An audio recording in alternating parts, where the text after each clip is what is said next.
And welcome back again to another episode of your favorite true crime and criminal culture podcast, Thought Riot Podcast. My name is Brendan. And I am Malia. Welcome to the show. Welcome, everybody. All right, let's get into the Thought Riot Podcast AXIOM. We commit to being honest, intelligent, unscripted, and bringing interesting conversations and information we get, following it to wherever they lead, holding nothing back, sharing brutal honesty the entire time because we censor nothing. And talk about everything. All right, so next episode. It should be a good one. We're going to be getting into all kinds of stuff tonight, all kinds of unscripted and interesting information that we've been gathering through the week. Are you excited? So excited. Yeah, me too. All right, so make sure you do all those podcast things, every single one of them. We are on every major podcast platform out there, and we need you to hit that like button, hit that subscribe button, leave a comment, let us know how we're doing, let us know if we're doing a good job or if there's a topic that you want us to cover. That is the best thing. That is the most support that you could offer this show is the engagement on social media. We're on every social media. We have a private Discord to continue the conversation at all times. We're on Twitter, TikTok, Patreon, and we have a free tier. Facebook, Twitch, YouTube, Spotify, Apple Podcasts. We're on them all, and we want you to be on them with us. Yes.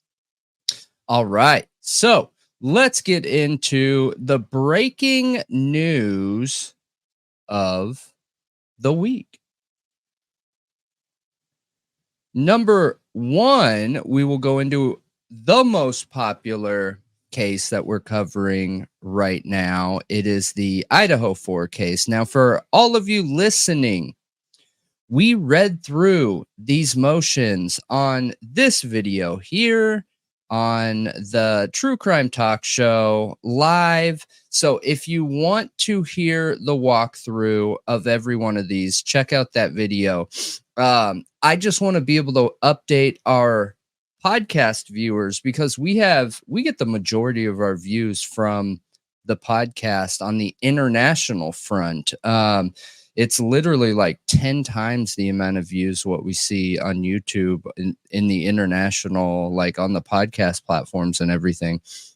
So we wanted to be able to update you guys too. So on 3/12 of 24 is really when these started coming through. We have the motion to file Exhibit K attached to the defendant's 12th supplemental request for discovery under seal.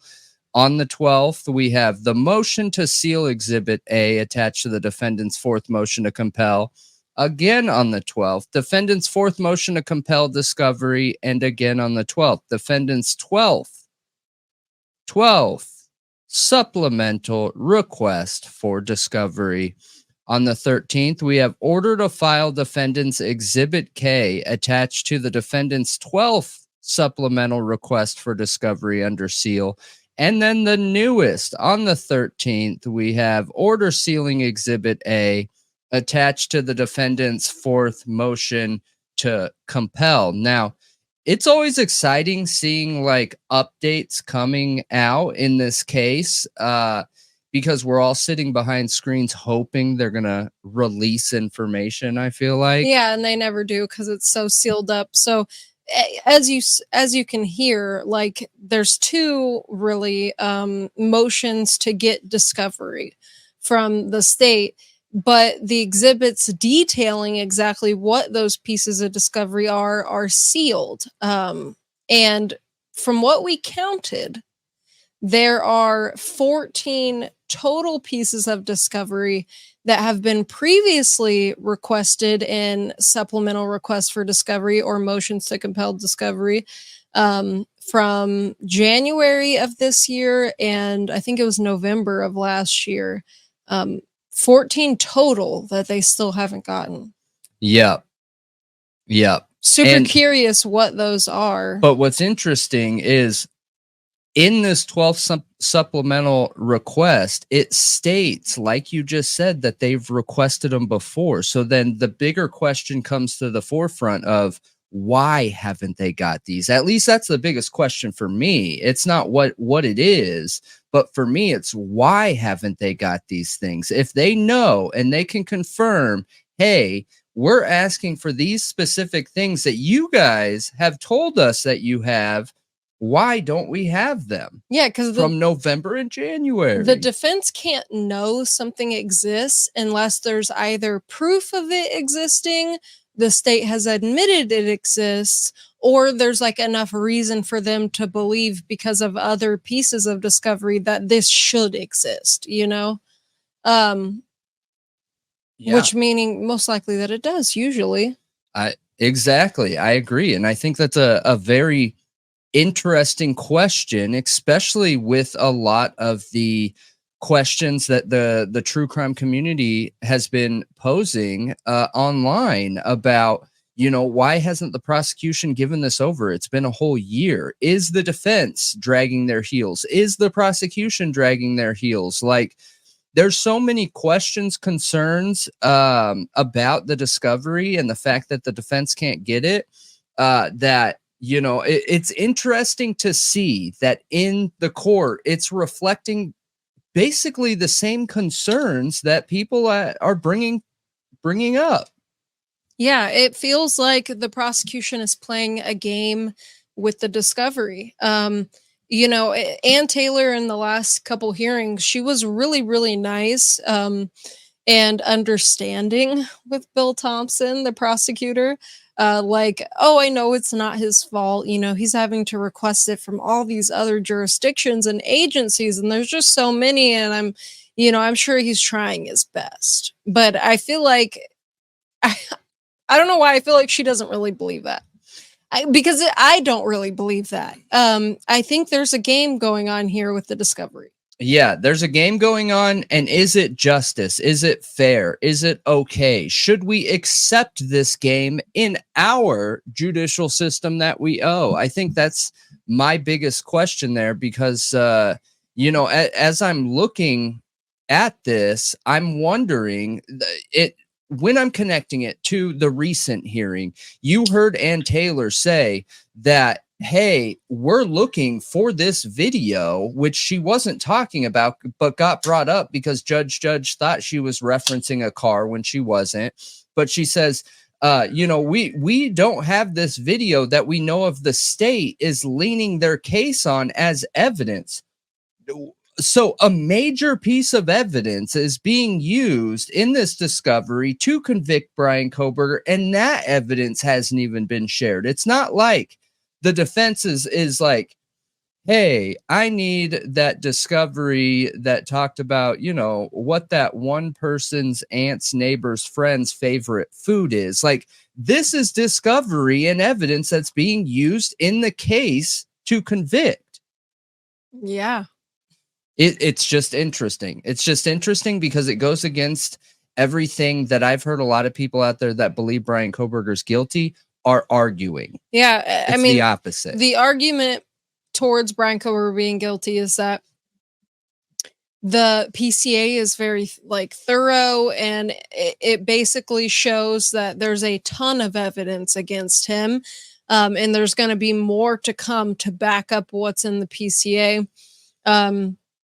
And that the prosecution is confident in their case, very confident, and was ready at the speedy trial date, and it would have been ready for the 2024 trial date. Yet they still have not given over all the discoveries. So, and they don't have the cast report. And according to everything we heard, the cast report as well as the DNA is literally what's going to sink him. Like, that is the biggest pieces of evidence against him, other than video. But I mean, even the video is being called into question at this point, because we're talking about video that is chopped up and the sound is disconnected from the picture.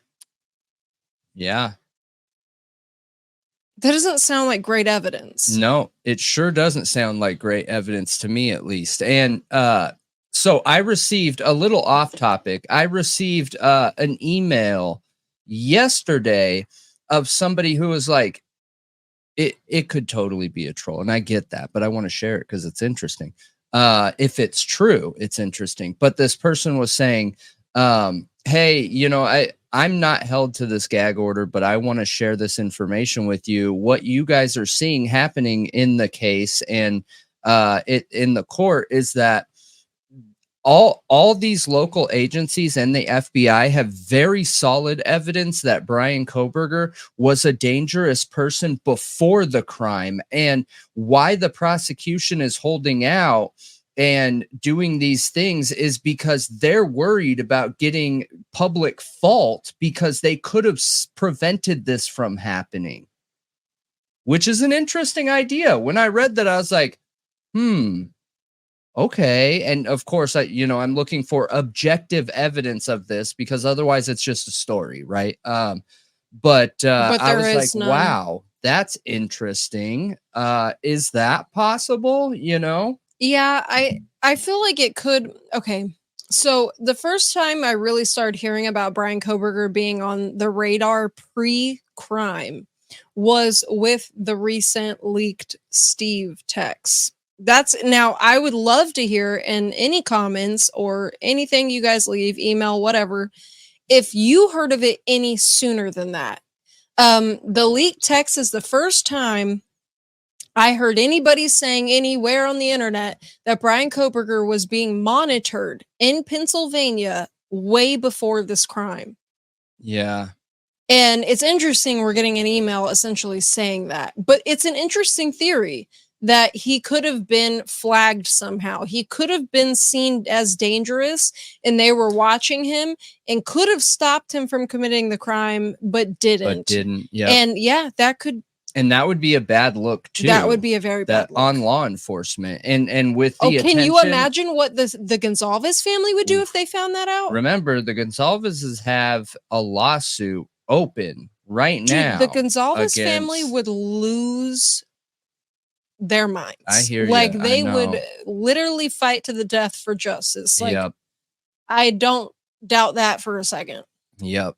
But we're curious what you guys think. We just wanted to update you on the newest orders that came out, or documents that came out.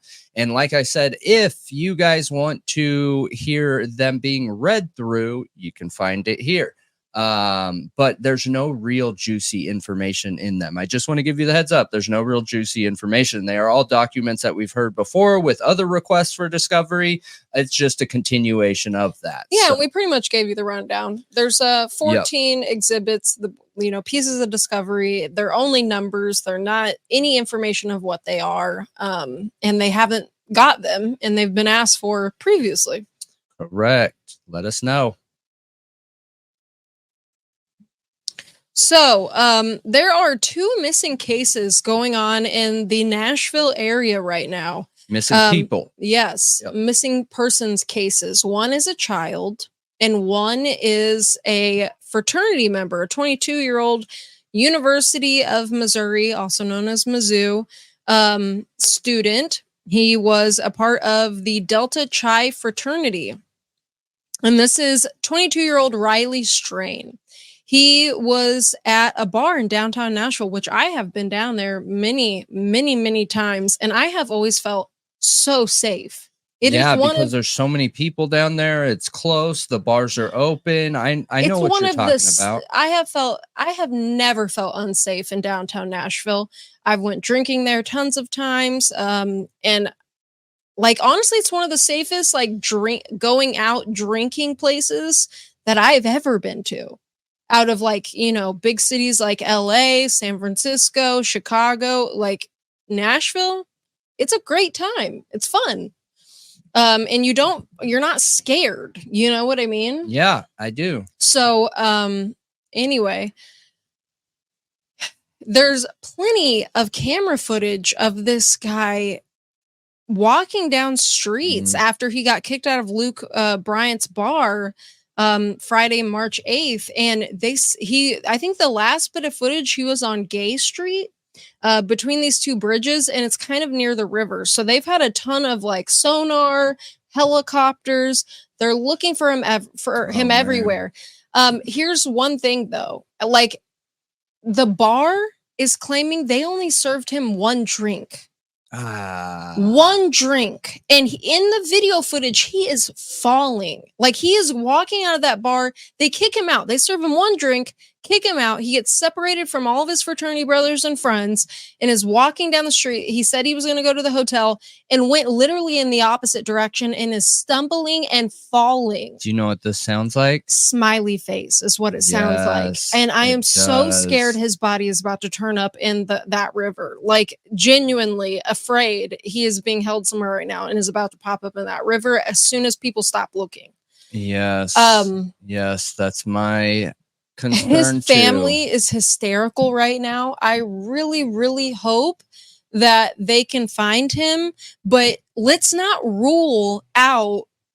I get the smiley face killers as a theory. Okay. I get it. It sounds insane to a lot of people, but there is so much there. The statistics that we pulled in our previous videos about this, they don't lie. They don't. Like, they're alarming. It is alarming. And for those of you watching, you can find what we're talking about right here. But, there's this idea out there right now, and I'm not sure where it came from. There's been some people responding to our videos in response to it, but they were trying to say that, at Lady Bird Lake in God, I'm drawing a blank right now. What city is that? Austin. In Austin, Texas, in Lady Bird Lake. Those are all people of like ethnic backgrounds. That is not true when it comes to smiley face killers. And that's not true in Austin either. That's not true in Austin either. I know. So I'm not sure where that's coming from. It's of all different backgrounds, including white. It is of all different backgrounds. The big connection that seems to be what is appearing is that privileged backgrounds, like middle, upper class, or upper class people, men of fraternity age, college age kids, and they all seem to have this happen. We have multiple situations where footage has come out where, they'll have one drink and be this wasted. There have been images of vans and Suburbans tied to some of these cases. Now, what's interesting here, right? Because we try very hard to stay science-based, objective-based, and stick to whatever actual factual evidence we can find. It's very easy to look at the smiley face theory and think, oh, get out of here. There's no way. There's no group nationally that could be doing this. But what's strange is the evidence and the connections are there. They are. So I agree. don't know. I know that it would be important to continue digging, but it's strange. This is weird. It is weird, and it fits all the criteria. It fits all the red flags, and it's concerning. The fact that he may have been drugged, that's also something we've seen in these cases, especially in Austin, Texas. His age, exactly. So also, it almost makes you wonder, if that's a possibility, is there a plant in bars? Are they planting people in bars? Because a lot of these bar areas, bartenders will like rotate. It's literally a rotating door. Okay. People don't usually work at one place constantly and consistently. So it almost makes you wonder, like, did they need extra help that night and somebody comes in that night because it's a busy night and they use that as an opportunity? Like, are we looking at a bartending killer? You know what I mean? Who's traveling city to city, working at bars and targeting people like that. I think the rule of thumb here is that there's this idea socially that, don't let women walk alone. No, don't let anybody ever, yes, period, ever men walk too. alone. Because if by chance this smiley face is real, like, dude, men are getting taken left and right. It's it's a wild theory, and you know that men can be overpowered just as easy as a woman can if the person that's trying to overpower them has an advantage, whether it's multiple people, whether one of them is so messed up from chemical or alcohol or whatever. It's just the same scenario. So, I mean, man, when you're going out drinking for a night of fun, I would have some kind of check-in system. I would make sure that you guys don't walk alone. If that means that you need to go to the restroom with someone, like, men need to adopt this idea that, you know, this idea how women always go to the bathroom together. Okay, yes. Well, maybe men should be doing that too, because what? Either give in to your ego and pride, or keep your life, you know, like, right. And yeah, no exactly. argument. Yeah, women don't deal with that kind of like ego and pride because we've had to adapt. We recognize that, you know, if there is a predatory man out there, we are screwed. We need somebody. We're safer in numbers. Yeah, we have to take care of each other. We have adapted that system, and I do think it's high time men do the same exact thing. Because if you are drugged at a bar, which they also don't usually worry about those things either. But you should be looking out for that because anybody can be drugged. You know, you need to always babysit your drink and make sure that it's like only been in your custody, period. They make many different pieces of jewelry and other things that can detect those things too. They do, including nail polish, which a lot of men wear nail polish nowadays. So anyway, the videos are really like upsetting, honestly, watching him stumble along. And you know what's crazy? You know what's crazy is that his phone and his Apple Watch both just powered down at the same time. I heard that in the press conference. And the police are out here saying there's no indication of foul play. But you're telling me his phone and Apple Watch just failed? Why didn't they get someone who knew what they were doing to power them back on? Because they can be powered on remotely. I have no idea. They don't think there's any instance of foul play. I'm pretty positive they think he's in the river. Whoa, dude. That's why they're focusing on the river so much. This idea. It's because he's drunk. Crazy. And they're assuming he was overserved. They're assuming he's this drunk young kid and that he's so irresponsible and he went and fell in the river. You know how many people fall in the river in Nashville and how many people get wasted down there?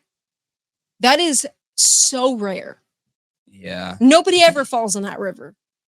That's so rare. Yeah. Yeah.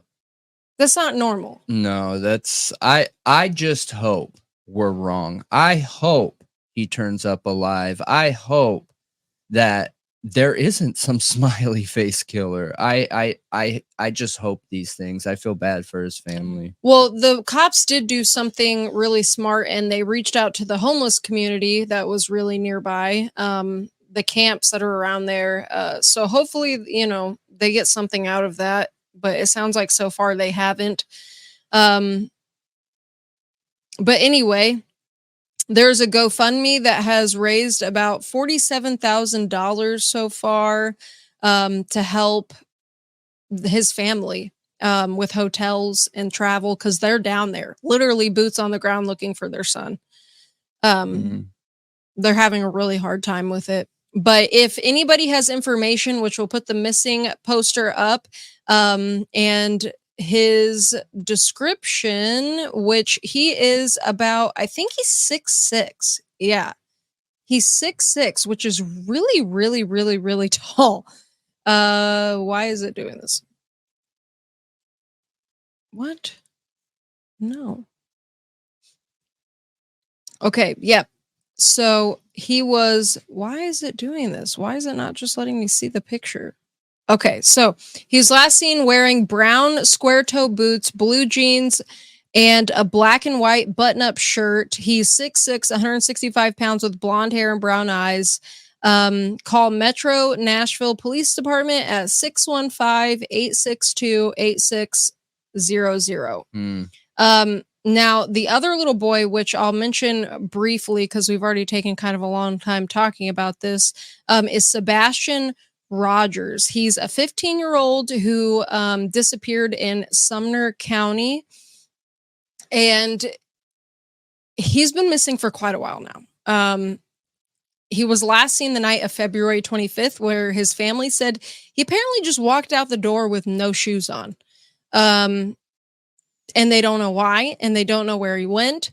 He is on the spectrum, and it's just literally, I don't know. I don't even understand how they know he walked out of the house barefoot, but they say he walked out alone, barefoot with a flashlight, and has never been seen again.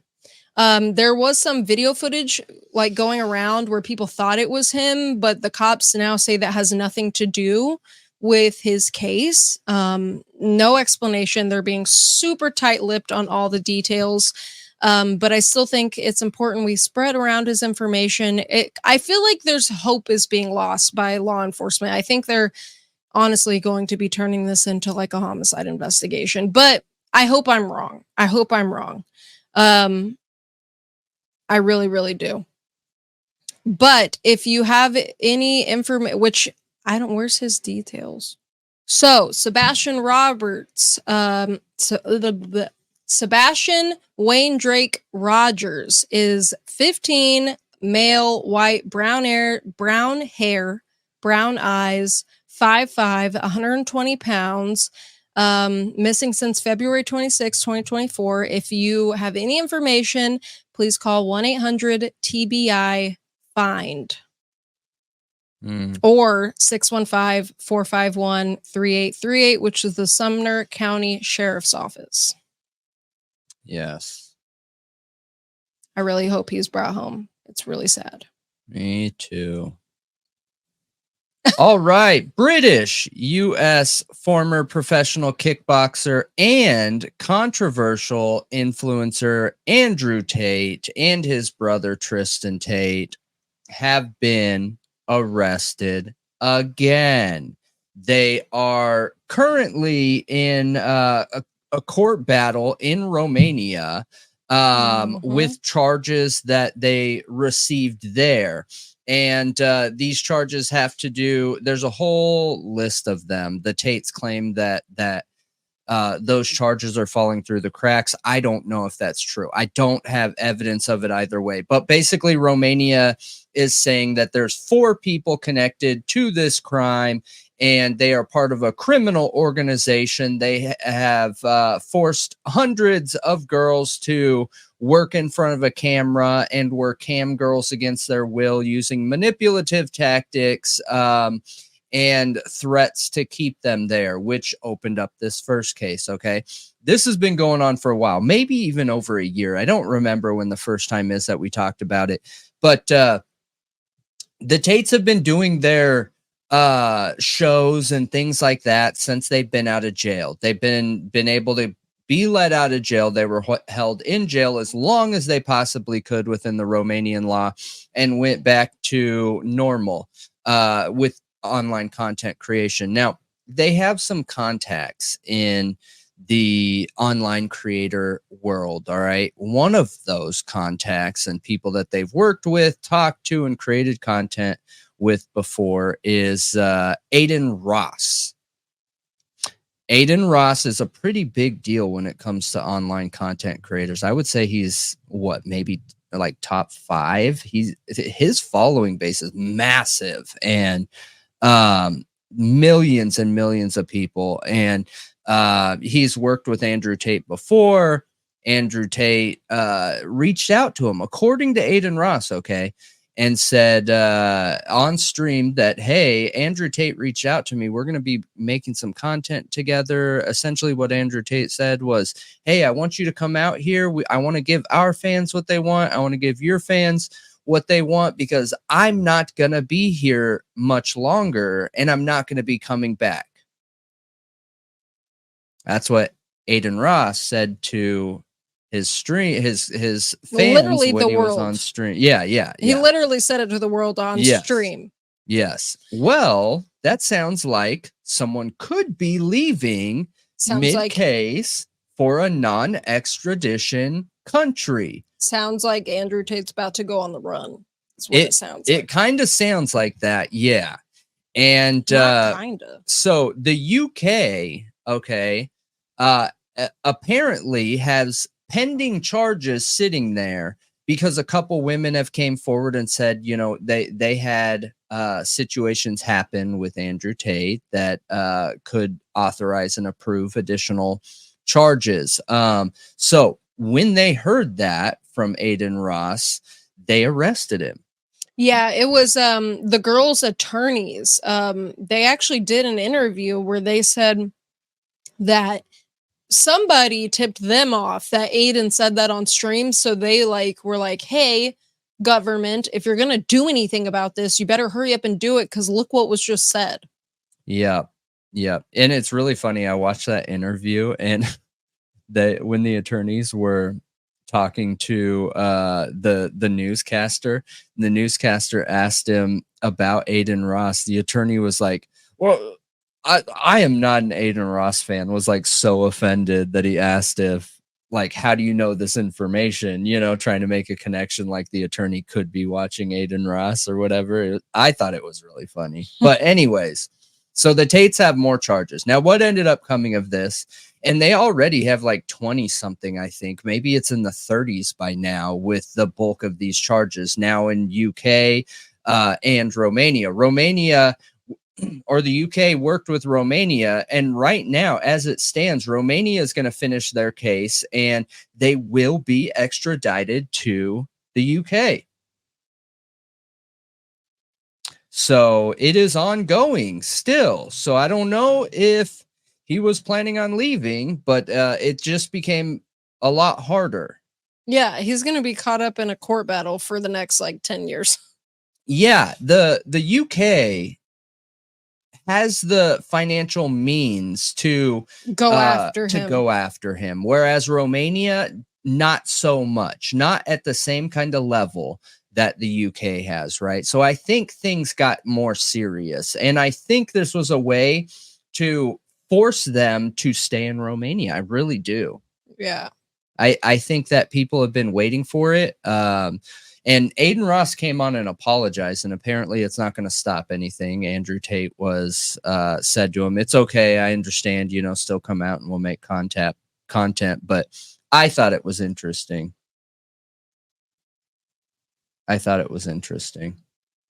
Yeah. I don't know why he felt comfortable sharing that on stream. Well, I mean, look, it doesn't matter how you feel about Andrew Tate. We're giving you the objective news and coverage of this case, all right?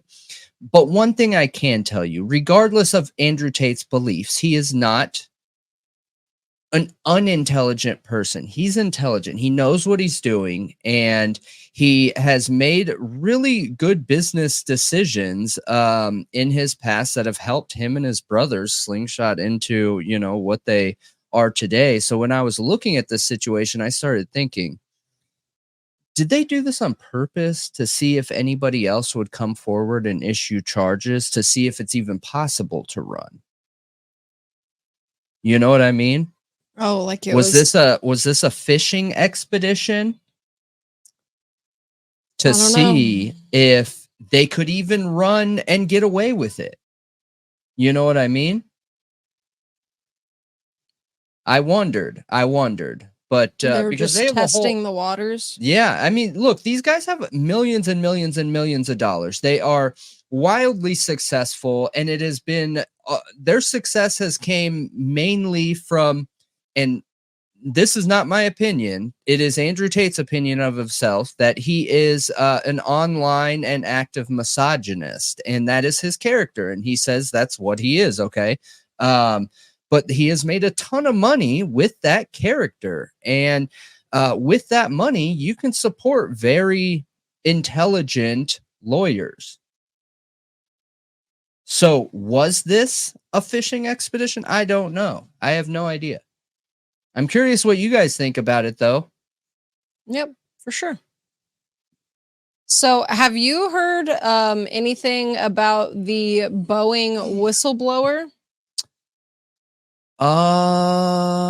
I think I've read one story about it. Are you talking about the person that life was ended? Like there's no confirmation of that, but yeah, pretty much. Okay. Pretty Okay. much. No confirmation of that. What do you mean? Like he could still be alive? No, like he is dead. He was killed, but it's under investigation. Okay, yeah, and that's what I was talking about. Is I'm sure when a situation happens like this and there's a whistleblower, and then that whistleblower ends up passing, I think everybody is going to make that connection. Yeah. So his name is John Barnett. He retired in 2017 after 30 years working for Boeing, okay, the company that makes airplanes. Yeah. He became a whistleblower and gave evidence in a lawsuit against the company, a whistleblower lawsuit against the company. He basically said that they were using these old parts, okay, that had already been put in junkyards, essentially on planes to cut costs and cut corners, making these new airplanes like not up to safety standards. Frankenstein planes. Yes. Yeah. And it's a big deal. It's a huge deal. So he apparently told a friend close to him, a really close friend, that he thought he might end up dead. And that if he did, it was not him harming himself. He told his friend, I know, like, that if I end up dead, they're going to say it was me harming myself. Don't believe it. Well, his friend Jennifer said to the media, I know that he did not commit S word, okay, unaliving himself. There's no way. She said they talked about the exact scenario that was playing out. His words seemed like a premonition. And he told her directly, do not believe it. I know John because his mom and my mom are best friends. Over the years, get-togethers, birthday celebrations, and whatnot, we've all got together and talked. This is absolutely insane. Yeah. The only thing that I would want, okay, in this situation is what that friend is saying, is there evidence of that? Does she have text messages? If they were concerned, look, if someone came to me and said this and they were a whistleblower, my immediate response would be, okay, we need to record a video. We need to get it on a drive and we need to put it somewhere safe, not on technology. All right. So that if something did happen, which we're going to do everything we can to make sure it doesn't, but if something did happen, we have this evidence. So if that friend does not have evidence, that makes it very hard to build public interest, I think. I don't know, man. It sounds like she knows him really, really well. It says nothing about her having evidence for this. She just says that the last time she saw him was at her own father's funeral in late February, and he was one of the pallbearers. I think so that it doesn't say that, but it does say that no matter what, even though he's passed away, this court case is still going to trial in June. This lawsuit is going forward without him. Yeah, but did he make enough statements? Did he do enough for it to stick? But see, the thing is he would have definitely been a witness on the stand. Like he would have been in the courtroom for this. He would have been on the stand, and that would have been important. So guaranteed that's a blow to the case. The fact that he's gone. Yes, it is. Even if they're going to continue to move forward. Here's my big question with the friendship, though. So I understand that she knew him really well. Like, I get that. But where I go with that information is, yeah, so she's hurting and a lot and thinks there's no way he did this. Well, what's the common idea when a family member ends their own life? They cannot believe that they would do this. Almost every time there is a family member that is like, no way could they do this. How could they do this? I'm offended. I'm hurt. I'm sad. I'm all of these things. So because she knew him real well, is she hurt, sad, depressed, and all of these things, and wants to take it out on somebody? And I think that's a fair question. Why this story could be brought up, and her being like, look, we had this conversation. And in this conversation, he said he was going to, he felt like if I ever ended myself, this would happen. Because again, why is there no evidence? Why wouldn't you record something? Why wouldn't you write a note and sign it? Why wouldn't you send text messages to save? Like, why wouldn't you do these things? It makes me wonder if he was getting any kind of threats. And he didn't think, because this is a lawsuit. Like, maybe he just thought they wouldn't go that far. Like, he thought they could, I'm getting threats, but they probably won't. Like, it's too obvious. You know what I mean? Yeah. Maybe he saw it as a possibility, but not something that was like definitely gonna happen. I get you know what I mean? Yeah, I do. But I agree with you. If you're ever questioning that, even if you're in a toxic relationship where you think that person could harm you, write a note.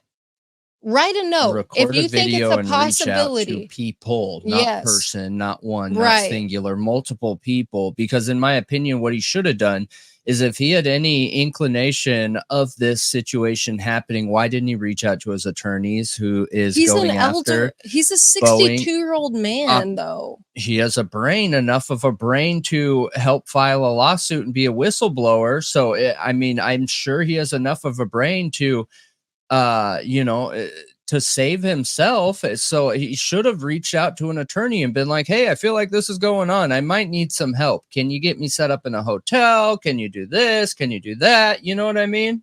Yeah. Well, I don't know. If I'm asking these questions, someone else will. Yeah, I think so too. But anyway, he was found that he had passed away of a self-inflicted wound on March 9th, and the police are investigating. I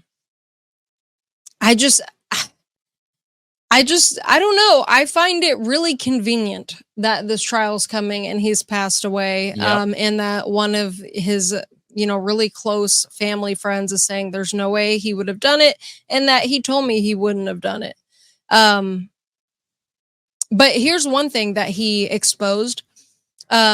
He had uncovered serious problems with oxygen systems, which means only 1 in 4 breathing masks would work in an emergency on an airplane. Oh, think about that. There's like 4 rows of seats, only one person, or 4 seats in like a row. Okay. One of their oxygen masks might work. Yeah, that is scary stuff. Remember, they always tell you to put the one on yourself and then put one on your kid, and they explain all that stuff to you. Mm-hmm. Yours might not even work, or if yours does, you could put the kids on and it won't work. Yeah, that would be terrifying. Agreed. I agree. Think about how many people fly on planes every day. That is so scary. And Boeing is has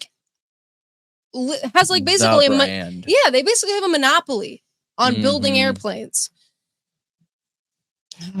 There's a lot here, though. There's a lot here. And if you want us to dig deeper into the story, exactly what he was unearthing, keep up to date with what's going on in the case, an investigation, definitely let us know, because there's a lot more to this. And I really hope the cops don't take I just really hope they're not like, oh yeah, he killed himself.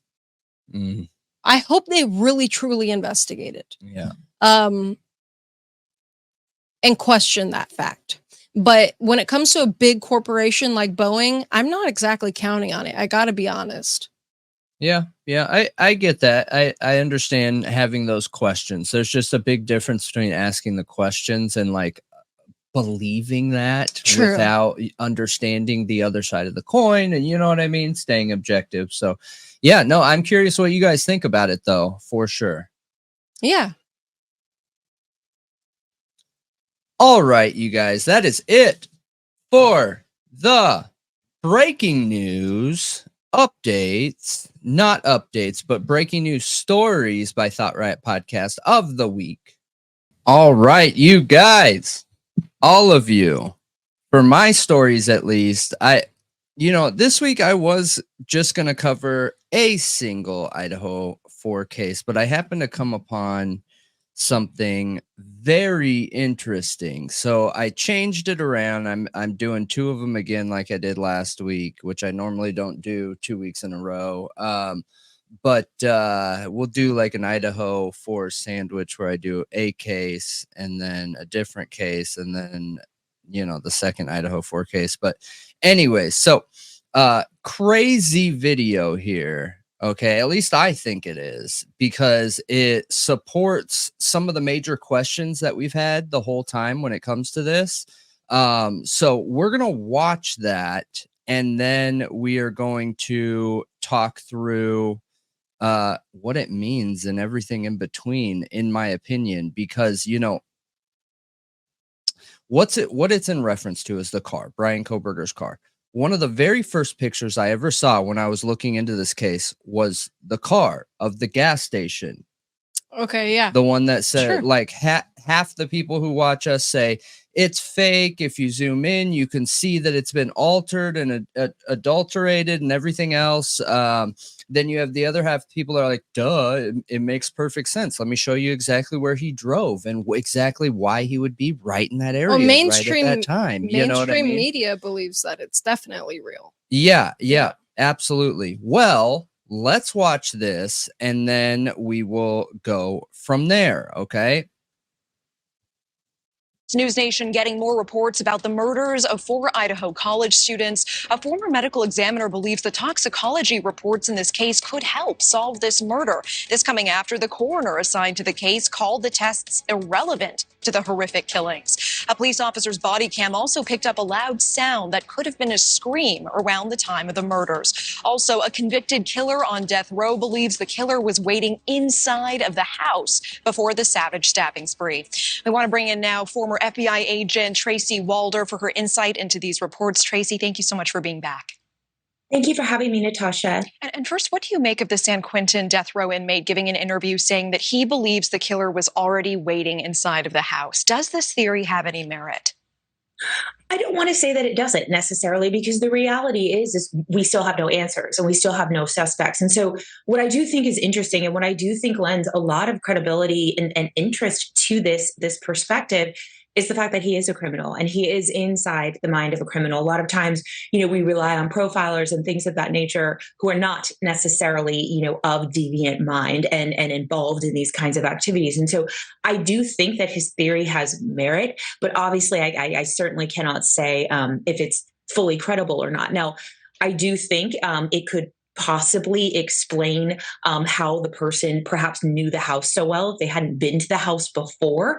But then I think it really, in a weird way, casts a wider net in terms of suspects, and that perhaps this isn't someone who's in either an immediate or sort of periphery friend circle of the individuals. And I think that in and of itself is scary. The only reason I'm a little hesitant to fully embrace his theory is that the police, the one consistent thing they have done is they've been pretty consistent in discussing the fact that this is a targeted killing, which tells me it's probably less likely that person that was unknown to them was laying in wait. I appreciate that. And I know that you're also tracking this issue. There was CCTV footage, but it was lost after a week. But it was lost after a week. But it was lost after a week. But it was lost after a week. But it was lost asked after a week. What happened there? Why wasn't it reviewed in time? You know, I've tried to be very pro law enforcement in this case, and I am very much pro law enforcement. I do think that they are doing a good job. But one of the things that I did read that was slightly frustrating to me is that there was CCTV. As we know, there's a clerk at one of the convenience stores who came forward and said they had perhaps the Hyundai on CCTV.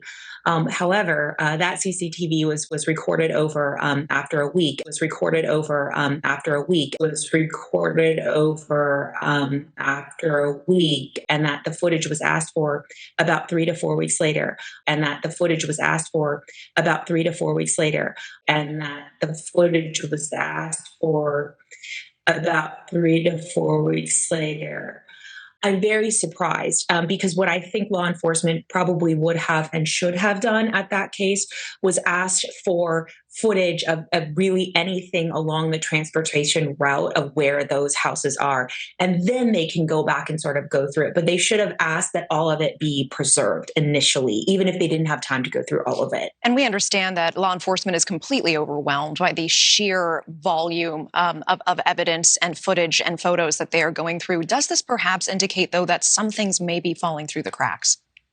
You know, no one's perfect. No entity is perfect. No human is perfect. And I do think this may have been a situation where something did slip through the cracks. Typically, you know, what we would do is immediately ask for it. And even if you are overwhelmed, which is completely understandable in this case, then you at least save it from being erased or recorded over so that you can come back to it when you are able to look through it. So yes, something like this very well may have slipped through the cracks, but I'm just speculating at this point. And right now there's dispute over how relevant the toxicology reports are in this case. What do you make of that?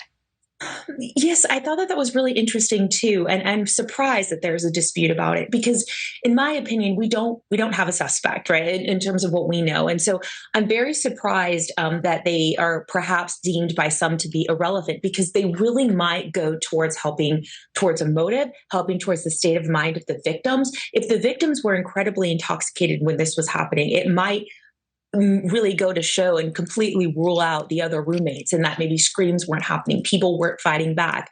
And so I do think they are relevant, although I'm not sure that they're relevant at finding us a suspect. And what about the high-pitched sound that police body cams picked up? Do you think that those could have been screams? Can anything be made of the timing there? And does that warrant further investigation? You know, I think anything that's going around in that vicinity that's on any of those cameras that we're hearing or seeing will be relevant that happened at that time. It has to be. You can't rule it out immediately because of what we know happened. I am on the fence in terms of what I think these may be. I do think they very well could be tires kind of speeding away. And if they are, that's interesting as well. If someone is kind of peeling out of an area, were they just involved in something that they shouldn't have been? And so even if they are the victim screams as well, then that kind of narrows you in closer to the time of death. Former CIA officer and FBI Special Agent Tracy Walter, thank you as always. All right. So you all just got done watching the video. We just got done watching the video. When I first watched this video, my jaw was on the floor because we haven't been able to find very many videos like this when it comes to mainstream media because this does not fit into the current narrative that we see. This is so far left field. I can't believe there's so many things said in that. I mean, so many things that are so alarming. I agree. And the picture they're talking about right here, you know, we've done a full video. I think we've done a couple videos on that picture, talking about, you know, the fact of if it's real, if it's not, what it's all about. And it sounds like to me, based on what she said, they don't have that footage. There is none. It was recorded. It was re-recorded over in a week, and police never asked for it till 3 to 4 weeks later. Exactly. That's insane. She said basically what they should have been doing was getting all of the camera footage along that route, period, even if they didn't have time to go through it. You just get as much footage as you can. And yes, 100%. That's absolutely Seems what kind of should have obvious. happened. Yeah, I agree with you. So why do you think that's even brought up in like the PCA? You know how many videos have been made about this is where Bryan drove. This is where he was at this time. This is where he was at that time. They don't have that footage. So like that picture, That's it. and it's another piece that's pointless now. There is nothing in that picture that could confirm anything. No, that's such an awful picture. It does not confirm it's Bryan's car at all. And on top of it, there's no footage to even see whose car that was. None. So is that a real picture? That or was that a troll? That was a red herring. You know, Nancy Grace literally says that picture cracked the case open on her show. I mean, maybe it led them to an incorrect suspect. Maybe it led them in a wrong direction. We have confirmation of at least 3 other white Hyundai Elantras, if you can even tell in that picture that it's an Elantra to begin with. But there are other people right in that area that have other Hyundai Elantras also. Hyundai? Yeah. Hyundai? Yep. It's that serious. Hyundai? But so my jaw's on the floor with it. Absolutely on the floor with that. I had no idea that they lost footage. I don't ever recall anyone talking about that. Now, maybe it was talked about and it just out of all the other things that have been going on in this case, it got buried because it was so long ago. But that's a big deal. I think it's a very big deal. I think that is evidence of exactly the concerns we've had with this. You know, we brought up this topic before and have talked about it before, that there are some very big content creators out there that have very real background experience in law enforcement that are currently looking at this case and currently feeling like the investigation can't be trusted. Calling some of it into question. Their competence. Yep. Yeah. Especially involving the university and the investigation. Right. And you know what's interesting is the fact that we like to connect the FBI with this investigation, even though the FBI wasn't the law enforcement agency leading anything. They weren't making any decisions. They were essentially there as a support piece. They were there to break down evidence that would be passed to them or that they have gathered. They were not making any of the key decisions in this case. Now, in this situation, they didn't come and attempt to get this, regardless what happened with the recording over. They didn't come attempt to get this evidence for 3 to 4 weeks.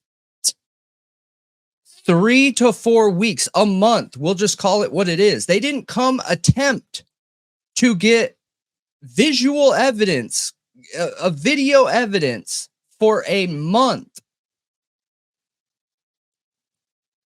And we're supposed to trust this. I don't know about you guys. I have a hard time with it. I have such a hard time with it. And this has nothing to do with Bryan's innocence or guilt. It has to do with the fact that we have an investigation that we can't trust in. Possibly. So what would happen in this situation that we find out the evidence can't be trusted, right? All of this, there's flaws, there's mistakes, it's misleading, it's all over the place. Then it's been handed to the prosecutor, Bill Thompson, right? And we've talked about this in a previous video, how uncomfortable and how hard it is for prosecutors to navigate the waters of an investigation where they feel like the police didn't do their job, essentially. We'll just say that. They didn't do their job because they talk about both fraudulence in there, lack of experience, mistakes, everything, under the sun. And how hard it is to move forward. Now times that by 10 because the whole world's watching. And what would we see a prosecutor do? I don't know. I mean, I think they're stuck between a rock and a hard place. I really do. And I'm talking about the prosecution. Yeah. I think that this situation is very easy to get out of control, get out of hand. And then all of a sudden they're like, oh, what do we do now at this point? You can't take back what's been done, what's been said, what's been submitted, the charges that have been requested, the warrants that have been issued, the arrests. You can't take any of that back. Nope, you can't. I just can't believe they would wait that long to get that footage, especially since it was called in. Like, you had a citizen call in and say, I have footage of what I think is the car that could have been involved in this. They claimed they were video canvassing within like the first 24 hours. Right. Yeah. Video canvassing what areas then within that 24-hour period? Because that gas station's supposed to be like right on the corner as you go into that place. I know. Go into that neighborhood. Like, that seems like an ideal place to be canvassing. Agreed. I agree with you. So when it comes to this footage, I mean, could this be the confirmation that, makes every video out there that suggests they have figured out the route that he drove like null and void? This is a huge deal. This is law enforcement. This is an ex-CIA and FBI contact that is confirming that. Now, I understand that's just a statement. So, like, would I bet my life on that information that we just heard? No, obviously not. In the same way that I wouldn't do it for any human being's statement. Doesn't that also mess up the footage of the circling? Yeah, I would think so. I'm curious. I'm really, really curious what other cameras they supposedly have and if they got to him on time. I am now too. And she goes on to say, like we watched, she supports law enforcement, right? She backs law enforcement, the same kind of stance we have. But when a mistake happens, the only route forward is calling that mistake, fixing it, and moving on. Yeah, being honest about it, being transparent about it, and trying to fix it as best you can, remedy it as best you can. I mean, I just really hope that they truly did canvass the area very well, and just somehow that one slipped through the cracks. But when you see cracks, it means there's more to follow usually.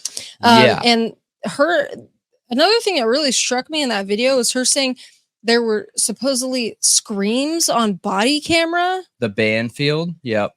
Dude, if I don't remember hearing screams in Banfield footage, do you? Yeah, I know what they're talking about. Who was it? Gosh, I can't remember the creator right now. They did a breakdown on it. You know what? It was who's the creator that we talk about that is questioning the investigation? What's his name? Chris McDonough. Yeah, Chris McDonough. I'm pretty sure it was Chris McDonough and his wife, and they were going through the Banfield footage, and he cut it. He put it into software and cut it. And I'm sorry if I'm wrong, you guys. This is by memory, but I believe he cut the parts out that had the screech. Some people think it's a tire screech. Some people think it's a scream, and they're in two different spots. So we'll have to watch that footage. If you guys are watching this now, maybe we'll watch that footage on the True Crime Talk Show after we're done with this video. But it's interesting. I mean, it's interesting for sure. But to be fair, that can also be anything, right? If it's a tire screech, okay, you're in a college town with a bunch of kids who have a massive amount of hormones and craziness and maybe drinking and partying, and you hear tires screech. I mean, okay. You know what I mean? It's kind of interesting. It's around that time around the home, though. It could be interesting that it's around that time around the house and at that time of the night. And bushy eyebrow guy. Yeah, I mean, bushy eyebrow guy wouldn't be associated necessarily with that because Unless he's a on the lookout. video, unless he's a lookout. Yeah. If we're gonna go, down the more tin hat topics, yeah, I think that I would ask the question of why wasn't this footage picked up on the gas station that somebody that would be the person that would do this crime would absolutely drive past more than likely to get to this house? Why wasn't this footage urgent? I would feel like, in my opinion, that this would be a top 3 necessity when I'm looking to gather evidence of a crime. Like priority. Like you ask one of your officers, hey, we got a call in about evidence. It's a video footage. We need you to go pick it up right now. Call me in 20 minutes once you have it so I can make sure that we're good to go. Then let's get it back here and I will be here waiting for you. Then we'll go through it. Like urgent, immediately, right now. Right. I think I would be complaining that they didn't pick this up after 24 hours. Yeah, I'd be calling. One workday. I'd be calling and complaining for sure. That's how urgent this is. So I don't understand how we could have an investigation and people back it with 100% faith when you're seeing things like this. And remember, you guys, we are late to the table on this case. We were not watching this in the same fashion that we are now in 2022. So is this now information, since they've arrested Bryan Kohberger, that shouldn't be out there? Shouldn't, you know what I mean? Yeah. Gosh. It's interesting, right? It's really interesting. Now, if we're going to go down the 4chan path, because that was one of the topics I wanted to talk about tonight. So if we're going to connect this to 4chan, okay? So in some of the posts, they talked about the fact that they had a car, but were unable to get to that car. I think more than likely the walking distance is the safer option. We've talked about that endless amount of times, but not everyone who supposedly went on that 4-person walking trip or more to 1122 that night came from the Sigma Chi house in that theory. So they would have had to have gotten there assuming a car, right? Mm. So you would think that they would drive past that gas station, right? Yeah, probably. So then why would that footage not be picked up? I'm really curious how many times the gas station attendant thought this car passed by the gas station, if they did see evidence of circling.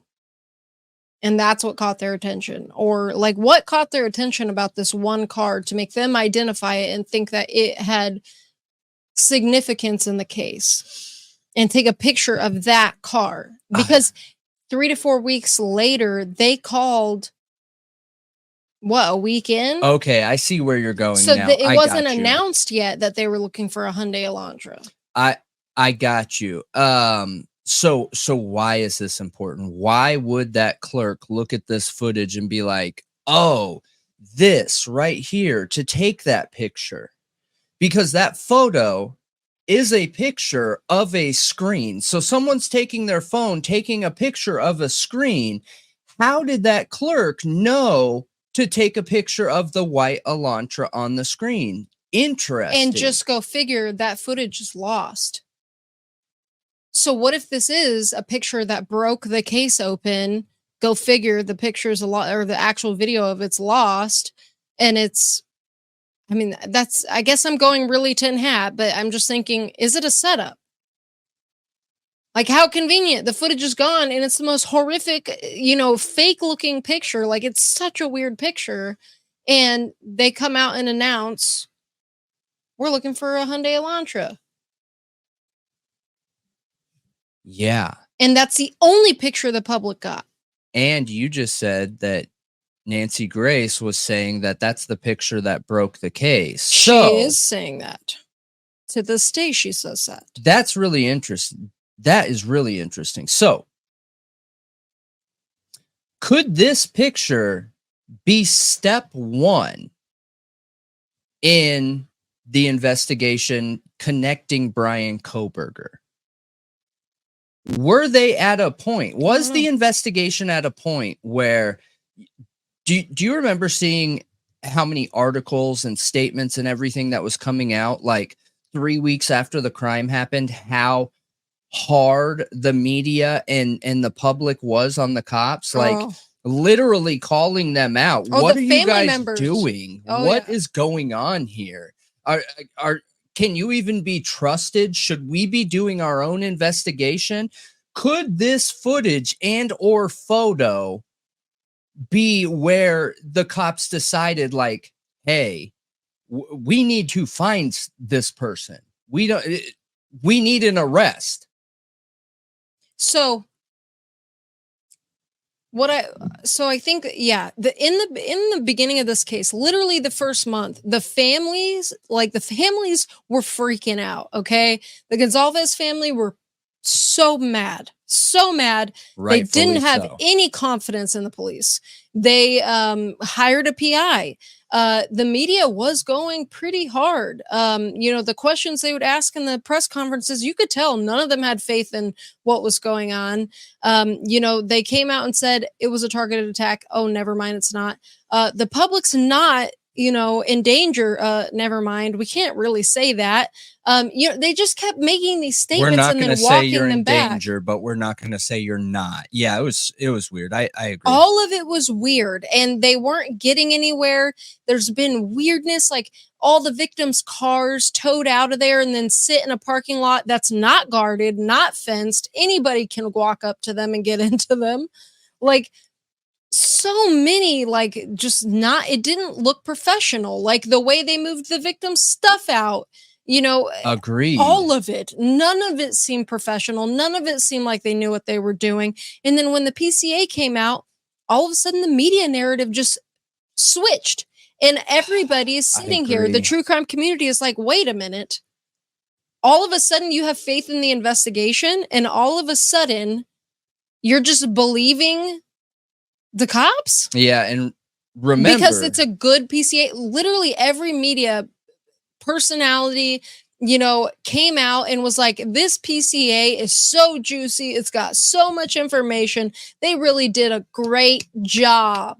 Yeah.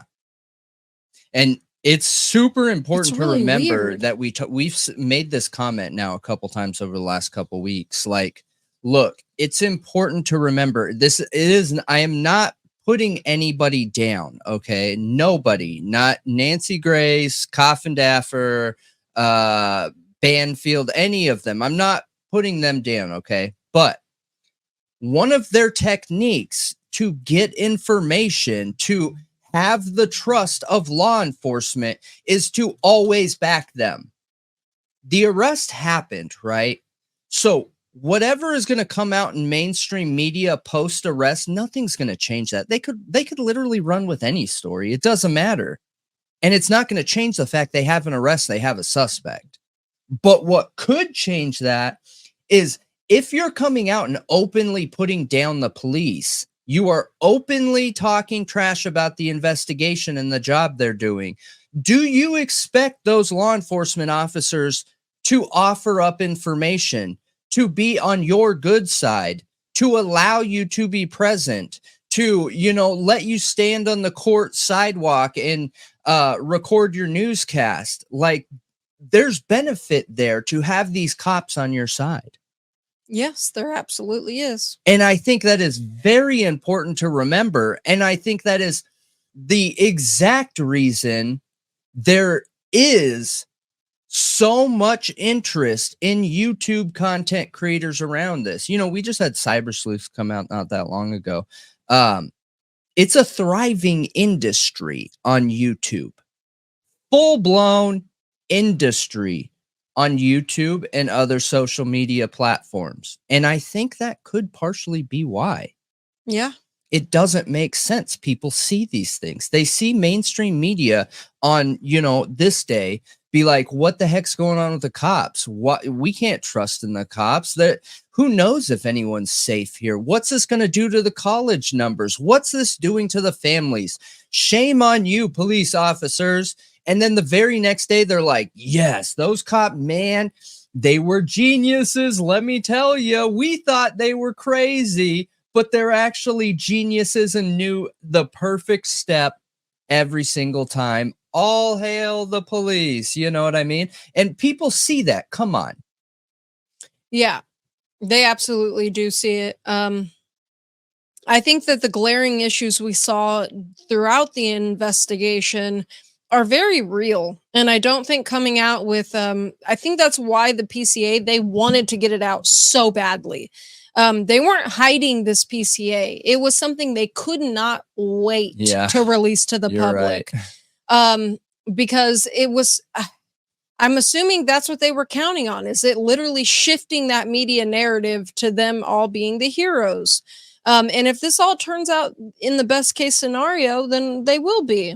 But if it turns out there's as many glaring holes as it appears to be, and Ann Taylor is like literally implying there is, we're gonna have some serious problems. We are gonna have serious problems. If it's true that Kohberger was on a watch list in Pennsylvania and was dangerous, and they knew it ahead of time.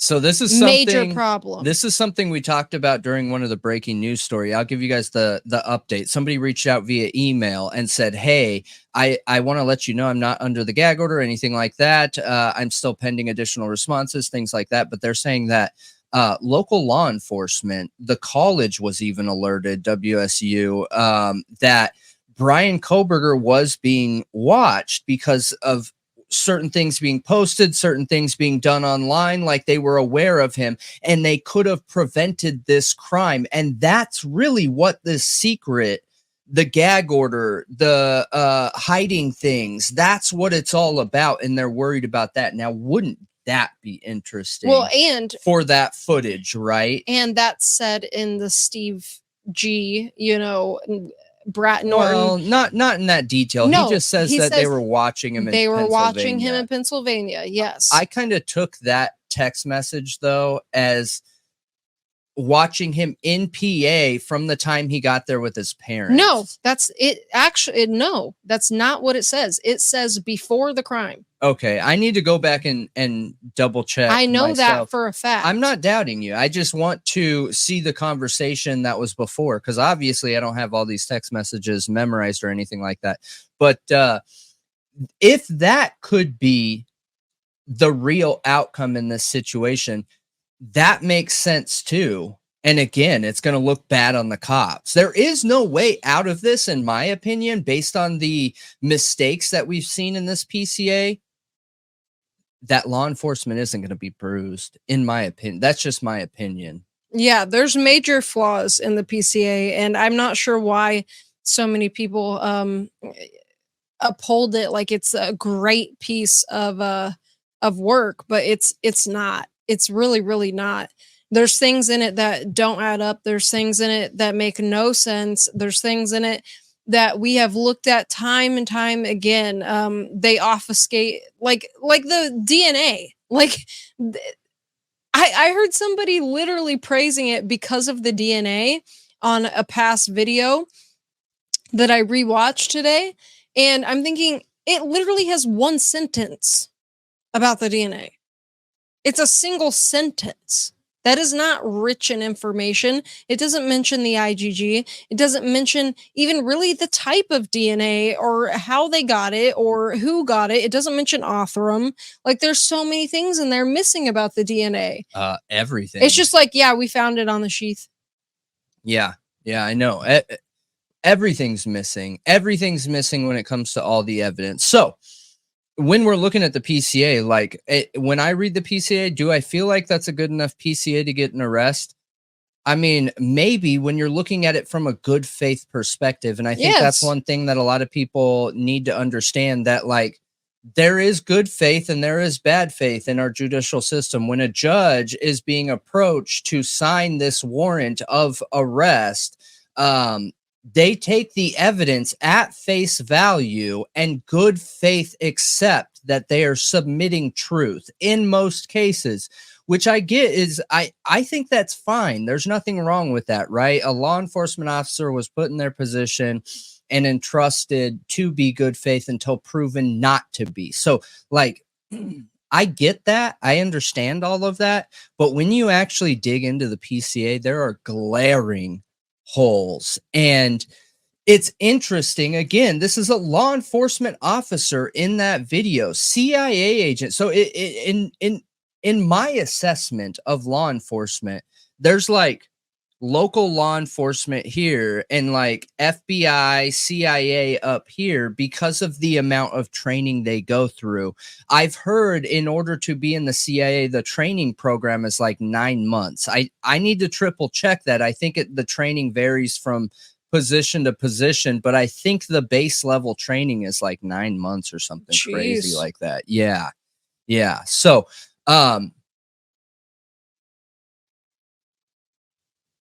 lost footage. How many of you guys knew that there was lost footage in this case? I thought it was the interviews. I thought they lost interview footage. I had never heard that they lost the gas station footage that is constantly talked about when trying to portray and give an outline of his direction of travel. Yeah, that's pretty big deal. Because this isn't the first time we've heard of lost things in this case either. You know what's interesting is supposedly there's evidence of the white Hyundai Elantra driving around, right? Mm-hmm. Emma Bailey had a white Hyundai Elantra, and Emma Bailey's house is right where you would see that car driving. It's in the area. 3-point turn around. Could someone have left that house? Been like, oh, I can't believe I forgot this. Let me go back and grab it. You know what I mean? Like there are so many possibilities. I mean, she would have no need to pull into the King Road, Queen Road neighborhood though, because it doesn't go back to her house. I thought you had to pull up there to go back.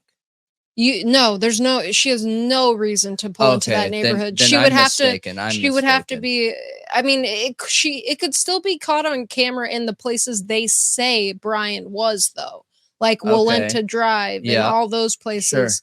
Sure. However, she wouldn't need to pull into the King Queen Road neighborhood at all to go home or at all. And that's just a question. I'm not trying to assume guilt there or something like that. I'm like just trying it could be innocuous. It could be they think it's Kohberger, but it's actually somebody who literally lives in the area or something is what you're saying. Absolutely. Absolutely. Now, did you find anything else wild in that statement? The other thing is a death row inmate, Idaho death row inmate, says that he gave a statement that the person that did this was waiting in the house. Yeah, why didn't they name the inmate? That's kind of weird. And yeah, that was interesting. He said he thought they'd be waiting in the house for them. And then she was like, but it seems like she really thought this was somebody they knew, though, which is interesting. Both of those could be true. Both of them could be true, but she essentially said if they knew them, that would be less likely for it to be true because you wouldn't be as alarmed by somebody you knew and letting them in your house and all that. Yeah. I think yes. When she said that, I thought she was talking more about understanding the layout of the home, but we have always wondered if there was somebody there waiting in the closet and that's how they got them. We have wondered if the two crimes happened at different times, and that is why there is no track of BLOD in the house. Because they were up there with the girls for a long time, a lot longer than anyone realized. Yes, exactly. Because if you think about it, in Dylan's statement from the PCA, you hear mention of the dog, not her ever hearing the girls specifically. You hear commotion with the dog and somebody she thinks could be Kaylee saying somebody's here, but could have been Xana. She recognizes it could have been Xana saying that.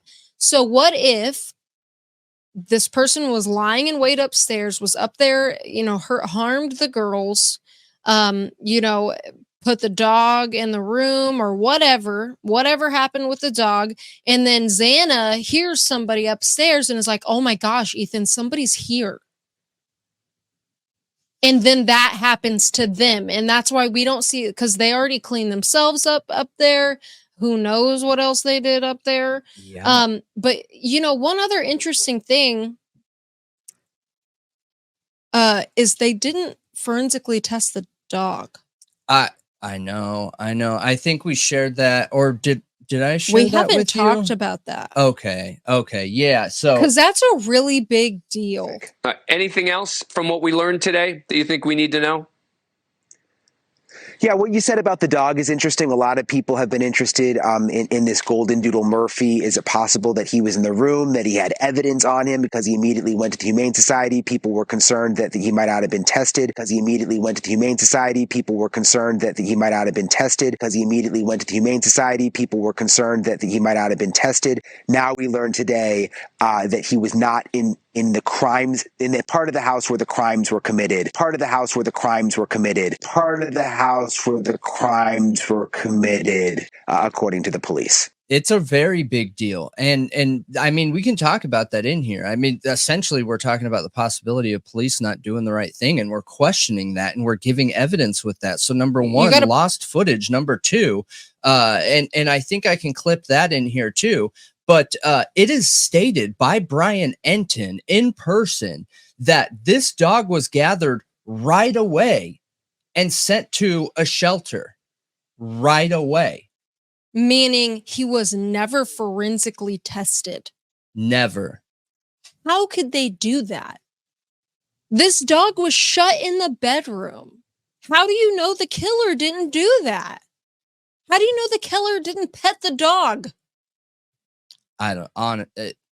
It blows me away. I don't know. I don't understand. I don't get it. I am absolutely and totally blown away. And that goes back to our 113 pieces of evidence where we were breaking down the crime scene and the fact that they wrapped only the house, the physical house itself, with crime tape initially. Cars, people, everybody there. And then once later, hours later, they extended that crime scene tape out to include the entire area of the home. So that's a major mistake. These guys just weren't equipped for this. They were not equipped. They didn't have what they needed to manage a crime scene of this magnitude. They didn't have the knowledge or experience. Agreed. They didn't know what they were doing. I agree 100%. So why did they keep Brett Payne as the decision maker and Moscow PD the leader on this investigation? I don't understand. I don't get it. And it is just mistake after mistake after mistake after mistake. And now to find this, it is mind blowing, but not surprising. Yeah.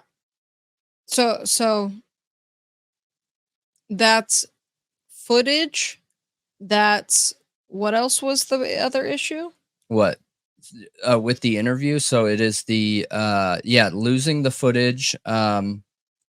The main thing is or that we were just talking about is the interview with the death row person, and then the screeching and or screaming on the Banfield footage. The dog not being forensically tested. Yeah.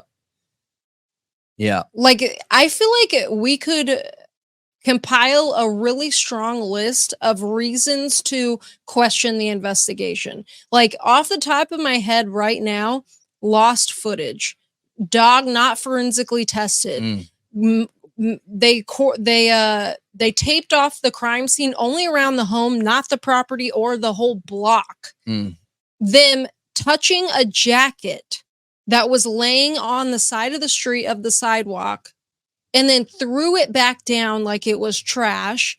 They didn't bag it and tag it right there. Okay. The glove on the sidewalk. I know. That was found by Chris McDonough. Yeah. Like And those are 5 major things that make me really worried for the investigation. yeah, and also what she said on there at the very end was the toxicology and why law enforcement wasn't putting an importance into it. When, dude, I think, look, a lot of people in true crime community are not like privately trained investigators or in law enforcement classes, anything like that, where you're actually trained through a program. Most of us are self-taught, and I would say 95% of people in the true crime community saw that as a problem. What do you mean it doesn't matter what's in their toxicology? What do you mean that you're not looking to see if potentially they could have been drugged and that's why they were able to be taken advantage of? What do you mean that you're not looking for any of these connections to other locals in the area that, hey, we found this type of drug in their system, and these people in this area sell this. So let's start talking to connections. What do you mean? Yeah, saying the toxicology report isn't important is absurd. It's absolutely absurd. Now, I would also like to point out that's not true. There's no way that could be true. That's not true. The toxicology report does matter, and it wasn't clean like they say it was. No. It's not possible for them to have came back with nothing in their systems. Right. Every single one of them was out partying that night.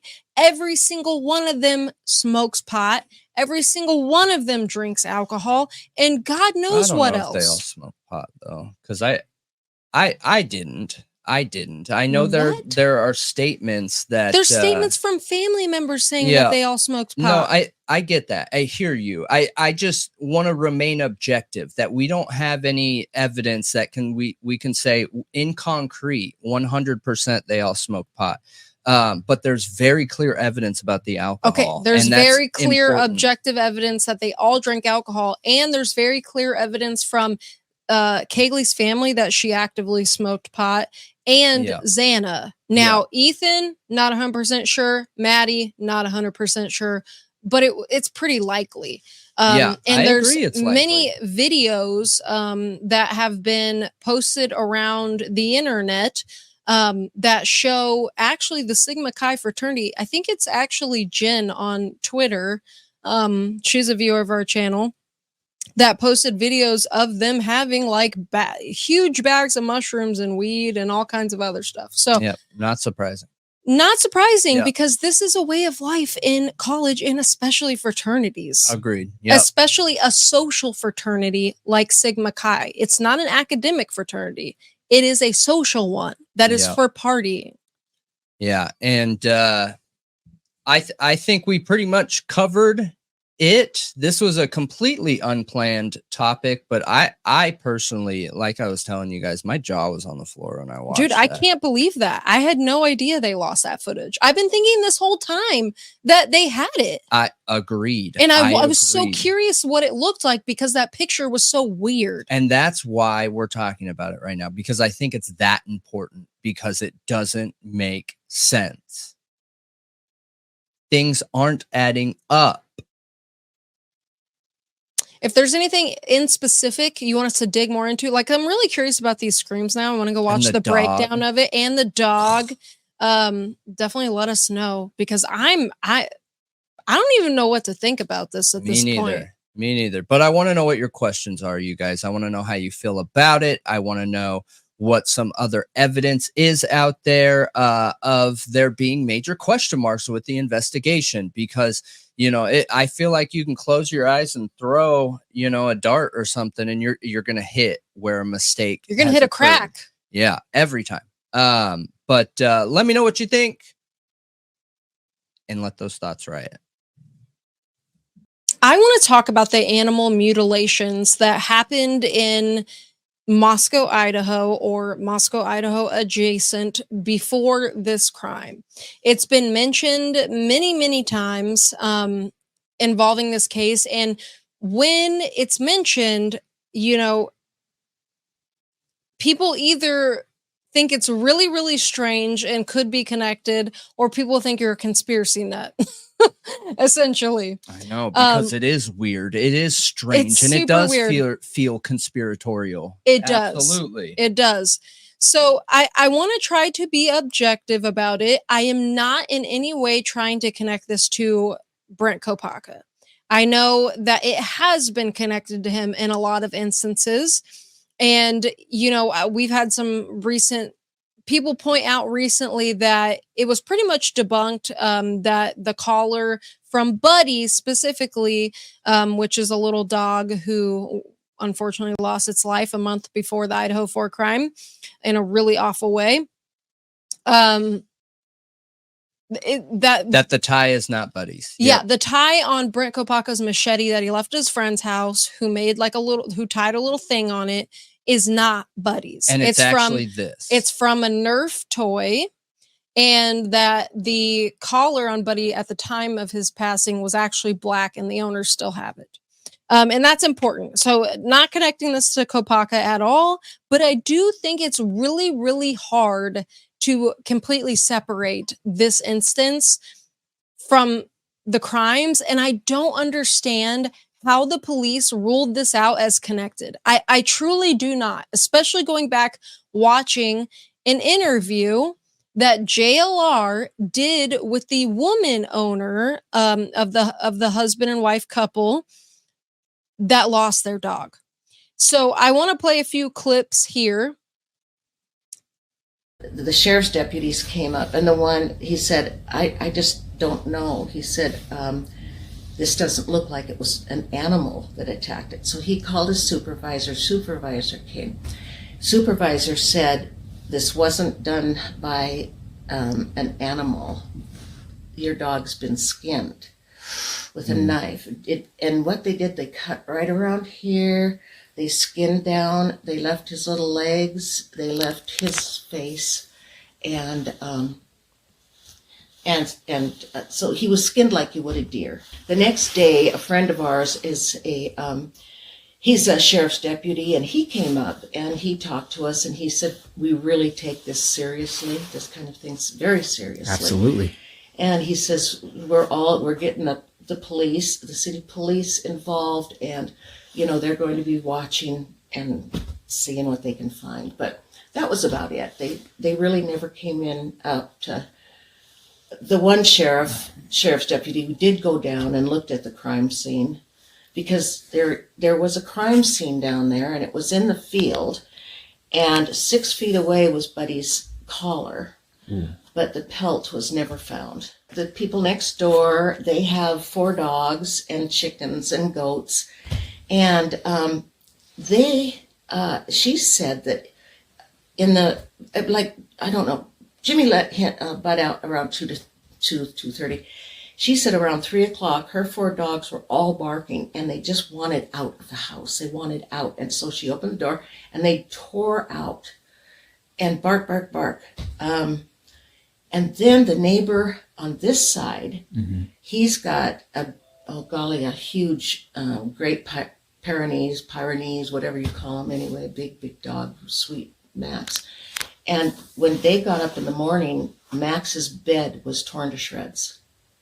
Just torn to shreds. Wow. They say animals have some kind of, I don't know, something about instinct, what they hear, I don't know. I don't even want to go there to think that Bud cried out, that's too hard. But anyway, that dog too. And all of the other neighbors, they were just all in shock. I couldn't resist Buddy, and they fell in love, and they were together. If Bud wasn't in the truck with him, he was on the chair with him, always. Somebody had cut his ears off. Or the whole top of his head. The whole top. It was kind of a V thing, like you take antlers off a deer. Okay. So basically, what is said in that interview is that Buddy went running out and he didn't bark. Okay. And then was never seen again. Her husband's like waiting for him and he never comes back. And they go looking for him and he's found like out in a field by some of her friends and he is skinned. They left the paws intact and they left the head intact. And they took his pelt with them. Took it with them. And the collar was found there, but his pelt was never found. The officer who responded, the responding officer, said a person skinned this dog. Like this was a person. This wasn't an animal. They said there's no bites. It's not eaten. Like it's definitely a person. She also says that the dog was never forensically tested at all.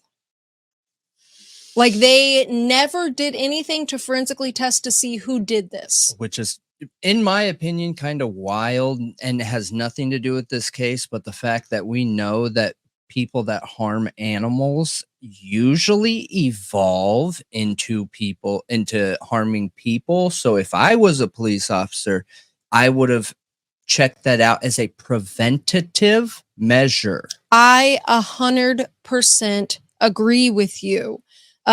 Because the serial killers who hurt animals before moving on to people are people like Jeffrey Dahmer, Ted Bundy, like some of the worst serial killers who have ever existed are people who did horrific things to animals first. So yeah, I agree. I think that if you see a situation of an animal mutilation and animal cruelty that's as bad as this, you should try to find out who did it. And the cops did not. Protect and serve. That means being proactively focused on serving and protecting your community. That's just how I see it. Yep, I agree. I don't understand. I don't get how they didn't look into it anymore. And after the Idaho 4 crimes happened a month later, which is around the time JLR is doing this interview with Buddy's owner, the cops just came out and said it's not connected. But they didn't do any testing. They don't know who killed Buddy. Confirmed by the owners, right? The owner said that the cops never came out there even after the 1122, right? No, yeah, the cops never did any more investigating. They never did any more investigating into Buddy's death. And after the 1122 King Road homicides, they didn't do any more investigating. They just came out to the media and to the owners and said it's not connected.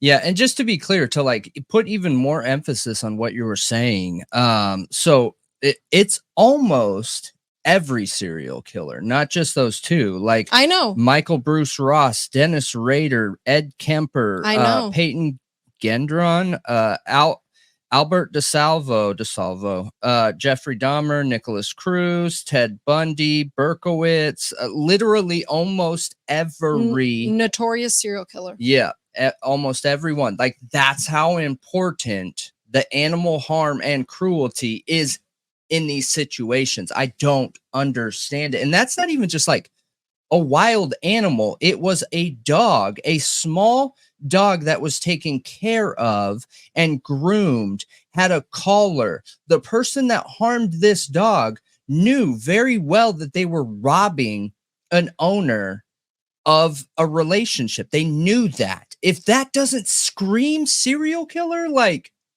what? Mm-hmm.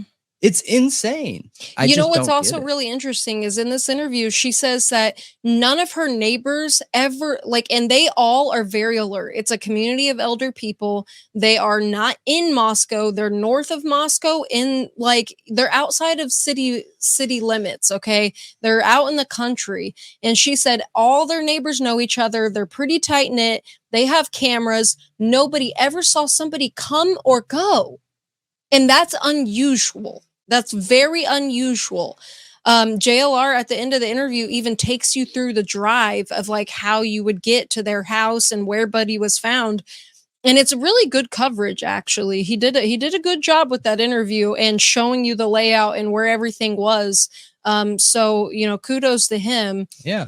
Credit to him for sure. It's interesting, and it's way better than what the news station did, the coverage the news station did on this crime. Because all they did was basically say it's not connected, and here's the sad Buddy's family. That's super sad. Yeah, a lot of videos that JLR does is helpful if you can't get out into those areas, because he literally walks it, drives it, covers almost everything. So yeah, the boots on the ground is very, very helpful, especially in this situation with Buddy, and it's also really sad to hear how close they were to the dog. I know. It's hard to hear. I just can't imagine what that little guy went through. She also talks about the other animals in the area, like the neighbors' animals, how they were freaking out that night, and the neighbors didn't know why. It's almost like they knew what was happening to Buddy. It's really strange. And here's another really weird thing I didn't know till I watched this interview, you guys. The dad, or owner, the male owner of Buddy, the husband, before Buddy's death, he found a domestic bunny, somewhere. I don't know if it was on the side of the road. I don't remember right at this moment. With the whole top of the head cut off and taken off. He said it's like how you would take the horns off of a deer to mount them. Bro. So there's another weird case of an animal mutilation that isn't in the news, other than this guy saying he found it before Buddy was taken, and this happened to Buddy. Yeah, these animal mutilations are so weird. They are strange. So we're going to talk about another one. We're going to move on to another one real quick. Now, this, I'm not sure if it's connected. This happened in 2017, and this is talked about a lot too. It is 7 dead coyotes left on student property in Moscow, Idaho, in 2 separate incidents. 3 sororities and 1 fraternity were targeted. Animal blood on the doorsteps and the windows. Animal blood left on the doorsteps and windows. Yep. The animals had been shot and their bodies placed on the property. The first instance was January 20th, and a suspect was caught on camera. Police officers identified the suspect, and it was revealed to them the incident was intended to be a joke. The second incident, the officer said didn't fit the MO for the first incident, and the previous suspect wasn't declared responsible. What? Yeah, the animal dumps were found on Pi Kappa Phi, Pi Beta Phi, and Alpha Phi properties between 1:22 a.m. and 4:22 a.m. Isn't that really interesting timing? 1:22 to 4:22. Yeah. As previously reported by KXLY, Moscow Police Captain Tyson Barrett said, "We don't have enough information as to who actually committed it, so we don't know if it's a continuation of the prank or someone else doing it." The Pi Kappa Phi president, Ethan Enos, says the coyote killings were gruesome. The bodies were mangled, and he said the sorority across the street got it worse. There was more blood on the doorstep, some even smeared on the windows. Police said it appears the coyotes were shot, which is not illegal in Idaho. On the back porch of the home where 4 University of Idaho students were murdered, what looks to be animal fur or some kind of cloth can be seen in what looks like to be a dog bed. Isn't that weird? Yeah. I think it's really weird. It's weird they didn't catch anybody. It's weird that they didn't see that as like a number one priority investigation. I don't understand. Again, like, so this happened proactive. in 2017, but then now in 2022, when the crimes happen at King Road, they find what looks to be coyote fur in a dog bed. That's what this is saying.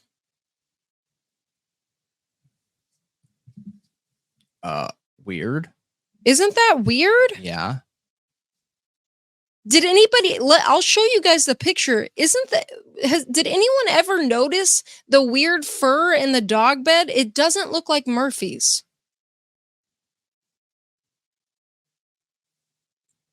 Looks like coyote fur.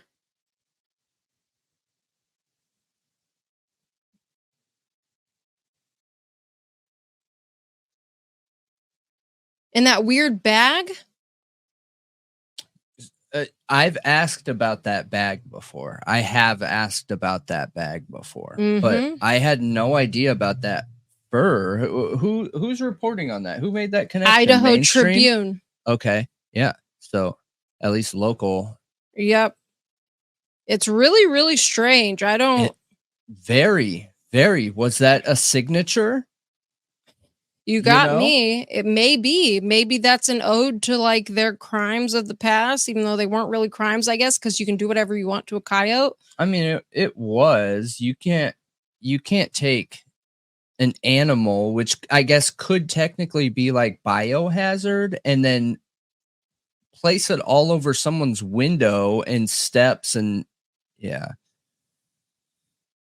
Okay, so we're going to go back to a report where that was actually in 2017, where they're reporting on it in 2017, and that the first incident was January 20th of 2017, and the man was caught and admitted that he'd done it for a dare, but then it kept happening. So in last week's incident, the police didn't have any suspects.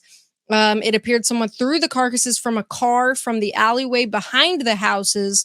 In the first incident, the suspect had taken the time to place it nicely at the door.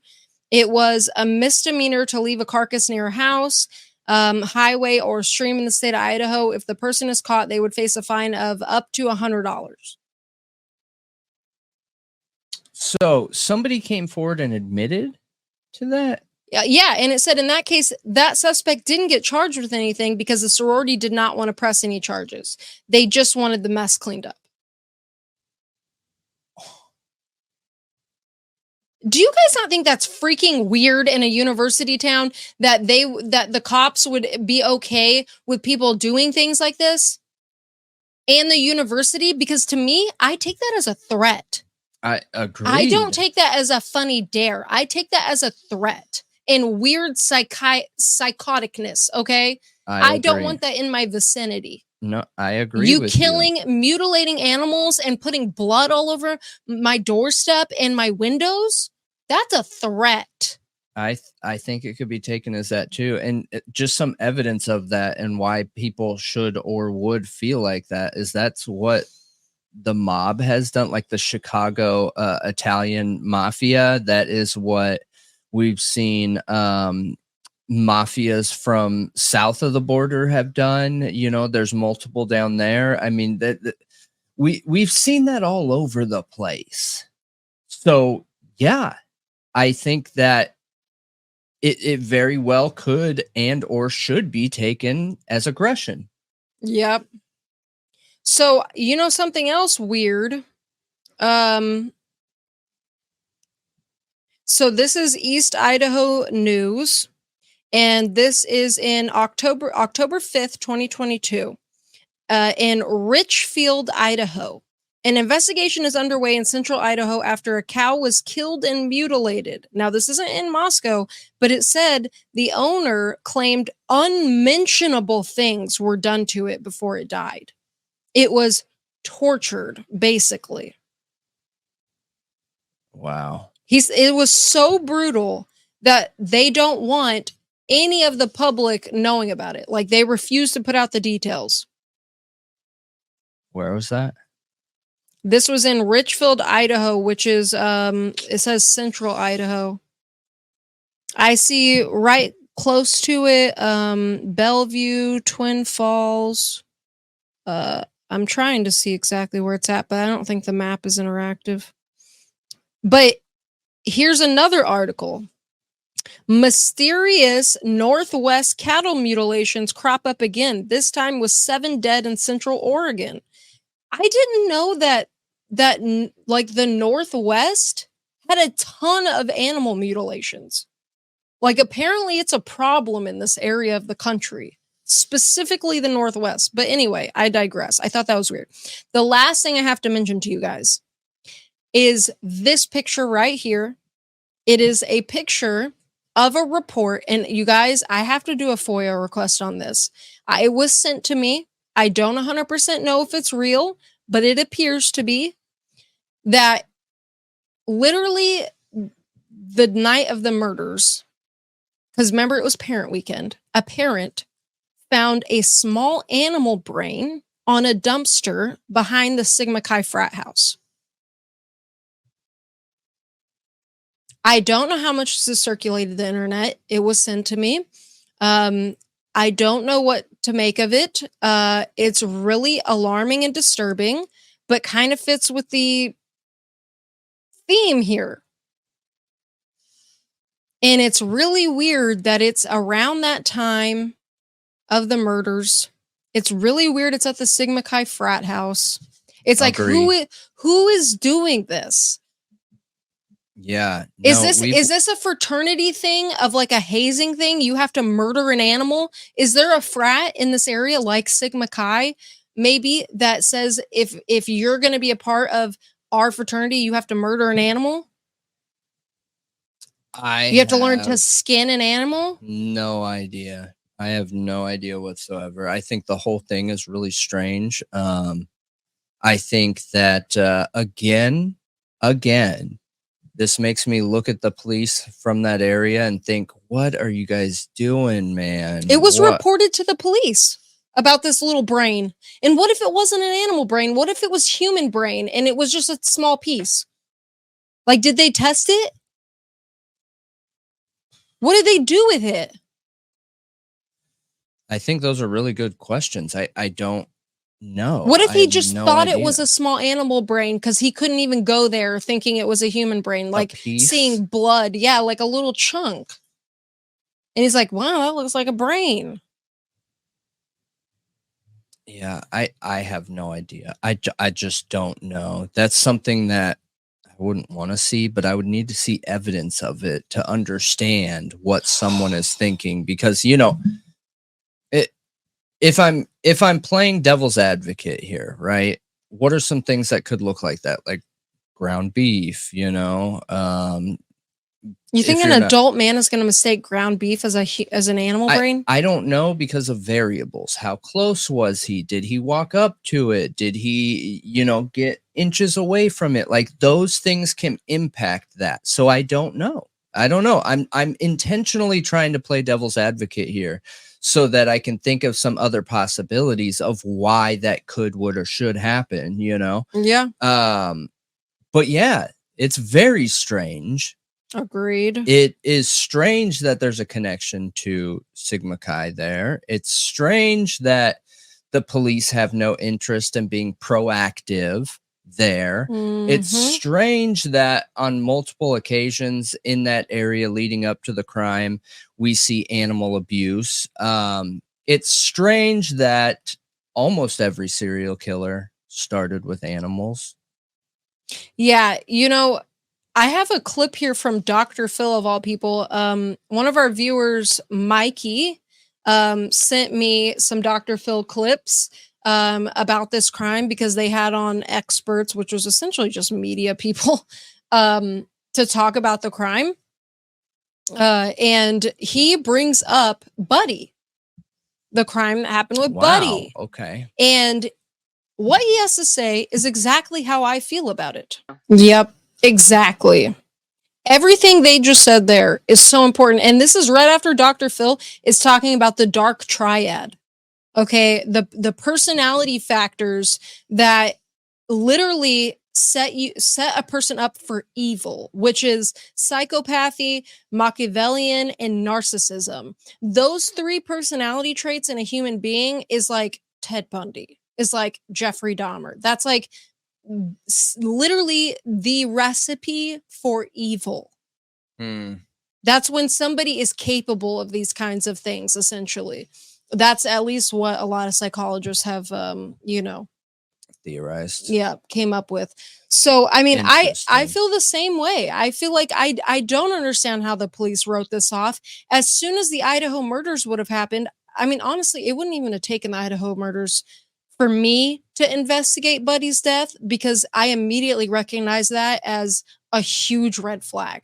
Like, whoever did this, you're immediately not safe. Your community is immediately not safe the second that the owner said in her entire life she has never felt unsafe in their neighborhood.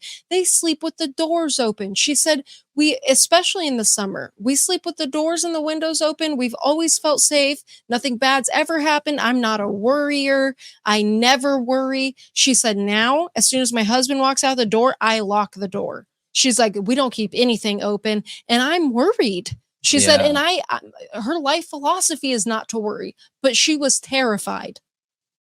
Rightfully so. Yes, because she feels like something could happen to her now, because Yeah, and could these be unrelated? And what I want to just throw out there, right, is we just recently talked about Jack Showalter, and just going over the objective evidence that we were able to find, some of the topics of the community and why they find him interesting and things like that that have to do with this. Well, one of the things and connections that the community makes, on some forums and stuff, is that Jack Showalter is actually to blame for these. So could that be a possibility, and that person not be involved in the Idaho 4 crime? Sure. I mean, something like that could be a possibility.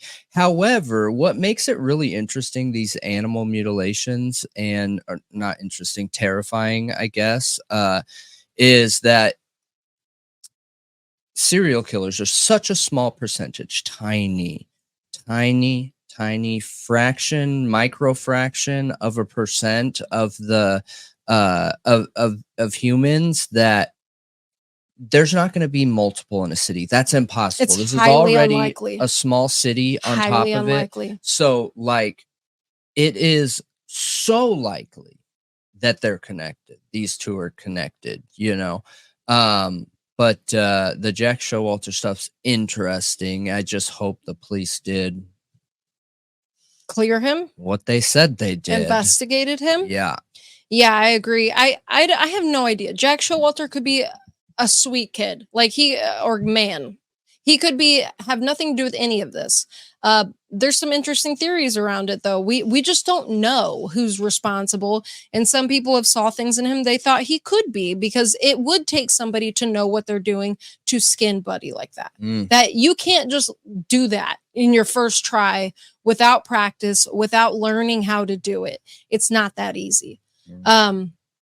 So, I mean, I think it would have had to have been somebody with some kind of experience in skinning animals.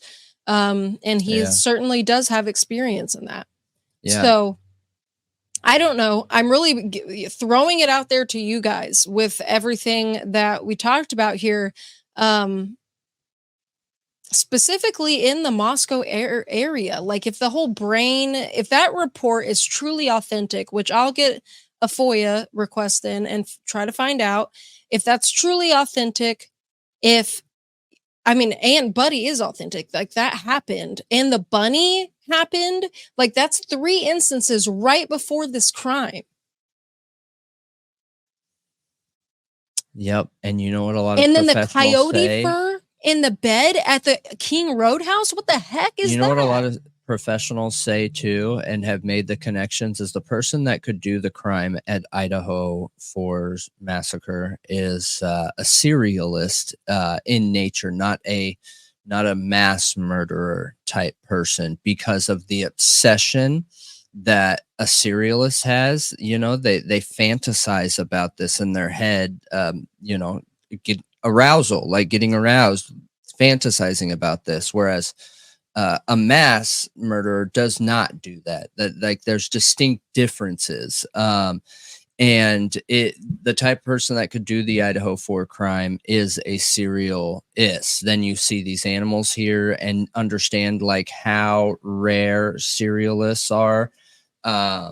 It just feels like there's a connection, you know? Yeah. And I do want to shout out too, the first time we ever saw this, it was actually Crime Circus covering it. And I personally haven't seen a lot of people cover this, but it is very interesting, very, very, very interesting looking at the statistics of probability around serialists. So, you know, shout out to Crime Circus for covering this. That connection is something. It's something. And he called out that this picture here with Kopacka before it had been verified. So now we know, at least based off a friend's account, that it's this toy here. But I mean, yeah, he was just asking questions, you know. Of course, you're doing exactly what we should see investigators do. You look at everything and then you just figure it out and verify. And I know people have a hard time with that, you know, the asking questions and, you know, feeling like people who are innocent and can't defend themselves are being, you know, implicated in crimes. I understand all of that, but like when there's so many questions around a crime and very little answers, the public really is helpful for figuring it out. Yep. Like they just are. Yeah, absolutely. Like, you know, if you see something, say something type mentality, if that person's innocent, like no harm, no foul. Mm-hmm. You know what I mean? Mm-hmm. But it's really the public's, you know, anybody who's engaging in this, you have a responsibility not to harass people. Mm-hmm. That's where the problem really lies. Yep. But yeah, interesting. But that's it. I want to know what you guys think about the animal mutilations. Like, do you think at all that they are connected or could be still? My issue is I haven't been given any evidence to show that they're not. Just told. We've only been verbally told it's not connected. Right. Why? If it's not connected, then you should have evidence to prove that, and that should not be held under a gag order because it's not evidence to your case. Correct? Right. So give the public the information. Prove to them it's not connected. And if you can't, then you don't know that it's not connected. That's all I got to say about it. But let me know what you guys think. All right, you guys. So let's dig into what I think is a very interesting topic on a very interesting direction that we're going socially, you know, at least in the US for right now. So on November 30th, 2021, a mass shooting occurred at Oxford High School in the Detroit exurb of Oxford Township, Michigan, in the U.S. Ethan Robert Crumbley, age 15, armed with a 9mm semi-automatic handgun, ended the lives of 4 students and injured 7 people, including a teacher. Authorities arrested and charged Crumbley as an adult for 24 crimes in total, including murder and terrorism. Crumbley pleaded guilty to all of the charges in October of 2022. On December 8th of 2023, Crumbley was sentenced to life without the possibility of parole, plus an additional 24 years. Now, horrible situation. I don't just want to bypass that, right? School shootings are so scary in general. Teachers go to work every day scared that their school could be the next location. Parents send their kids every day scared that their school could be the next location. You have a whole bunch of kids, in some cases, like where I went to school, a graduating class alone could be a size of 700 or more, you know. It's a lot of kids in a small area, and you don't always know how each kid is being raised at home, right? So, you know, the best of thoughts going out to the victims' parents in these situations. I've seen a couple of them talk on mainstream media sources, or when I was digging into the details of this. And I don't know how I feel about charged as an adult. I'm not sure how I feel about that, but and that's not important to this story right now. But he does deserve to be behind bars, and these parents deserve to get some kind of justice for doing the right thing and sending their kids to school to be have their lives ended outside of anything within their control, the parents or the victims. So, you know, I just want to talk about this in a respectful fashion, and that's horrible. They had to all go through that. Now, the aggressor is Ethan Crumbley. Yeah. Well, Crumbley's parents, Jennifer and James Crumbley, this is the important part of the topic that we're going to be digging into. Jennifer and James Crumbley were charged on December 3rd, 2021 with involuntary manslaughter for failing to secure the handgun used in the shooting. After failing to appear for their arraignment, the parents were the subjects of a manhunt by the U.S. Marshals. That part I didn't know till today. They were caught and arrested in Detroit on December 4th. Lawsuits were filed against the school district, Oxford Community Schools, starting on December 9th. They allege negligence by school officials towards warning signs exhibited by Crumbley leading up to the shooting. In February and March of 2024, the Crumbleys were convicted separately of 4 counts of involuntary manslaughter. Interesting stuff. The landscape of parenting in general right now in the US is changing. If you guys don't understand like what's like the importance of what's going on there, Ethan Crumbley made a decision because of a multitude of factors. I don't even think that we could ever know all of them. Grabbed a gun, a semi-automatic handgun, went to school, ended the lives of kids that, you know, he just felt the drive to do, and the parents are charged with their murders. Well, yeah, involuntary manslaughter of them. Yes. Yeah. That's a very, very, very... Because Ethan is charged with their murders too, and he's already been sentenced as well. Yeah, that's a very big deal. That is a very big deal. Nothing like this has ever been done before. Nope. In the history of our judicial system, parents of shooters were looked at like victims for a long time. A very, very long, yeah, like serial killer families. They were looked at like a serial killer's family. Like, yeah, they were looked at like victims. And, you know, in some situations that never sat right with me because I'm like, you were a crappy parent. Like, you kind of have some blame in not paying attention to your kid.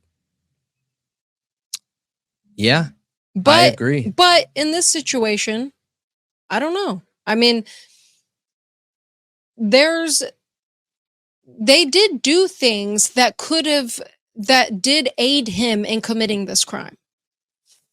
They bought him a gun, for example.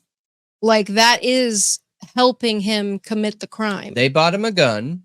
They didn't lock up the gun, even though they had a cable lock sitting right there.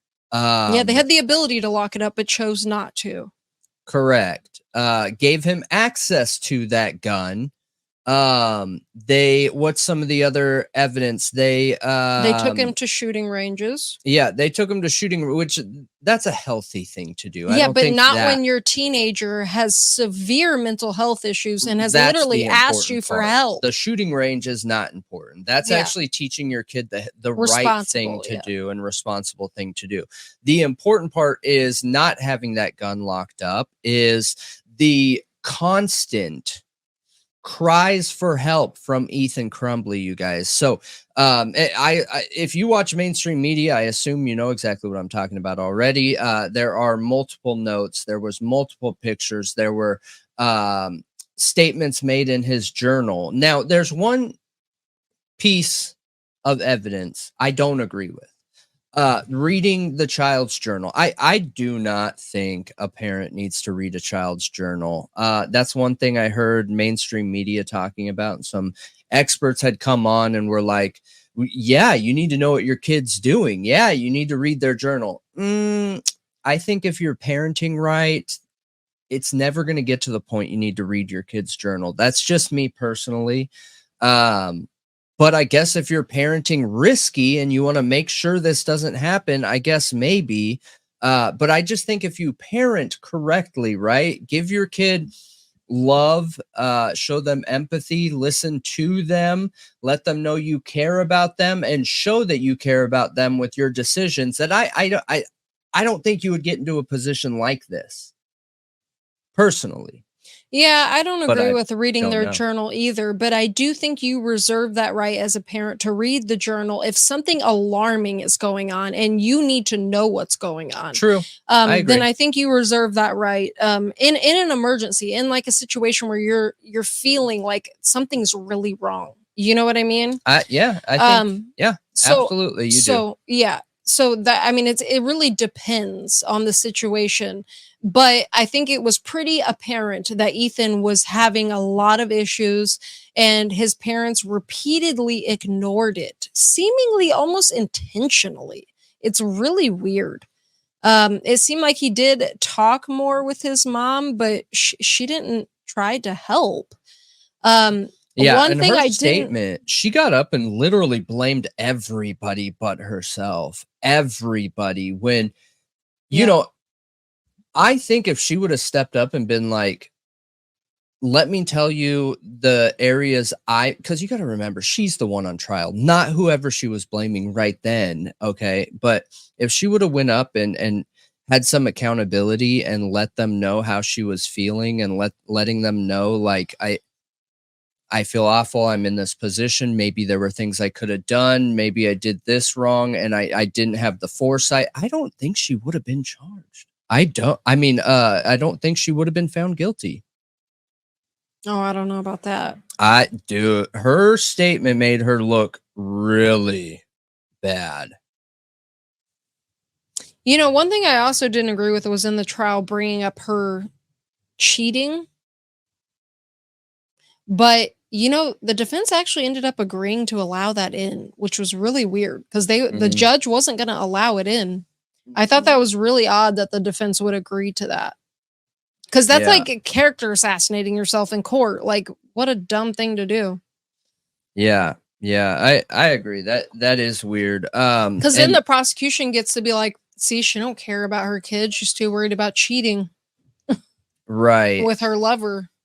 And going back to the journal, just to be transparent here with our viewers and everything, the journal was where Ethan Crumbley had his plans. He was planning, he was writing down his plans to do this. Everything from lists of what he would need, talking about who, what, where. You know, he actually went to his parents and asked for mental health help, which they didn't get him. Okay. Which is insane. What I want to know, I wish I could know how that conversation went. Did they even ask him, why do you feel like you need mental health help? What's going on? Can you walk me through why you feel that way? Like, you know what I mean? how much came out. And here's something interesting. So James Crumbley, the father, as soon as the school shooting started happening, word gets out quick. People start calling 911, everything. Once he got word of it, James Crumbley called in without knowing and saying, my son's the shooter. Yeah, I know. He already knew. Dude, they knew. And you're sending him to a public school. You are keeping a gun unlocked. You are like... Yeah, what I bet happened is he heard and he was like, oh my gosh, could that be Ethan? Went and checked and the gun's not there. And I remember there was a delay in him calling 911 too. I think they determined it was like 14 minutes he waited. That proves, though, proves. They knew something was wrong. Yep. They totally Most did. parents, you could show them... I shouldn't laugh at this, but it's common because parents want to always think the best of their kid. And like what I'm laughing at is I've seen so many videos where it's not something as serious as this. It's something a lot less serious. And you could show parents all the evidence in the world that their kid's doing this one thing. No matter what, they're not going to believe Well, it. It's like that one case that you talked about with the Good car. faith. The guy that killed his father and tried to kill his mother with an axe. Yes. And she doesn't remember. She doesn't remember, but got an axe to the face and then wakes up out of that and survives and thinks he's innocent. Yep. She's fighting for his innocence. He put an axe to her face. Trust me, I know. Like, it's so, yeah, there's a lot of parents want to believe the best about their kids. So for them to the dad to immediately think it was Ethan is a big deal. That's a really big deal. And then on schoolwork at school, he wrote and drew pictures of like harming animals, harming a bird, and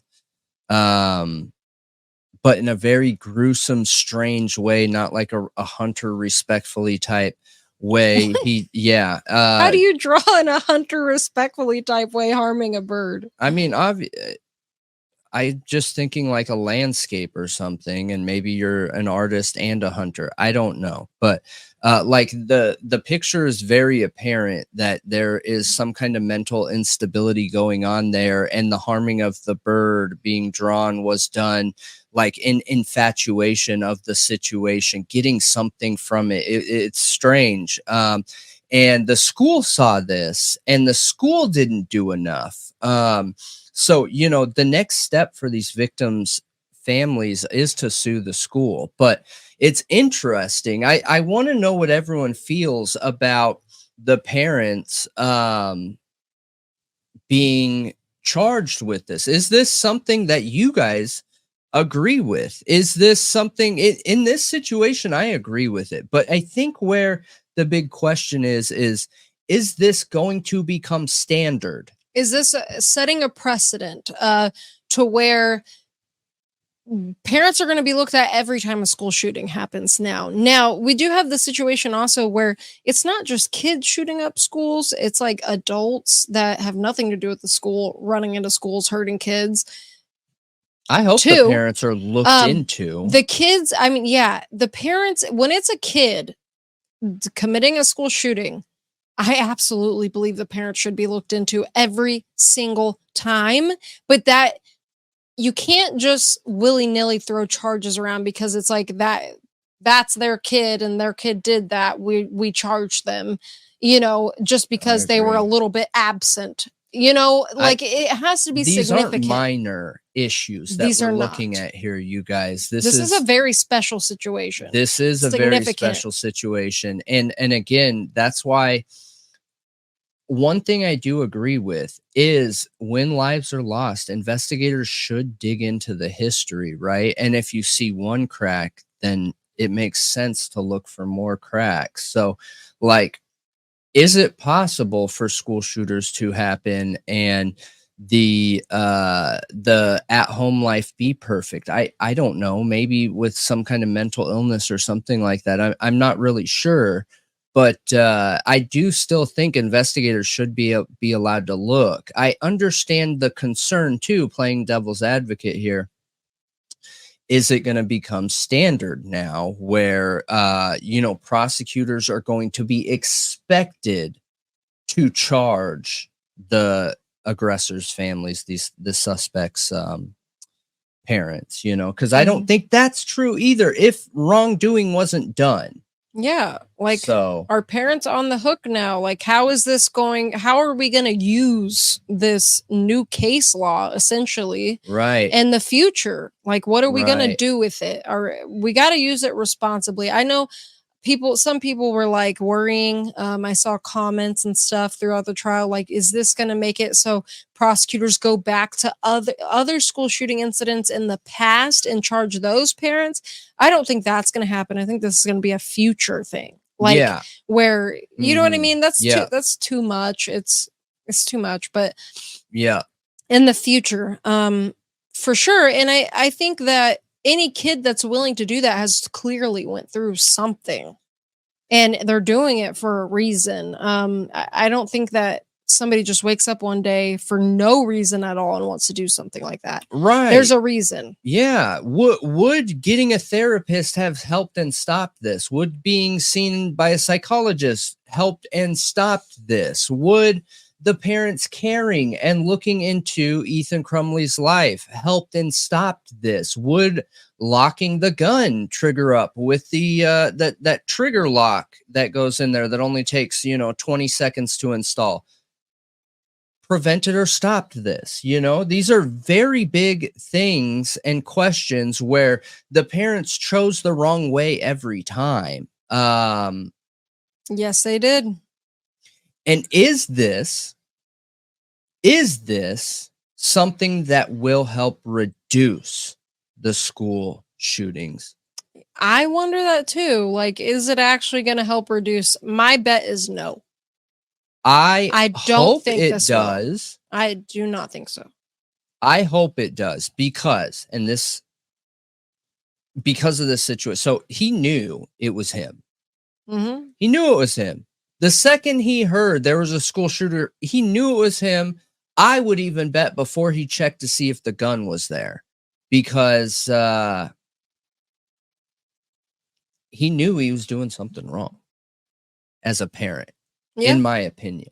Yeah. I think he could have done more, and I think he knew he could have done more. I think that she could have done more, and I think she knew she could have done more. And that's very subjective. I am making an assumption here, but just based off the evidence, right? And I'm saying this in hopes that future possible school shooting situations, the parents are going to remember this and be like, maybe I better ask some more questions. I hope so too. Maybe I better check up again. Let me just knock on their door and see how they're doing. Let me just make sure, okay? I really hope so too, but I don't know. I mean, I hope it encourages parents to ask more questions, make sure their kid's okay.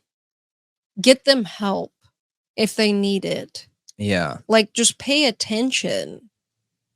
I hope it does do that. And I hope that does in the end lead to some kind of significant change in the numbers, because the numbers of school shootings is massive and absolutely terrifying. Yeah, absolutely. And that's all I got for you guys. This was about the Crumbley situation, and I want to know how you feel about it. The parents' sentencing has not happened yet. I believe that is early April. Both have been convicted, found guilty, and both of them 4 counts each. Took about 10 hours for each parent. Of deliberation in the jury room. Yeah, it took a long time for them to deliberate. Yeah, they took it seriously. There's longer amounts of time, but I mean, it wasn't an hour. It wasn't a couple. It was over a day. Yeah. So, yeah, I think that it shows that the jury took it very seriously. I think that, it's interesting seeing the direction it can go. And I just hope, my hope is that it reduces school shootings in the future, and it makes parents want to be more interested in their kids' lives and mental health and interests and overall well-being. But I want to know how you feel about it. I want to know what you think about it. All of those questions. I want to know how it makes you feel. Let those thoughts riot. Leave them in the comments below. Okay, so we've seen a whole bunch of activity recently in the Delphi case. There have been a ton of motions of court activity. They're preparing for the contempt hearing on the 18th of this month. Though Hennessy, Baldwin and Rosie's attorney, has asked for a continuance. He wants to put it off a little bit because they've come into more information. Information maybe even possibly implicating McClelland communicating with a YouTuber that goes by Fig Solves in leaking and disseminating information to the public. Like, there's an implication in there. Is it fact? Is there evidence yet? Not yet. Interesting. And this hearing will not be streamed. So like the leaks didn't come from who we defense. Thought they came from. They may not have. And you know, Hennessy's doing a really good job, even in his motions, laying out how many leaks there have been in this case since the beginning. Like, this isn't just something that is isolated to the defense in this case. This is something that's been happening from the beginning of the Delphi case and throughout it. That's interesting. I even have pictures of some of the leaks from throughout the case. So it's true. Like, these have been coming for a while now. This is nothing new to Richard Allen's defense team. And I mean, honestly, who knows? Maybe the person that went in there to get those pictures was directed to. Because why else did he? Why did he do that? I hear you. He had no reason to, really. Yeah. They weren't making money off of it. Right. I know. Anyway, so that's one update. And we're waiting on the contempt hearing. We're going to see. There's been a ton of motions. I highly suggest going back and watching like some of Bob Mata's read-throughs of the documents. Also, Sleuthy posts them a lot on Twitter. Defense Diary posts them a lot on Twitter. The Unraveling posts them a lot on Twitter. There's been a whole bunch of people named, like we read it last week, YouTubers and such that were named in that document. Well, they've been sending in motions to the court and all kinds of stuff. I'm not going to focus on any of those. Okay. It feels like a bunch of drama, to be honest. They're all, seems like they're trying to fight for attention or something. Yeah. You know, that's how it seems to me, but you know, who am I? I want to focus on the third Frank's Notice request for hearing, okay? Because it contains a whole bunch of information that you can essentially just tack on to the original Frank's memorandum, because it's additional details and additional discovery the defense got to go through once they were reinstated to the case. Because remember, after the Frank's memorandum, they were kicked off the case. They were fighting to stay on this case. Right. And then once they were reinstated, they were given the discovery again. They go through it and they find things that are really interesting and add on to their theory of the case. So they want another hearing for this. Well, they never got a hearing, not another hearing. Judge denied the Frank's motion without ever having a hearing, which is absurd. It's absurd. Agreed. Even if you disagree with that Frank's memorandum and everything talked about in it. The judge isn't there to agree, by the way. But yeah. No, she's supposed to be entirely unbiased. Not having a hearing when they gave you that much evidence, not having it argued out in court is absurd. That makes no sense at all. But hopefully I don't doubt she's probably going to deny this too, but hopefully she has a change of heart. Like, please, worried for about the love that. of God, Like, somebody save this case and get justice for these poor little girls. Like, it honestly just makes me so sad for these girls and their families. Me too. They didn't deserve any of this. They didn't ask for any of this. You know how mortified they would be by all of this? Like, they were just two little girls. Like, they were in the awkward years. You know what I mean? Trying to figure things out. I don't know. It drives me crazy. But anyway, this is super, super long, but I want to go through some of the highlights of it and read some of it. So within this, they talk about their first Frank's notice, which was the 136-page memorandum that detailed certain evidence that Tony Liggett had failed to include in his search warrant application, and certain details that were false, right? And if any of you have read the memo, there's some really interesting things in there, like how the witness accounts, what they put in their search warrant didn't line up with what the witnesses actually said. Like the car, like they said they saw this, comet, this Mercury comet, and Richard Allen drives a Ford Focus. Yeah. It was black, and they're totally different colors. They're totally different shapes. Like, it makes no sense at all. Also, one of them said they saw somebody in a tan coat, not a blue jacket, like Bridge Guy or what Richard Allen claimed he was wearing that day, which is really, really interesting. So it is essentially, okay, so October 3rd, the defense filed its second Frank's notice detailing how the prosecution and law enforcement had attempted to conceal the identity of the Purdue professor. And this is also contradicting Tony Liggett's statements and Jerry Holman's statements, because essentially nothing they said about what the Purdue professor said was true. None of it. It blows my mind, actually, how blatant that lie is. Yeah. That out in the open, they literally communicated that with media. I know. They did. So let's first focus on the geofencing, okay? So after they filed their Franks 1 and 2, they were kicked off the case. And then once they were reinstated, and this is before they could go through this geofencing evidence, okay? Then they're reinstated and they get to go through it. And this is a report. Okay, so the defense was reinstated on the case in January 2024. It received discovery on September, in the form of September 22nd.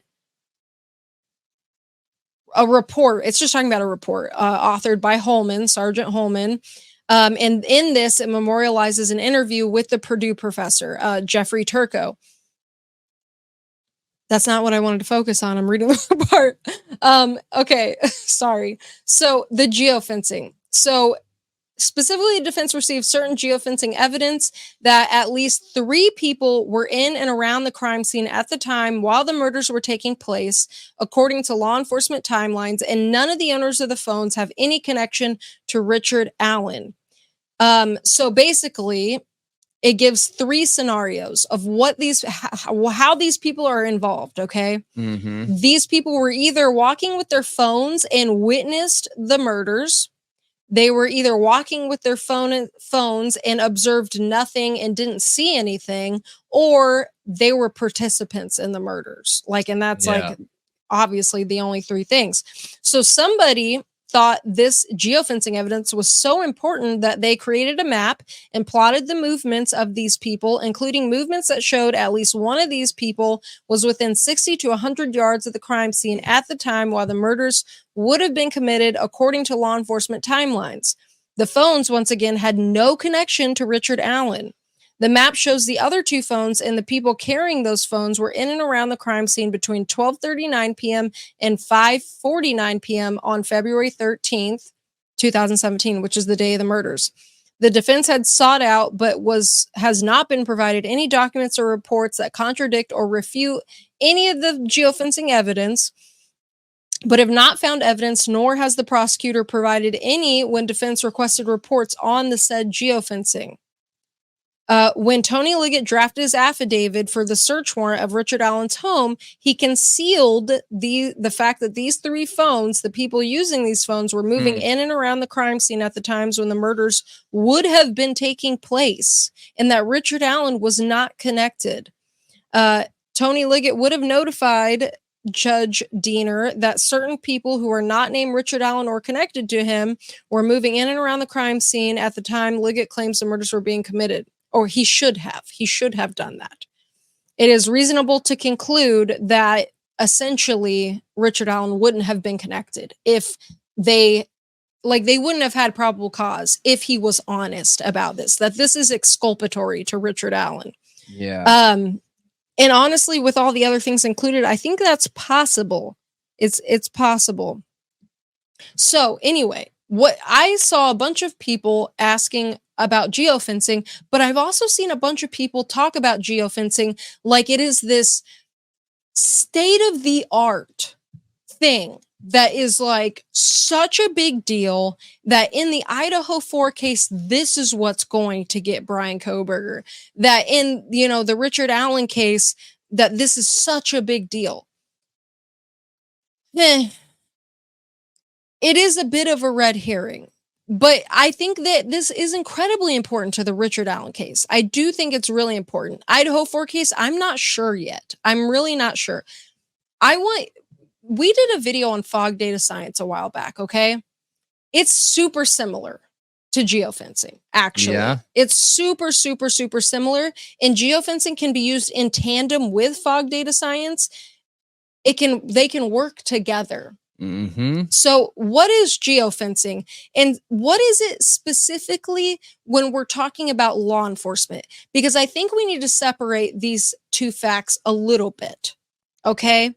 Because there's geofencing that utilizes things like RFID, Wi-Fi, Bluetooth, what's some of the other things? Wi-Fi, Bluetooth, cell data, and RFID, I think is all the things that it utilizes. That there's literally a fenced area, okay, around a physical location. Mm-hmm.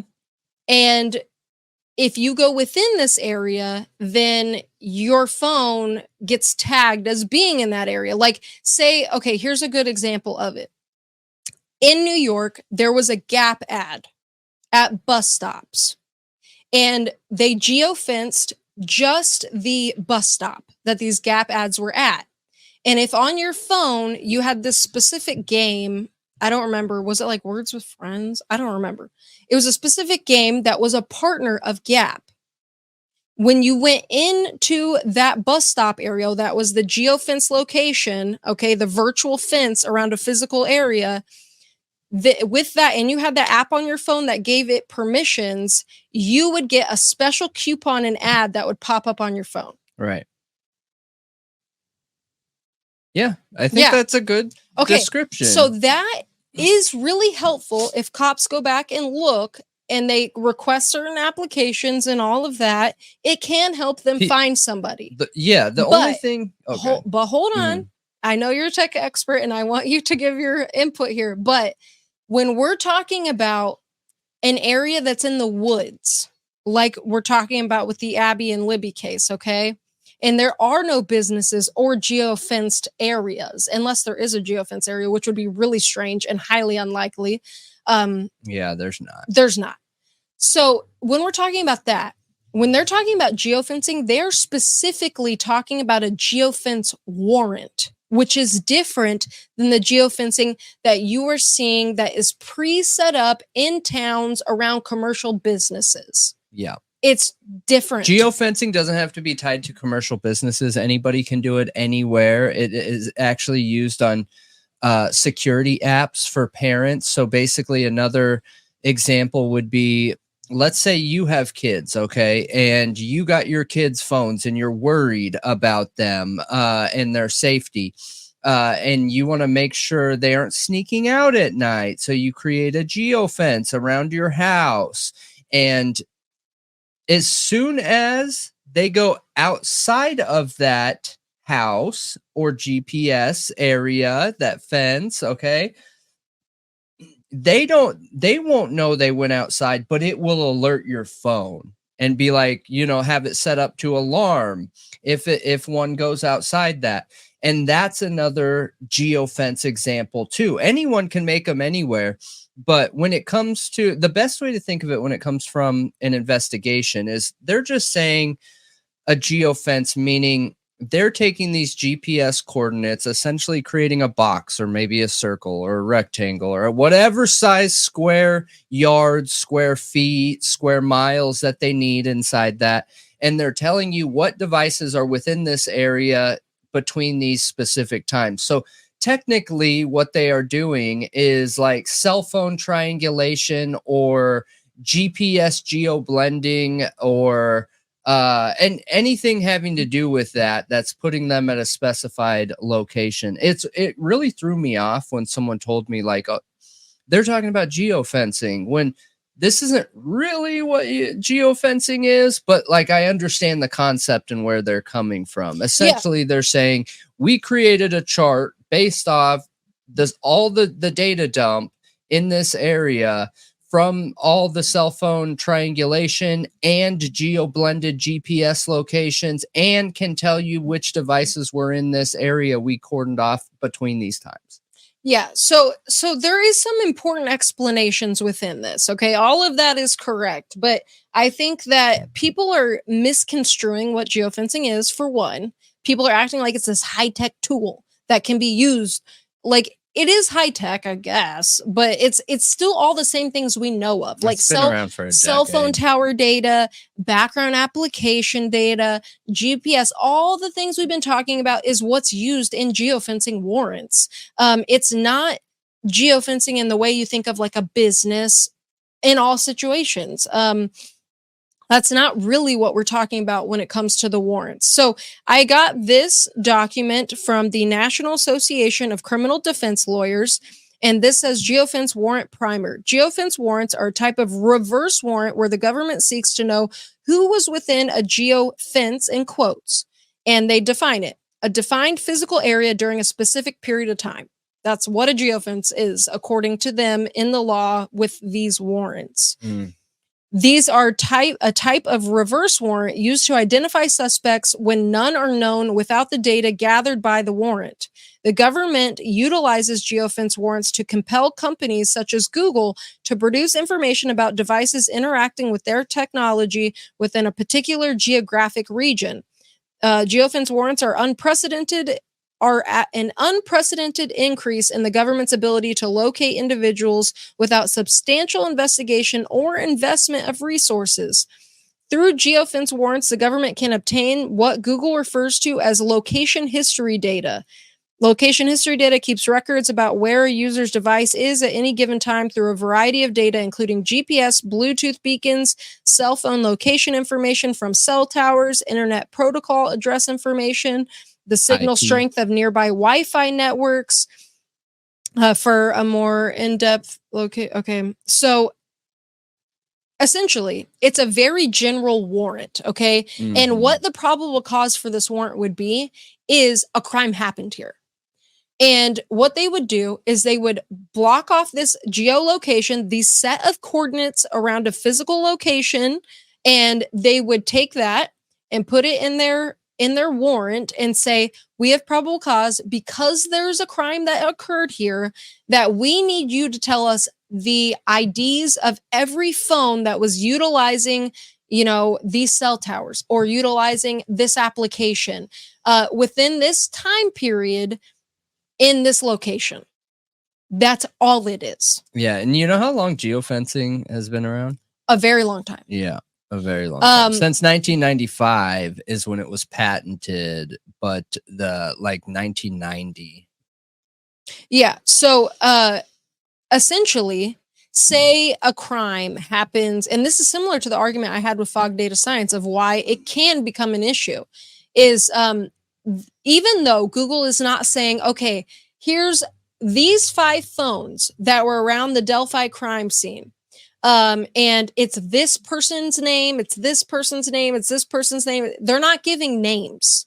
They're only giving the device ID that was in that area around that time and the movements of that device.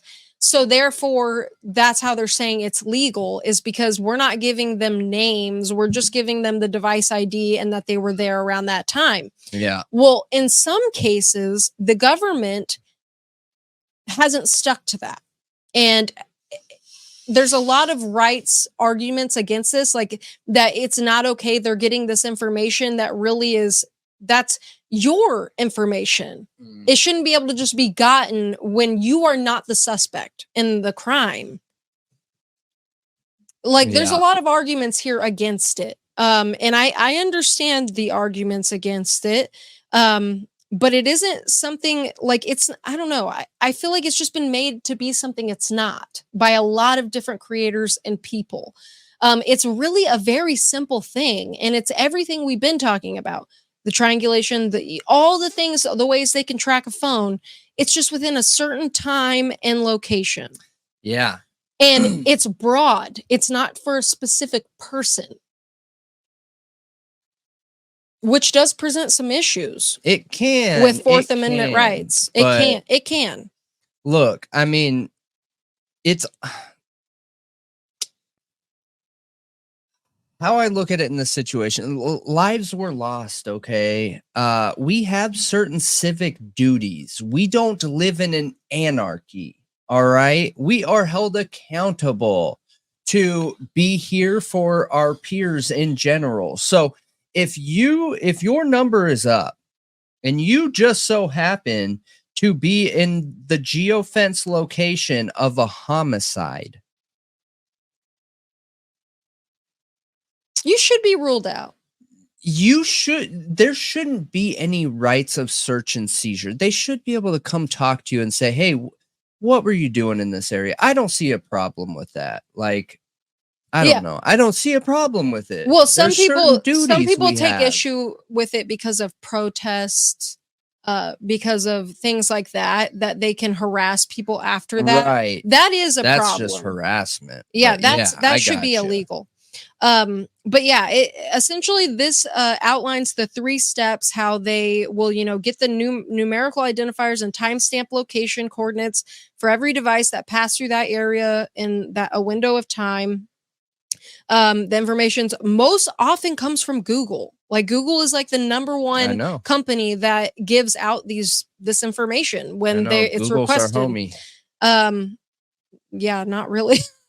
They are. It's a good company. Google is good. They have some of the best protection services ever, period. The big difference between Google is they work directly and actively with law enforcement, whereas Apple doesn't. They fight law enforcement.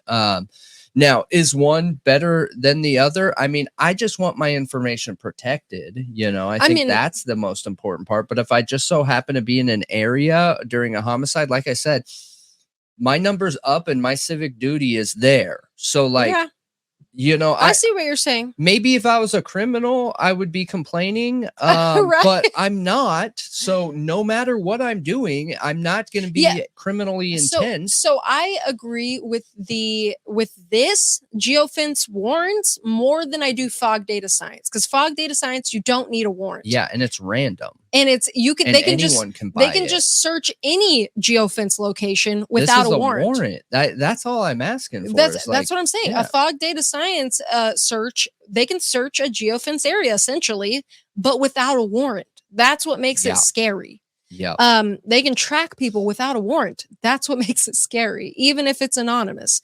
So step 2, then they review the list and culls. It's using other investigative techniques. Sometimes the government requests more information about particular accounts from the company.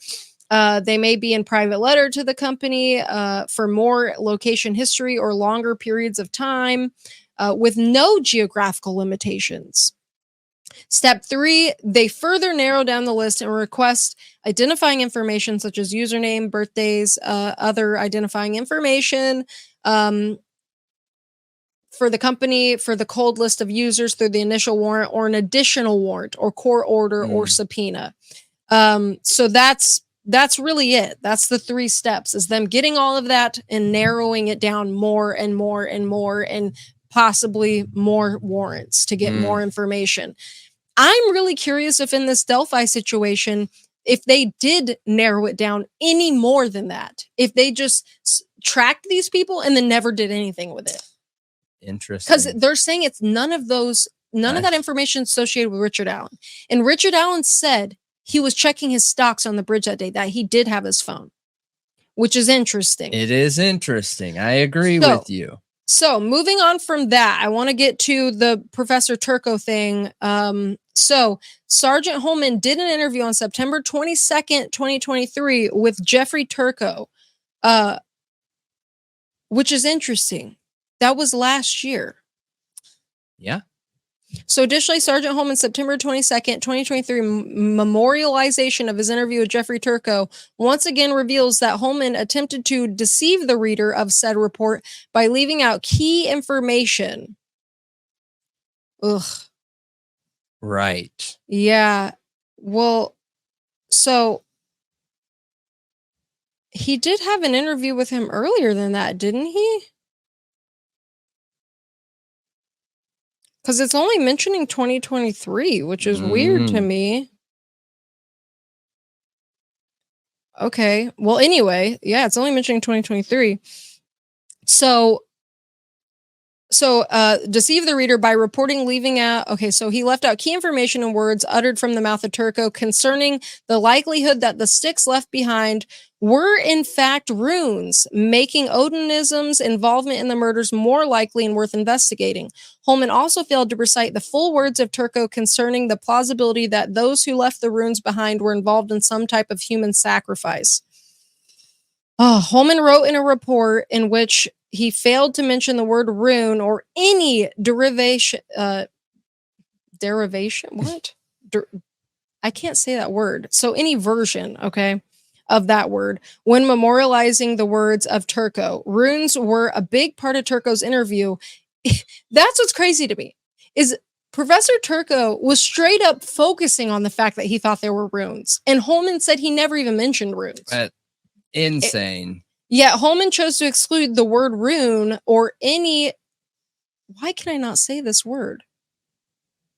I don't know. I don't know why. It's got I got a brain block. Any version of it, okay, of that word in his report. Instead, the relevant part of Holman's report was the following, and I quote, I asked him, meaning Turco, to summarize his findings, and he said they were inconclusive.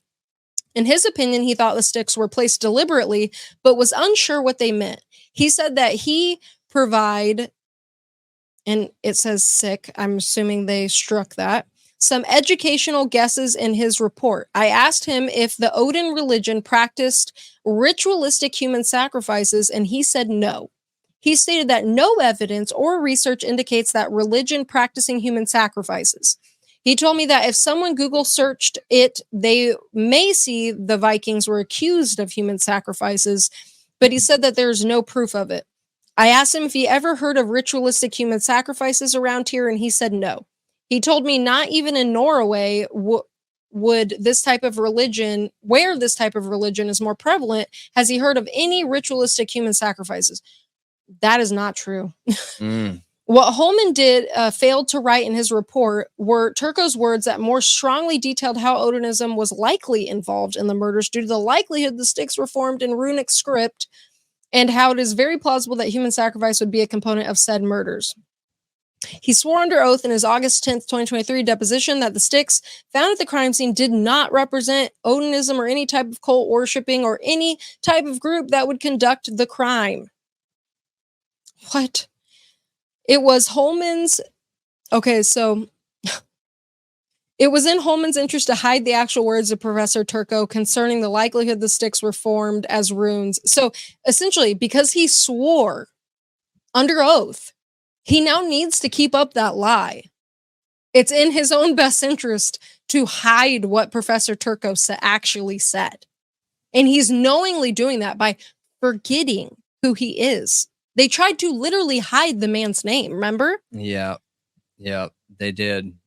So, Turco's words and information that Holman left out of his report include the following. A, after viewing the way the sticks at the crime scene were arranged, it was a given that the pattern of the sticks was someone's attempt to replicate Germanic runic script.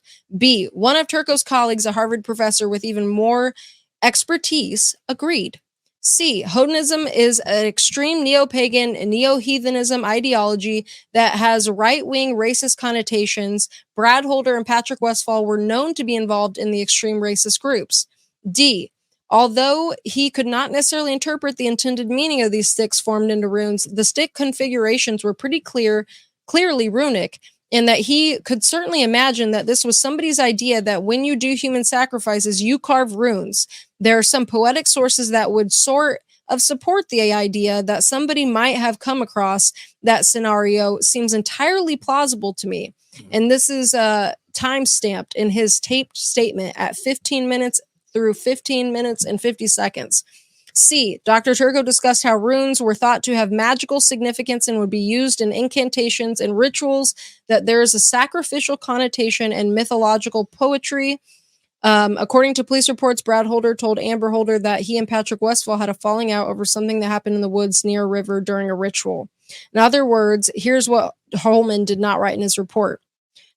Turco told me it was a given the arrangement of the sticks were part of the runic script.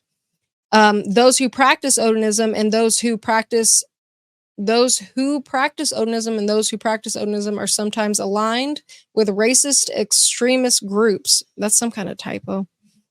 Brad Holder's son had some type of dating relationship with one of the victims. Brad Holder was an Odinist fascinated with runes, which were found throughout his Facebook page. Brad Holder and Patrick Westphal were also affiliated with a racist extremist group. Also, Turco admitted that it was entirely plausible that somebody would read something on the internet indicating that Viking religions involved human sacrifice, and the same person would have an idea that when conducting a human sacrifice, runes should be carved and the runes should have magical significance and would be used in rituals. Interesting, right? Mm-hmm. So that's like basically what he's saying. Like Holman should have made these connections. Yeah. But he chose to completely hide it. In that he wrote Holman's findings from his conversation with the professor is that the professor's findings were inconclusive. Yeah, that's interesting. I mean, is anything going to be done about this? I have no idea. Like, are they going to do anything? There's nothing they can do. Are you kidding me? He could totally be in trouble for this. No, we're assuming he's lying. He hasn't said he's lying. That's a very big difference. Who hasn't said he's lying? The officer. You mean the defense hasn't claimed he's lying? No. The only person that can implicate himself is himself. He literally has to say that I did this with bad intent and I lied. No, Fred Rice never did. And we'll Taylor proved. It's a law enforcement officer, but we'll see. Yeah, and that guy didn't. Nothing happened to him. No, actually tried suing the Idaho State Police who stuck up for him. Yep, my point. But the case got overturned. There's nothing. So even though nothing happened to him, the case still got overturned. Mm-hmm. So I mean, I don't know. It goes more into Brad Holder's interview, the videotaped interview being erased. Only one short report memorializing that tape interview exists. Therefore, the defense is being forced to rely entirely on the words and context of the author that interview chose to include in that report rather than the entirety of the actual words by Holder. The way that Holman memorialized his interview with Turco detailed above should cause alarm about what law enforcement chooses to include or not include in their reports. And I agree with that. Mm-hmm. They shouldn't. And, I've heard several attorneys say, we don't rely on memorialized reports because often they leave out the most important parts. Yeah. Like the summarized reports of interviews are maybe helpful, like when you're trying to get the gist of it, but they go through and listen to every single one because oftentimes they're not as accurate as you would hope they would be, and they leave out super important stuff. Yeah. But most of this is going through all the same things pretty much over and over and over. It talks about, you know, the differences in what the witnesses saw. Again, you know, Betsy Blair and how what was said in the actual search warrant wasn't accurate, her witness report. But I mean, to sum it up, I think that's a huge deal. I think that's really important evidence to add on the geolocation data and the fact that none of those devices were connected to Richard Allen. I'm really curious if they have any video of Richard Allen walking to the Mononhai Bridge, because I'm pretty sure they have video of a car.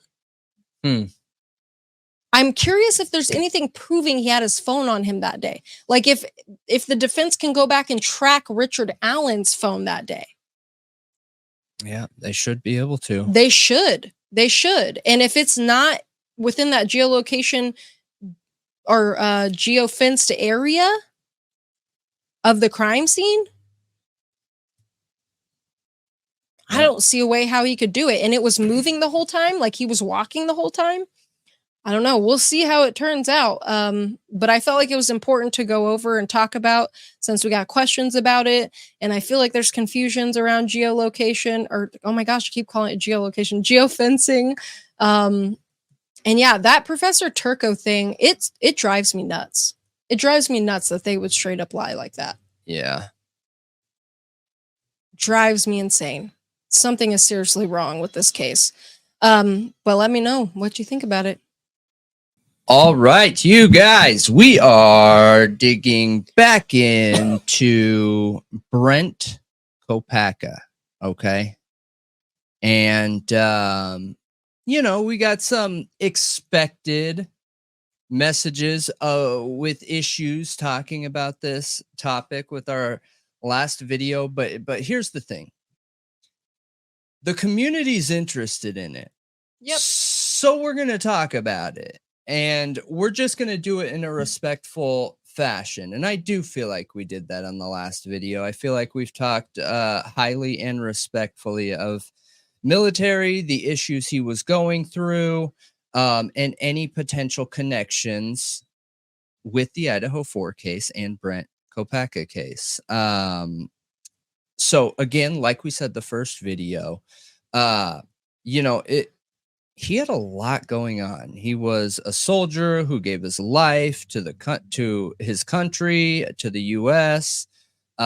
He was hit with a car bomb, an IED in a Humvee, and it gave him TBI and PTSD. And ever since he came back from that war, he was never the same, you know, and a lot of people, which you'll hear, but a lot of people that knew him said that, you know, he stayed over there. He never came back, which is really sad. And in my opinion, needs to put a huge highlight, spotlight, and everything in between on the issues of our soldiers that come back. You know, if anything comes out of this research and this story, it should be that we need to do more for these soldiers to help them overcome these issues. Because I look, they sign up for 4 years or 6 years, or maybe they're a career soldier. I don't really know. But at the end of that term, they should be able to come home and mentally and physically. Be home. Yeah. I mean, you know, this is an issue that's dear to my heart. After like listening to this, after, you know, which is what you guys are going to hear in a minute, hearing more of his story, it's literally brought me to tears. Like, it is heartbreaking. It's heart-wrenching. It sounds like he was like a really nice guy, you know, like in a lot of ways, where he always was so close to people's kids and would give them gifts, and, you know, was like a big kid himself when he was around them. But then he had this trauma. Yeah. That this other side. It was literally consuming him, all of him, to where he couldn't be that happy person anymore. He couldn't be around for them the way I'm sure he wanted to be. It's just really, really sad. We brought up connections because a lot of people in the community draw the connection between Idaho 4 and Brent Kopacka. Kopacka is how he says it. This is a whole situation in its own, though. It is. The shooting at his coffee house apartments is its own thing, and there's some very strange situations going on there. But with the Idaho 4 case, I've asked the question. Whereas, if he is a part of it, how much is he to even blame? How much would he to blame when I'm assuming, would be caused by delusions, PTSD, the TBI, a lot of these things he had straight going up on. Hallucinations. Yeah, I know. He was straight up hallucinating. He straight up felt like people were following him. So is it possible that he could have felt like the people that were following him just so happened to be at this house and the soldier turned on? Like, I don't think those are unfair questions to ask in this situation. However, I also don't think it's fair to go down this road without any objective evidence, and that's what we're trying to look into. So I want to be very clear. We're not trying to make these connections. We're literally just looking to see, are there any connections? The connection's already been made. Okay, somebody's already made the connection between Kopacka and the Idaho 4. And we don't necessarily agree with that connection or disagree with it. It's just out there and it's a theory. And regardless, I feel like Kopacka, this is its own situation and he was wronged severely. Whatever happened in this, it doesn't feel right. It doesn't seem right. But we have to look at the evidence and the situation objectively to decide if there's actually any connection at all. Yep. You know what I mean? So yes, this theory's out there and people have talked about it. Is it our intention to try to force a connection? No, we're just looking at the evidence as it's presented to us. Yeah, absolutely. With the utmost respect possible. So what you guys are about to listen to is, like we said, we put in a FOIA to get all the evidence presented from the shooting that day. And it's just been sitting there for months, like 6 months, and this is one of the interviews with somebody that was very close to him. When somebody's very close to another person, they're able to tell you more about who they were, their character, and what kind of stuff they had going on, which I think you hear a lot of in here. And it raises some big questions in some areas. It helps explain a little bit about him in other areas. But all in all, it is very, very, very, very interesting, in my opinion. So I hope you guys will learn and find something interesting in it, and then we'll go through it. So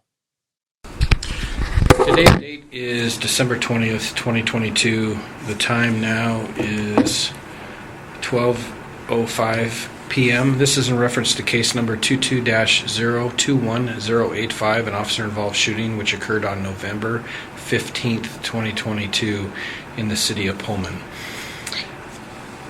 This is going to be the statement of... Pretty close. And Jeff, can you go ahead and state your name and spell your name for me, please? Jeff.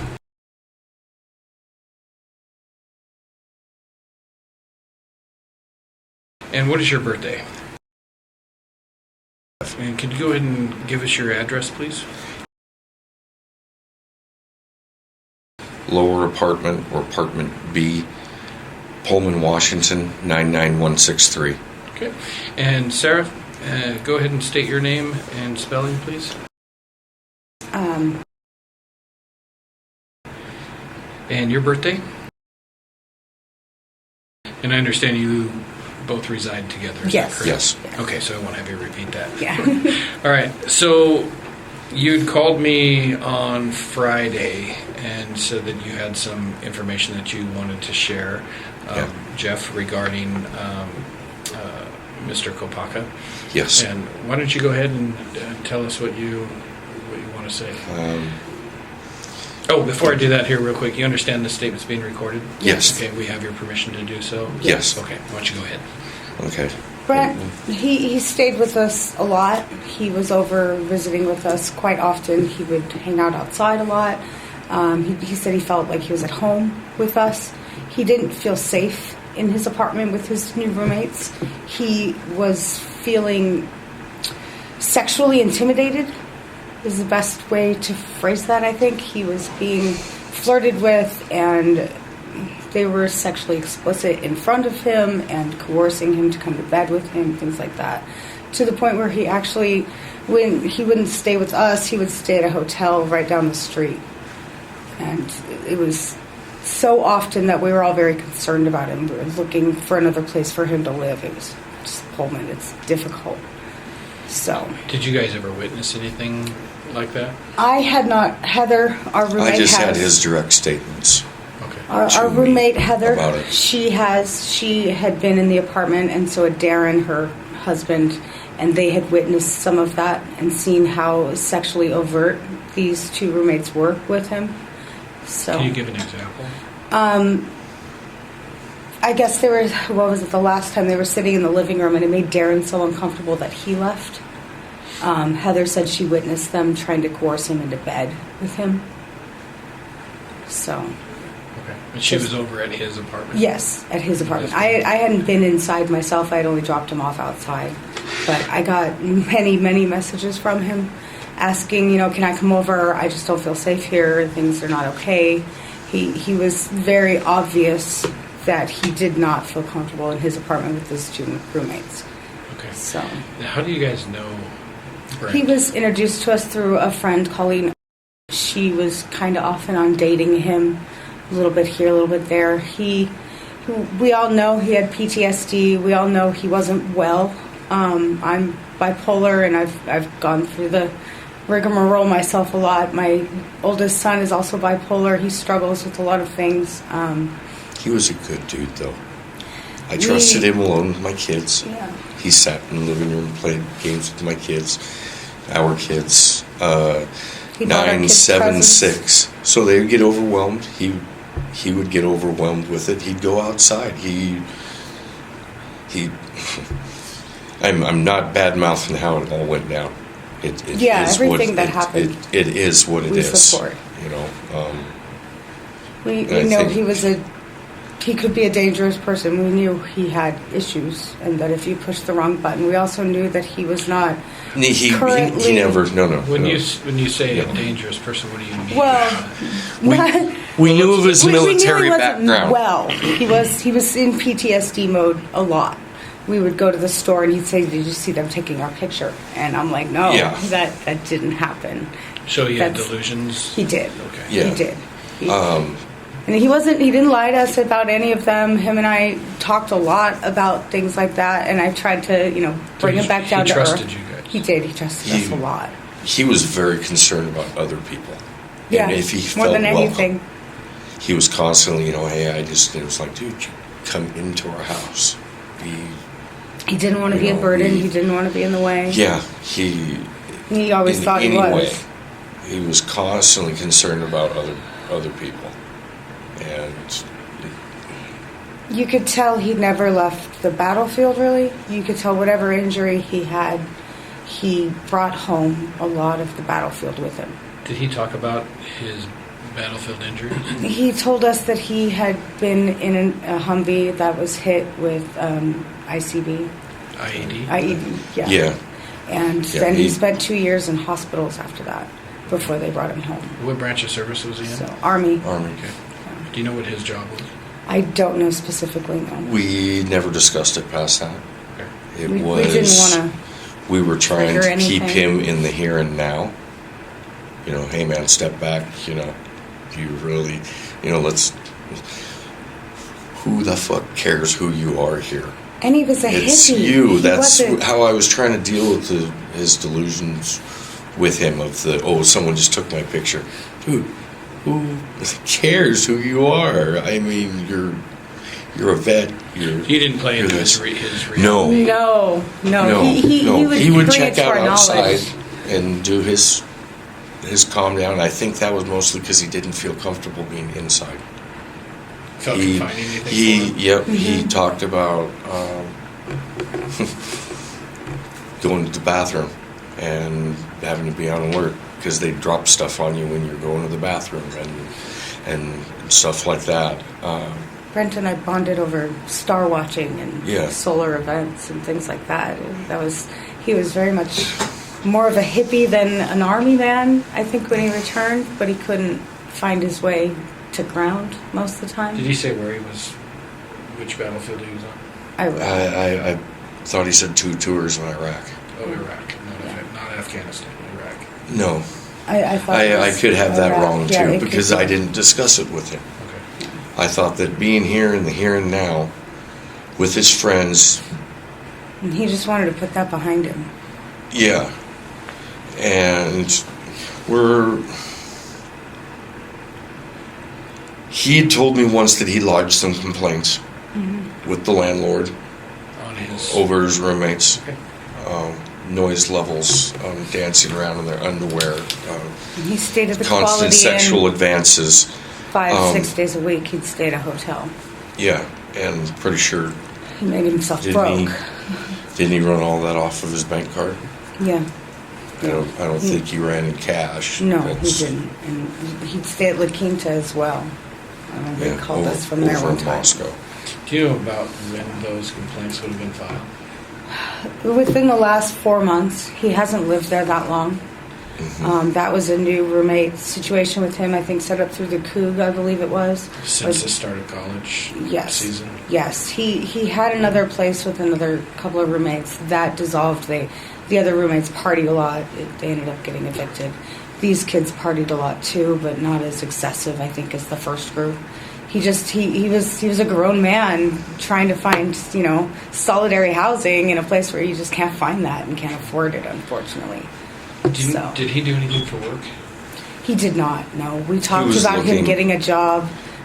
He struggled just the day-to-day routine. We were starting to teach him how to get onto that type of routine. Jeff and I kind of randomly help everybody in town anyways, and so Brent ended up becoming one of our people that we were trying to help and guide. So Where does he get his money? through his military. Is he retired medical? He is fully retired medical. 100% And disability? yes, and early. So he didn't serve full term. I think whatever happened, he ended up getting a pretty large settlement sum. Gotcha. So Okay. Are you aware of any counseling that he's in, or We seen had- therapists of any sort? we had talked about getting him into counseling. We had talked about getting him down to police river counseling, and he had actually said he had set up an appointment and gone down and talked to someone there to start off. Is there, I don't know if he had gotten any farther than that. That was only a few weeks ago. are there VA resources in Pullman? There are not. There are. There are not. Has he tried in Spokane? Do you know? He was know very that limited on transportation. He was serving out He a got in DUI trouble conviction down in Nevada, Right. and he was supposed to have a court date here. God, this week. So he doesn't have a car. He doesn't have a car. No. He was buying a car off our roommate, but he Yes. had no legal way to make it his until he got his court date So he didn't have settled. a driver's license. Exactly. Gotcha. Yeah. Okay. So he ran into some issues before with his illnesses and with his injuries, and he was trying to rectify them. He came to the wrong place to find solitude, I think, unfortunately. And I kept telling him we need to find you some VA resources, and I think that really, honestly, the PTSD from everything that went on, it was hard to watch him live in half there and So half he here. wasn't medicated that you are aware of? Not that we know of, no. Okay. Have you ever witnessed any, other than photographs or paranoia of the bathroom, that sort of thing, have you been present during any delusional experiences that went extended period of time? There were, beside, including did he see him take my picture, he would feed into that. It would become a thing where he would just kind of keep going around and around with them, and no matter what you did, you couldn't talk him out of it, and he would just wander off for a couple of days, and then he'd come back. No idea where he went? No idea, really. I'm assuming he went to a hotel, because that's usually where he called us from, and so he'd say he checked out, and he just slept for a couple of days and hung out there. He struggled with sleeping, I think, at night at all. because of everything in his past. So he wandered town a lot. There were a couple times we'd get up to go pick up my niece from work at 11 o'clock at night, and he was wandering the streets just in our neighborhood. So he... Where's your guys' place in relativity to his? We are about a mile. We are right next to... I'm from here, so is that towards the Walmart and... Yes, we're on Grand Avenue, the by the and yeah. So you get to the end of and we're about an eighth of a mile from it. That's it. Yeah. Any alcohol history usage? Yes. I mean, other than I know he had a DUI. He was an avid. People want to say alcoholic, but he was self-medicating. Gotcha. He was using substance to suppress. Because he would say he's an alcoholic, and I'm like, I don't think you are. You don't act like an alcoholic. You don't act like you have to have it. And he didn't consume that much. No, well, but it was just a daily. He did. He carried a bottle with him daily, or he drank an 18-pack of seltzers daily. He had this with him at all times. Hid that from me more than he wasn't proud of it. He was hitting the alcohol pretty good. He was, and he wasn't proud of it. You could tell that he wanted a way out, which is why I say it wasn't an alcoholic. He wanted help. He wanted to move forward. He wanted to put it. Yeah, he was trying to shut the voices up, shut the noises up. Any understanding of any illicit drug use or anything that you're aware of? Yes, he did use amphetamines, to my knowledge. So. What kind? Amphetamines, the meth. Meth, yeah. So meth. Yeah. Smoke it or? As far as I know, yeah. I know there was a period where he was going through eating it, and I kept telling him that was the stupidest thing I had ever heard. that you're going to destroy your intestines and your stomach lining and you'll never eat again. And he backed off that after a couple of weeks. So. But you weren't aware of that? No, I was not. First of all, my condolences to you guys for the loss of your friend. We thank you for taking the time to listen. Of course. Yeah. Of course. We got to have the whole picture for this. Well, yeah, and that's what we want to make sure you guys have, is that this wasn't a random act of violence. This wasn't something that came up out of the blue. This is something that's been happening. Gotcha. And I apologize if I was short over the phone with you, but it was just, you were emotional, and I was trying to get my point across. You diffused me fine. I appreciate it. I really appreciate your time. Yes. Yeah. This is hard for all of us. We had to tell our kids, and it's because he was close with them too, really close with our kids. He would bring them presents for their birthday, and anything he ever did for anyone was very thought out, very for that person and individual. He was a caring person. Very caring. Yeah. Did this surprise you that this happened? No, we knew before you guys announced his name. We knew right that day. Because of where the location was. Not just the location, just we knew. We just had a feeling he hadn't answered us for a day. Yeah. Thank God he's not hurting anymore. Yeah. But it's never anything that we want to have an outcome like this happen. And we understand that. I'm guessing you guys talked to him for a while. Tried to talk to him. I'm just guessing. I can't share that. Yes, investigation. I understand all that. And at one point when we're done, all this is going to be public disclosable. But these type of investigations, by law, we are required to keep them very compartmentalized. So. Well, we understand. Like nobody down the street knew. You guys were very quiet. The entire neighborhood did not know. Nobody at the gas station, nobody at the pot shops, nobody that works along Bishop really knew. Probably because of the elevation difference. Possibly, yeah. And a lot of people just kind of, they said they heard one shot, and that was it. And so, that's you guys did your job. And we don't think we're not here to argue wrong. that. We're just saying that I believe that he was pushed into the situation. I he finally just reacted violently because... I wish there were resources for him here too. And I wish he hadn't reacted that way. And probably the more you guys came in, the harder. My guess is, the more militant you got, the more it set him off. And that's just... It's unfortunate, but I think honestly a lot of that's on the military. They need to deprogram some of these kids a little bit more before they send them home. So. Anyway. Yeah, I can. I've been to combat twice. I know the experiences. Of course, I have no idea what he experienced during his time, but I you understand what a lot of these guys coming back have suffered. So, is there anything else that you guys would like to share that might be? Did you bring your phone in? To us? I did. No, I didn't. I left it in the car. I can, if you, I can try and forward you a message I got from him that tells me that it was a verbal message. I think it was, some of this was slightly premeditated on his part. I think the day before, 2 days before, he told Heather that, he saw himself being killed by the cops. And the message I got from him was asking if I believed that everybody had an impact, whether one life had a major impact on everybody, on the masses, or if it was more personal, like purgatory type thing. Do you think this was intentional? I think he may have, yeah. I think he may have done this to get attention to his plight, to what was going on. So, because the message is ominous now, but it was only a couple days before. So.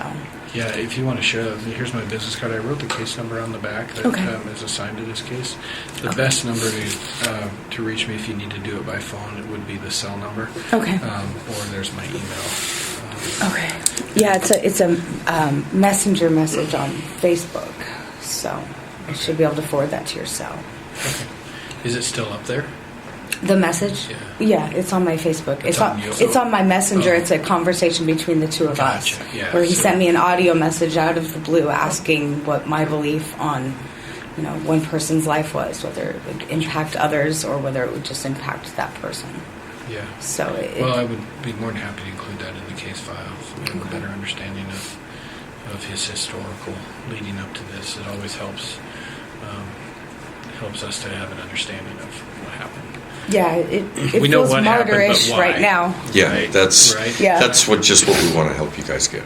Is why. I certainly appreciate your time, and I definitely appreciate you guys driving up here in this horrible weather. No, thank you for taking it time. Helps us, I think, find a little closure too. We've been talking a bit with the family as well. So. Well, good, yeah, because we have too. So, my supervisor is the one that's communicating with the family, and we've got one on each side of the parents because they're divorced. Yes. So we've got one person from each side that we deal with. So it's just kind of it makes things easier for us when we're dealing with one spokesperson than 100 different voices. Yes. Yes, I understand. So that we're getting and he had a big group of friends with us that just cared, that had met him once and fell in love with him. Just thought he was the most amazing kid. Well, good. So we'll remember him. Oh, we will. Yeah. Honor his memory. That's one of the best ways. So before I let you guys go, anything else? No, sir. No, I will forward that message to you so that you have that piece of it. So is at the end of this, we always a statement that all of this is true, the best recollection. Everything we've said nothing's is been true. coerced or anything like that. No threats or promises have been made to you guys. No, just a simple sir. No. Okay. The time now is 12:25, and this is the recording. You guys just got done watching that or listening to it. We just got done listening to it. So one thing we aren't going to do, and you'll hear that I blanked out the names because we're not trying to dox anybody. All right. It's public information. If you guys wanted to know exactly who that is, you can put in a FOIA request and find that information out. I just don't want to be the one to put their names out there. But this was essentially who this was. This was a couple who lived very close to him. It sounds like they were actively involved in their community. And drew pretty close connections to some of the other people in the community based off the statements she was saying by, we tend to have hangarounds or whatever the word was she used for people in the area in their house. So they both knew Brent Kopacka very close. And they immediately go into, and we'll go through it, in a linear fashion here, but they immediately go into what it was like in his apartment. Now, the cop asked a very interesting question and said, well, can you give me an example of what was going on in the apartment when she's talking about like sexual intimidation, coercion, trying to get him to engage? And I never heard an example from her. Nope. No example. No example. Just that, oh, well, so-and-so who we know was there and happened to see it. And it like made them uncomfortable. Yeah. That's it. Yeah. And it made them uncomfortable. And it was like aggressive and pushy and intimidating. Why I'm bringing that up is because I think that bit of information could also be exploited by his PTSD and TBI, whereas that's just a very weird situation to be in. And that is not like, I've hung out with all sorts of people and I've never seen a situation like that where you're like roommates with someone and they're trying to literally force you. And these are these are men roommates or woman roommates? Men. Okay. Yeah. Yeah. Well, so very strange. Yeah, it does make me wonder, was because of how mentally unwell he was he maybe being hit on slightly, or not even hit on, like they're just flirty type gay guys and he's picking up on it as a threat because he's so mentally unwell at that time, and then his friend comes over and maybe isn't about that, maybe feels uncomfortable, is really uncomfortable around gay men. And you got to remember, these are college kids. Yeah. Mm-hmm. And they are partying, like these two gay guys, like maybe they're partying and having fun. And the guy, his friend, is like so not about it that he's uncomfortable and leaves. And that's seen, like that seems to confirm Brent's delusions. Yeah.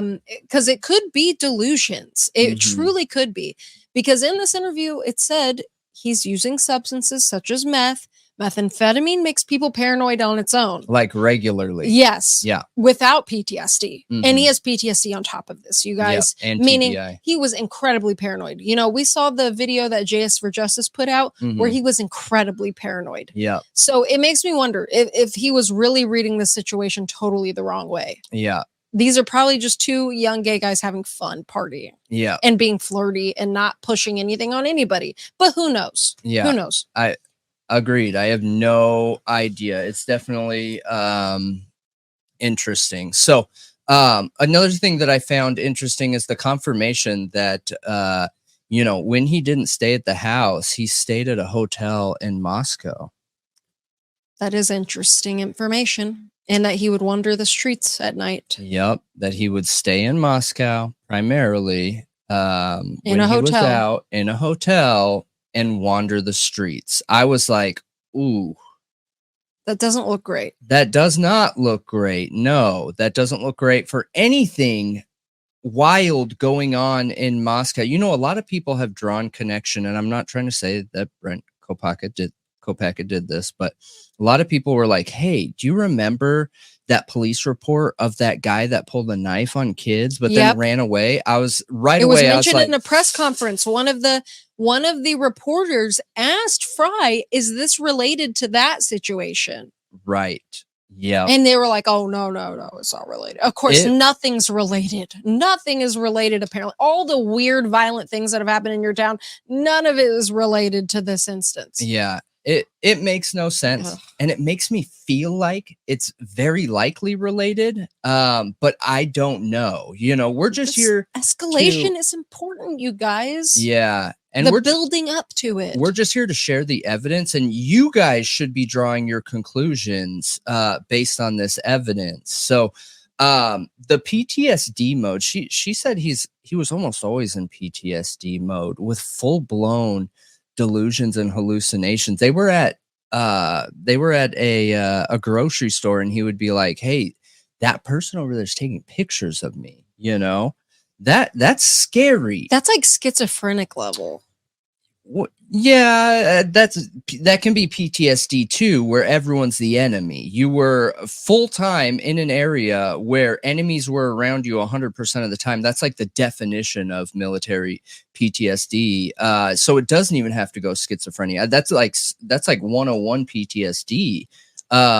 To hallucinate like that. Yeah, for an extreme case, absolutely. With TBI and using. Well, yeah, that's a good point.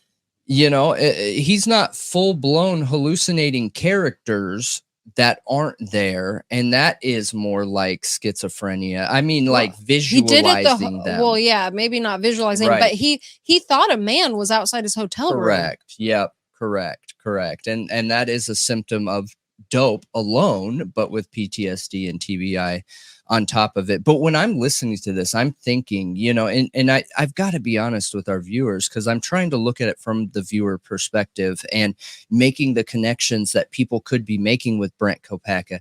And it made me think, like, man, staying in Moscow, right? Could it be possible that he would go out at night and walk the street, or doing dope by himself in his room, just self-medicating, and he's a soldier, a trained soldier, you guys, in the airborne division. So airborne's more trained than your basic soldier is. The same training that Brett Payne had, being in the same, you know, unit. Yeah. And could he have been out at night and thought that guy is following me? That guy's taking pictures of me. That guy is doing this, doing that, and the other. And he makes the choice where he feels completely and totally cornered, possibly on drugs, self-medicating, possibly feeling like his life is in danger. So he decides to act first. Is that a real possibility here? I do think so. I do think it's a real possibility. That something like that could happen. He's a trained soldier. I know. Yes, he is. And he was literally like in combat. Yeah. And was definitely trained in how to go into a building and take people out. And clear it. Yep. So one other interesting thing that I just want to bring up is that Bryan Kohberger is also said to stay up all night, go out running at night, do a lot of things at night, which is also very interesting to me. It's just it's just a weird correlation, like that he would go out running at night and he would be up at all hours of the night and go out driving at night. Look, it's interesting. It's interesting because we hear rumors that Bryan Kohberger was using uppers because these uppers helped him with his headaches, his chronic headaches that he had. We hear Brent Kopacka was using uppers. You know, I've heard where people who prefer the crystal type dope will use the white powder dope in times where they can't get the crystal. And I've heard vice versa, both ways, you know, because uppers give that same kind of feel, even though they're different, and do the same thing. So could they have met through some connection there? Could they have met because addicts can see other addicts a mile away and been like, hey, man, I'm new out here. How do I get this? You know, I don't know anyone out here yet. Can you help me out? Could there be some kind of connection there? I think the questions that the true crime community is asking here is fair. I do. Yeah, people are going to take a lot of issues with everything that was just said, though. Like a lot of issues. Like every time I hear anytime you bring up, oh, Bryan Kohberger could have relapsed or been using other drugs, or, you know, anything about Brent Kopacka possibly being involved, I understand why it's offensive to those people. However, in the same respect, there's a lot of issues in the Idaho 4 case that a lot of us see. A lot of us. Yeah, I'm not suggesting those things are true. We not have enough evidence to even make that assessment. Yes. Pulling out the questions, okay, looking at the evidence and saying, is this possible, is not accusing somebody of it. It's asking questions. Yeah. Mm-hmm. Based on the evidence you see. Yep. And look, I am in full understanding that what we just heard here could just be a soldier that got hurt in war that never came back and was struggling the entire 15 years they were back. I think it was 15 years. And finally couldn't take it anymore. And the apartment shooting happened. I think that's a very real possibility too, but when we're looking at potential suspects in the area, like, did you look for means, motive, and what is the third one? Opportunity. Yeah, means, motive, opportunity. It sounds like it was there. Yeah. And does that mean he did it? No, it does not mean he did it. It means he has the training and background. The motive is a potential PTSD situation, that maybe there was some hallucinations and delusions and the things we saw him going through and have been confirmed over and over and over he was going through. And then the opportunity is in the area and known to walk around. And, if that were the truth, okay, if it were, and if it were the truth that something like that happened, it would be such a tragedy. I wouldn't judge Kopacka for that, because he's in a psychotic state. Okay. He's in a state where he is not aware of anything that is reality anymore. I know. Yeah. That's what makes it so tragic. That's why these kinds of people who have gone through these kinds of things that are struggling like this need help. Yeah. They are literally dangerous to themselves and others. Yeah, I know.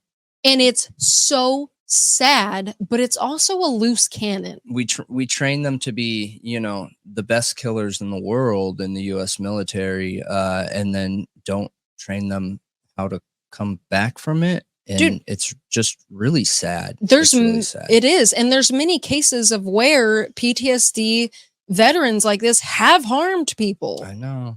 It's not like it's unheard of. It happens. Yeah. And in those situations, like, who is exactly to blame?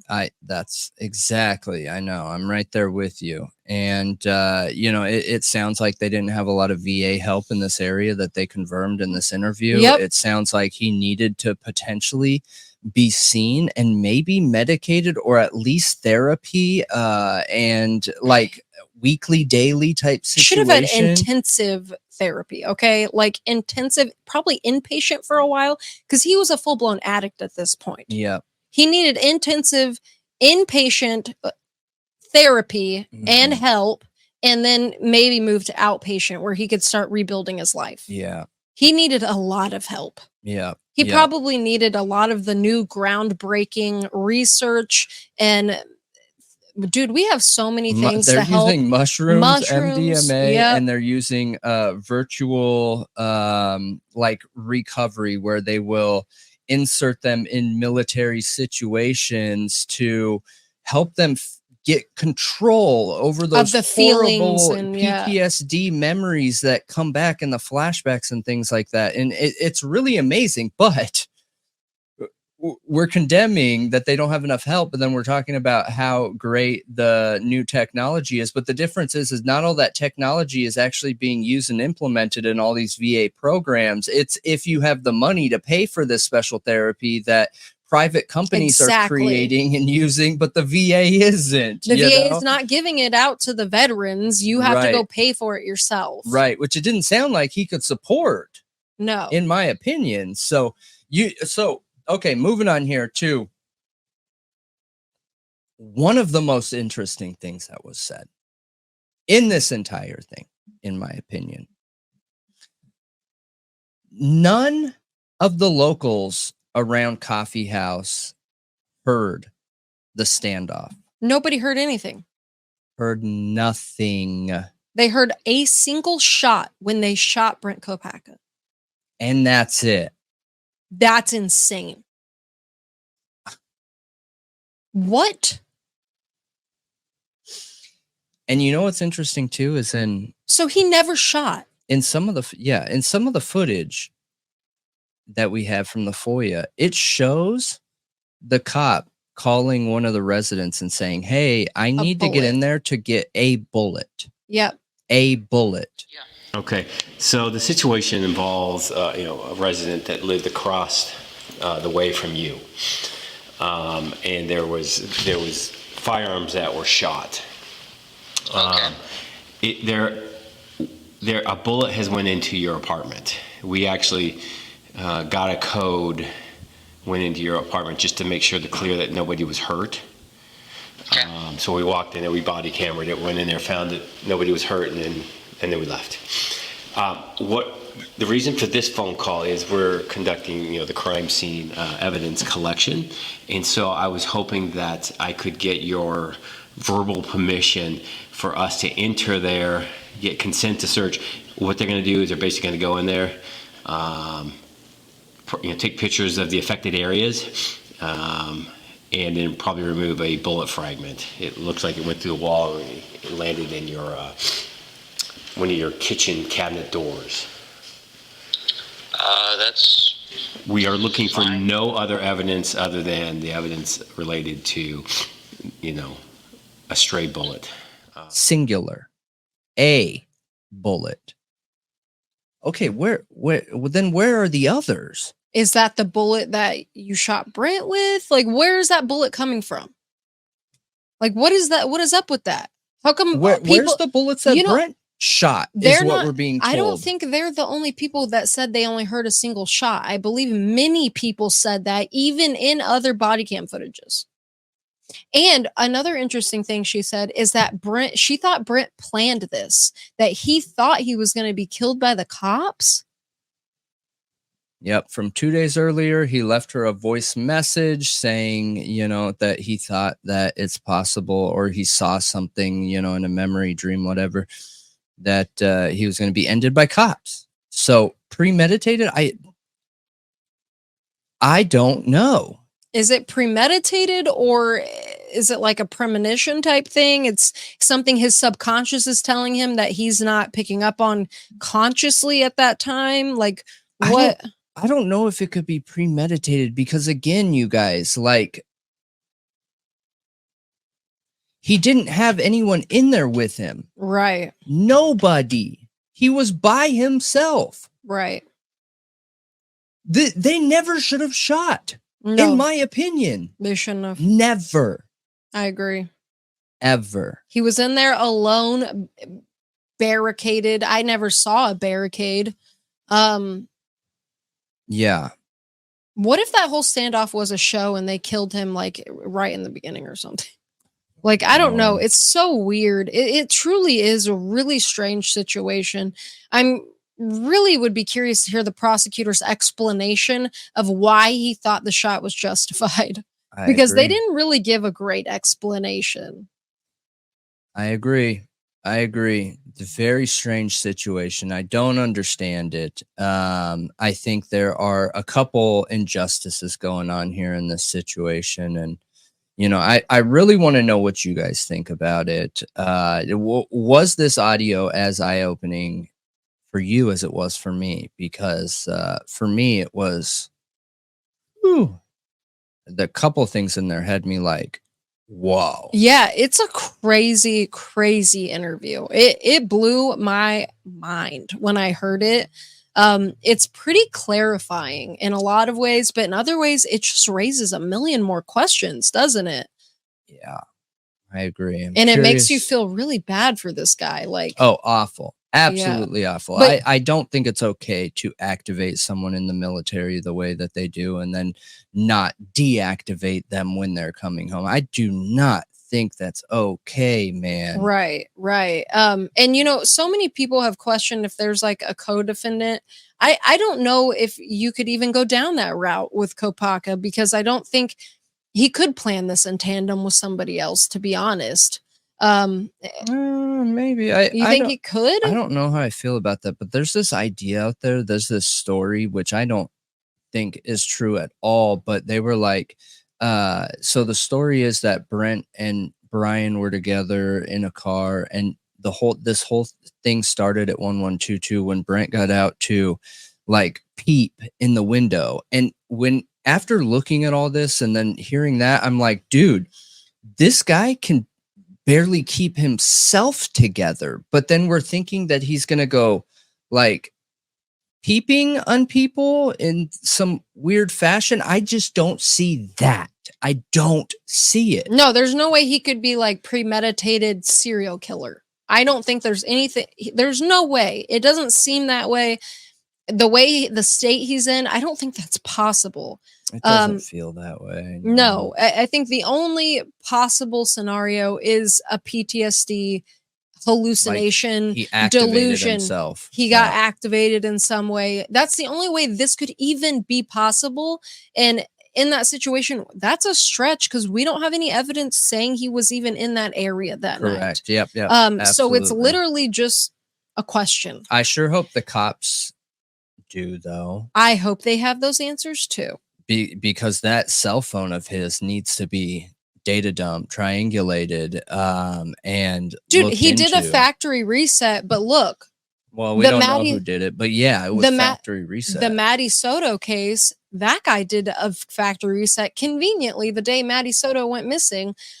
They got all of those images back. Yep. And he's in there with 60 charges of abusing a minor and photos of it. Yeah. And he did a factory reset on his phone. So, correct.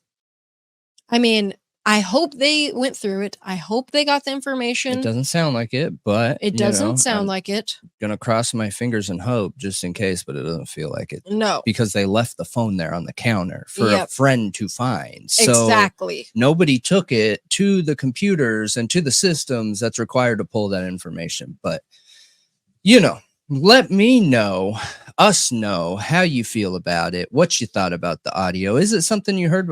Has another creator covered these audios? Not that I've heard.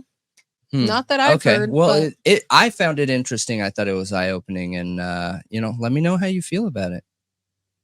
So we are going to talk about the very tragic passing of Gregory Johnson Jr.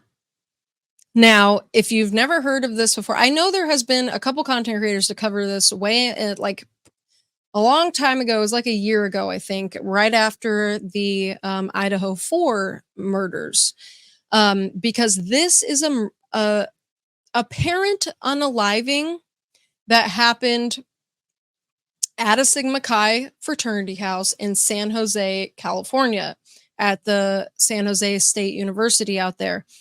Well, his mother does not believe that he harmed himself.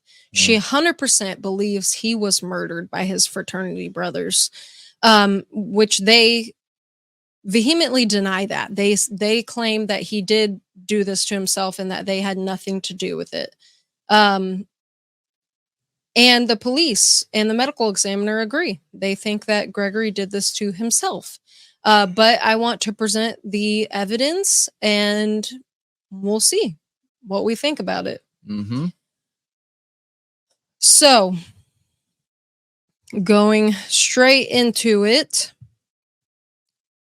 he was found on November 22nd, 2008 at the Sigma Chi fraternity house at San Jose State University, where he lived. He had lived there for 2 years, school years. And apparently some of his fraternity brothers found him in the basement hanging from a water pipe by a very heavy-duty extension cord. He was so tall that his knees were essentially like on the ground, which is really interesting. They untied him and set him in an office chair and called the police. The police got there. So yeah, he was 6'2". Yeah, I should mention that, his height. He was 6'2", weighed 185 pounds. The distance between the basement floor and the water pipe from which he allegedly was found was 5 feet 10 inches. Yeah. So his mom was not notified, by the way, until several hours after he was already gone. Students, grief counselors, and university administration were notified of his death before the mother ever received a call, which is awful. She should have been like the first notified. But the police get there and, check, and he's cold to the touch and he's already gone. Well, his mother has claimed to this day that there was a cut on the back of his head that was leaking brain matter when she saw him. And she has shown pictures to prove it to the public.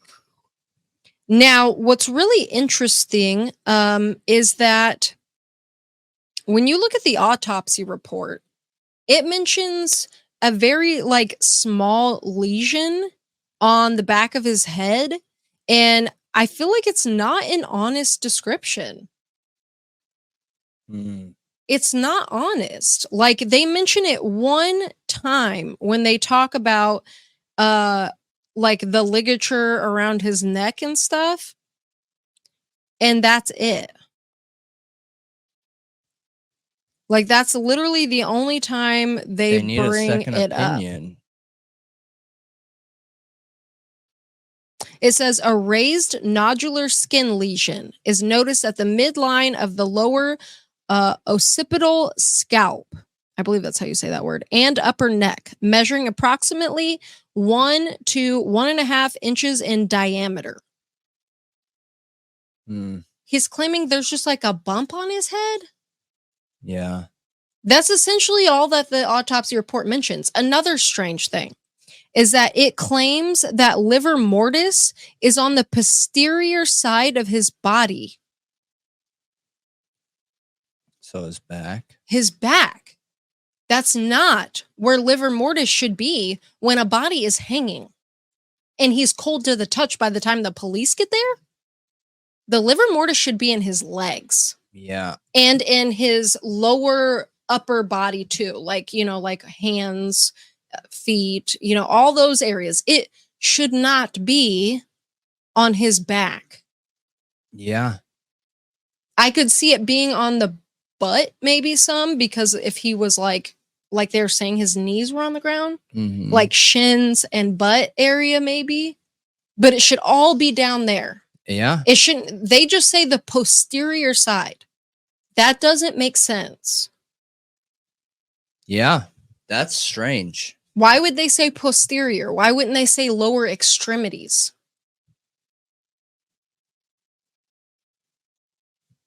Makes me wonder, man. By the way, another thing that the mother mentioned is that they had a brand new mattress for him. That she went to his room and they had changed the mattress. What? Yeah.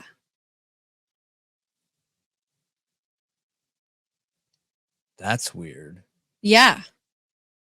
It is. It's super weird. I did see the mom. She went on some channel at some point, and it was a long time ago.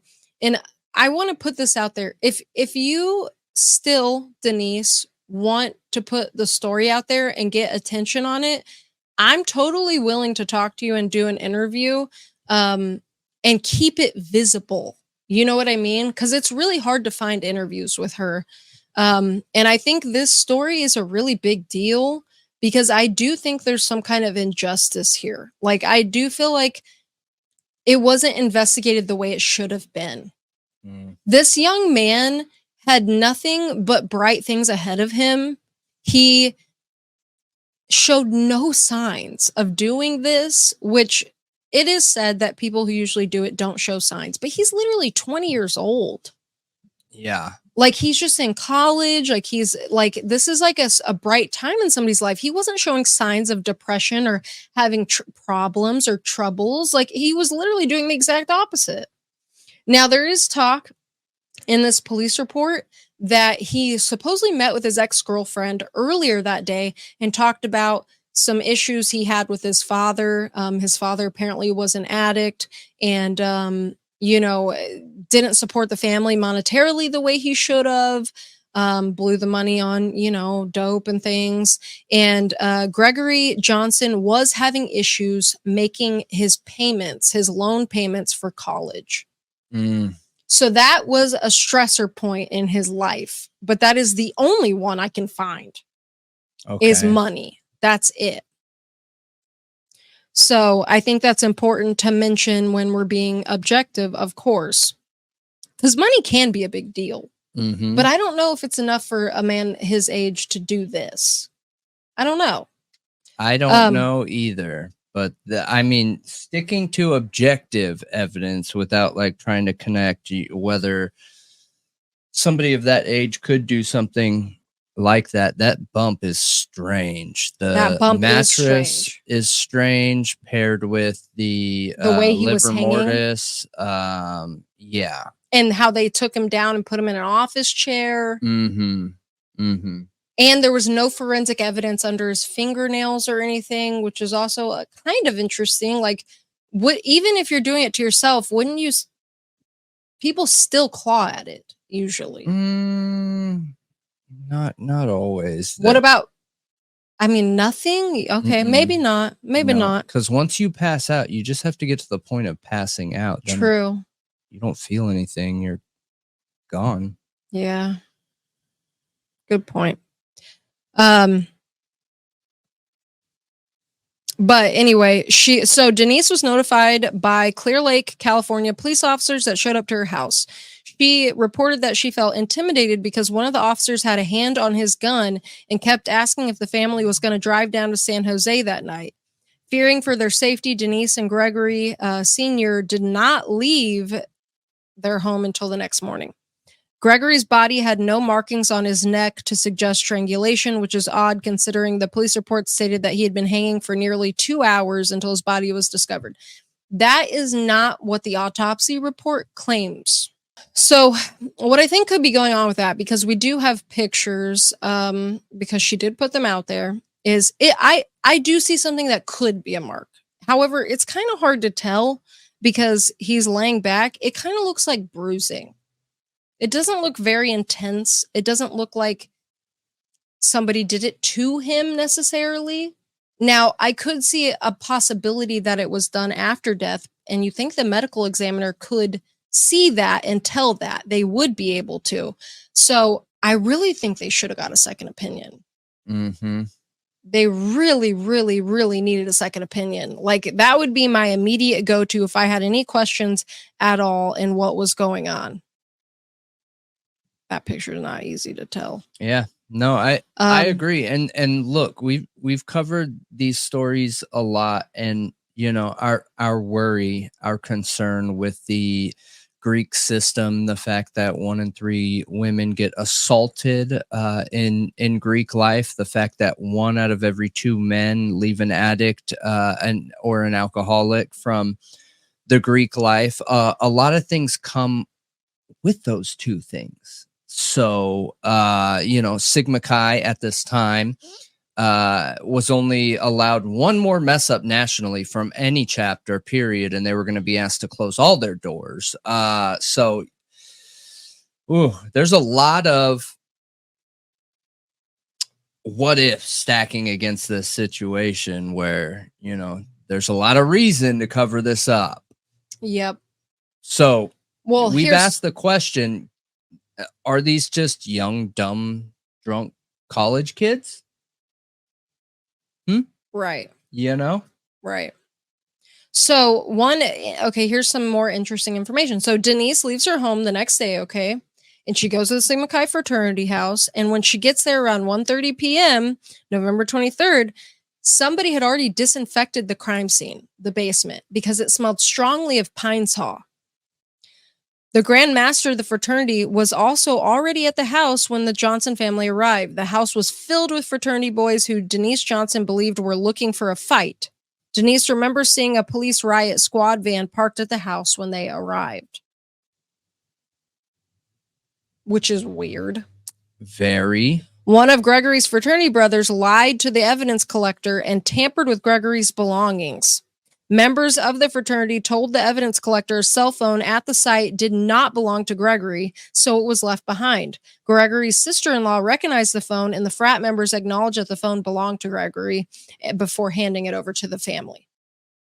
So they were trying not to give it to them? They were trying not to give Gregory's phone over to the cops. When When Gregory's sister-in-law went through the phone later that night, she found that all Gregory's pictures had been deleted and somebody had attempted to call his voicemail at 8:30 p.m. November 22nd. You guys, isn't it kind of weird? 11/22? He was killed on 11/22. What the heck? I swear the universe is just messing with me at this point. All of us. I swear to God. They should have got somebody who knows how to pull all that information out. Like, yes. So the family should go do that on their own if the cops aren't going to do it. You realize you can get deleted messages back too, and pictures. Yeah. So several hours after he was allegedly found dead is when they were trying to call the voicemail. The Santa Clara County Coroner's Office refused to let the Johnson family view or ID his body. They say that the fraternity brother who found Gregory had already ID'd his body. How is that possible? This is his family, literally his immediate family, like his mother and father. That makes no sense. The coroner's office told Miss Johnson that she needed to raise a few $1,000s ASAP to have Gregory's body sent to Clear Lake, California, or else they would just cremate him.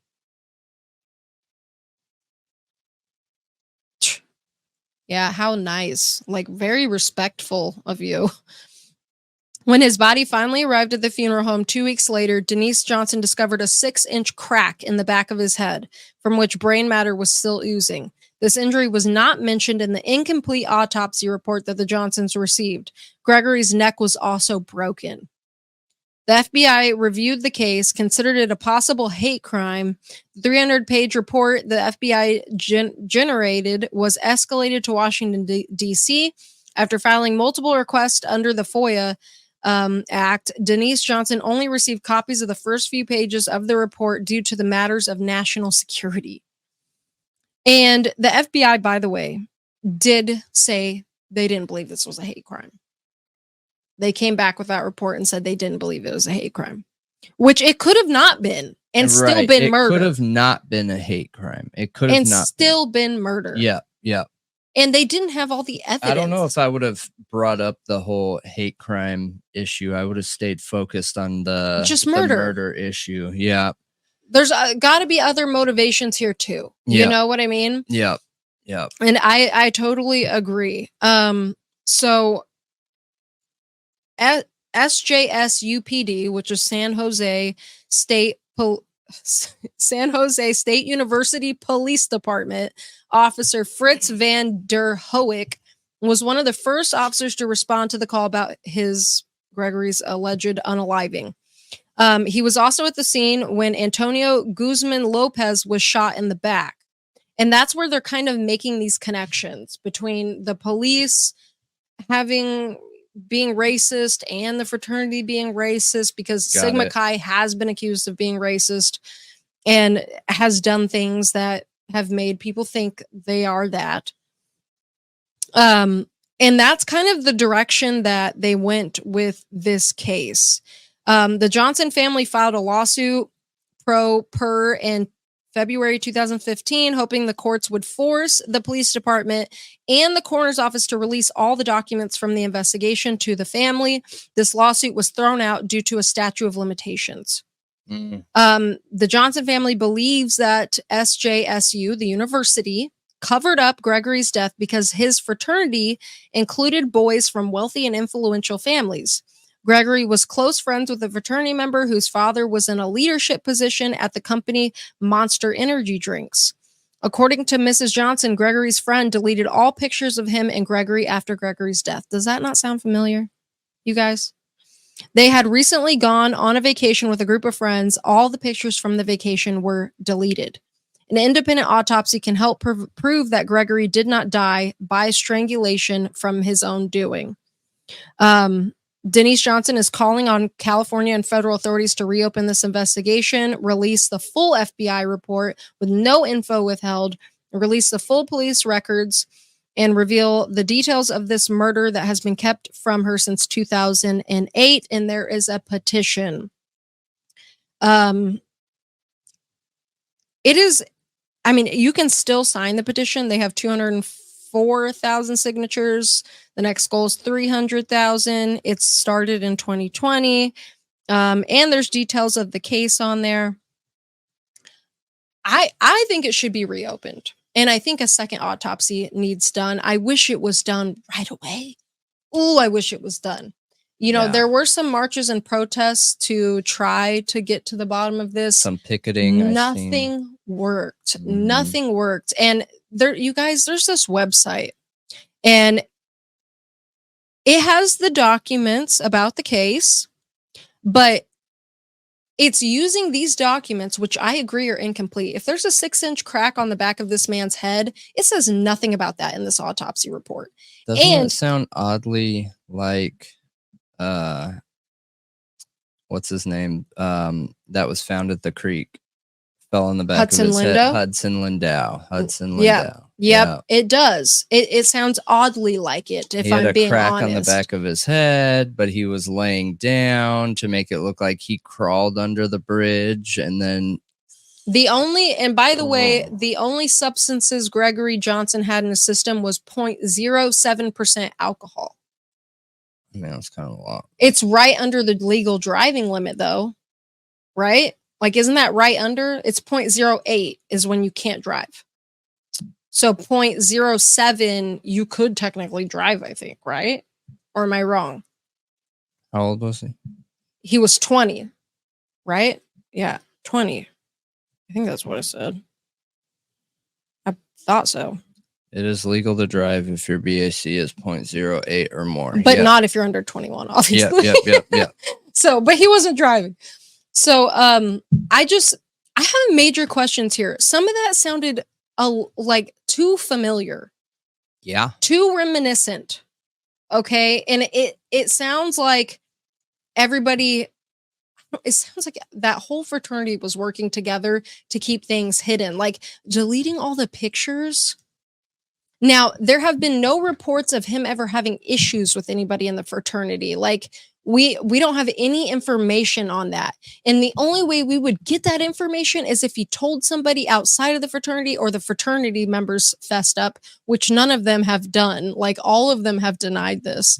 But to delete pictures with him, like, if he was my friend, okay, and I know I had nothing to do with it, I would be super open to talking with his family. Yeah. Super open to talking with them. Agreed. And I would not delete his pictures. He's still my friend. I still love him, even if his family thinks I murdered him. I know I didn't, and I care about him. Like, why? That makes you look so bad. Mm-hmm. It doesn't sound like the fraternity was ever open to talking with the family. And that's strange. It's really strange because, we brought up the fact that fraternities, and specifically this fraternity, has rules against talking to law enforcement. Like, they just don't. Period. And Sigma Chi specifically is a social fraternity. Like, so I didn't realize this, but there are different kinds of fraternities. Some are academic. Some are social. Mm-hmm. Some are like for certain types of people. You know what I mean? Like, if you want to excel academically, you join an academic fraternity. Yep. If you want somewhere where you can just hang out with people, you join a social one. Yep. Like, I think there's sport ones too. Mm-hmm. Now they have multicultural ones that are based around like your culture. Yeah. There's all different ones now. But I don't know how many benefits there really are to having fraternities be this important in colleges anymore. I understand the benefits for a person that they're going to get paid more. The stats show that you're going to get paid more when you're in a fraternity and graduate college, which is good for the college because people in fraternities that become alumni pay the college more after they get out of school than regular students. Yeah. But their GPA like significantly goes down for fraternity members. Yeah, I do know that. And they'll bring people into the fraternity just because they're grade point average. Yeah, because you have to have a minimum to have a fraternity in a college. I didn't even know that. I didn't know that overall fraternity members' GPAs go down. Yeah, of course. Like, what Their the heck? partying goes up. Yes, their partying goes up, the rate of injury, the rate of SA, and their GPA goes down. But then their pay after college goes up, Right. and how much they donate to the university goes up. And essentially, so we did And the UK does not allow frats in schools. Only US does. Yeah, well, you know how we did the 4chan circa 18 something? Yep. And we talked about the death of William 26. Morgan? Yep. Well, all those anti-fraternity laws were passed, okay? Where they were super anti-fraternity for a while, and they were taken out of all universities. Like, they weren't allowed in universities. But then those fraternity people who were in fraternities when they were young got older and were in leadership roles in universities, and there was a lot of issues in universities at that time. The enrollment was skyrocketing. Like, universities had never been attended that much. And I have a graph here to show you how much it skyrocketed over those years. It was a lot. Yeah, I think it was from 1880 to 1930, and it went up like literally 10,000% or some crazy amount. Like an insane amount. You're better with numbers than me. But yeah, it was an insane amount. And they were having trouble controlling the population of students because they were being wild and getting hurt. And it was hard to discipline them. And fraternities not only offered this structure of like accountability, but they also gave them housing and paid the schools so much money. You know what I mean? Yep. Like, they got money from it. They got to be able to yell at the fraternity chapters. It's and a corporate chain of command of where discipline. You have, the president up here, then you have the fraternity leaders, not fraternity leaders, the alumni fraternity leader people down here, and then you have the fraternity leaders, which and then you have students, and the president leans on the fraternities to lead the students, and like, dude, and they influence the rest of the school. But then the fraternities do the most crime and are the most trouble, but then the president goes to them to create things like safety groups and things like that. But they're the trouble. They are the ones who cause all the trouble. Absolutely. It's so ridiculous and confusing. Like, I don't understand this system. It makes no sense. Like, we need a better system, okay? Because fraternities aren't cutting it. Them being able to have these rules of secrecy and being able to get away with things because without them, your university couldn't get by. Like, it's ridiculous. It's ridiculous. Yeah. I don't get it. I wish we could come up with something better. Unfortunately, we probably never will. Rich people love their secret societies. But, I mean, I was blown away realizing how much fraternities matter to a school that a school might literally cover up a murder. I kind of like, that's what happened here. If you didn't notice, that police officer that responded to the scene was a university police officer that was involved in all of this. Yeah.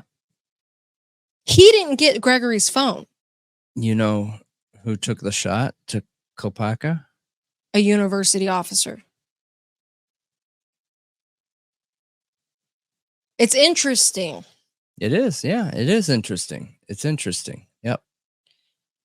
So I'm just saying, I want this case relooked into. I think it's important for the public not to question things like this anymore. Clearly enough people in that area of the country in San Jose and surrounding areas felt like something was up with this. His own family feels like something was up with this.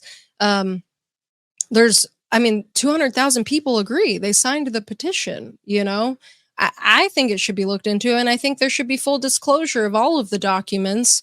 But I also think for the FBI to make a full decision on whether it was a hate crime or not, they kind of need all the evidence, wouldn't you think? And it doesn't sound like they did.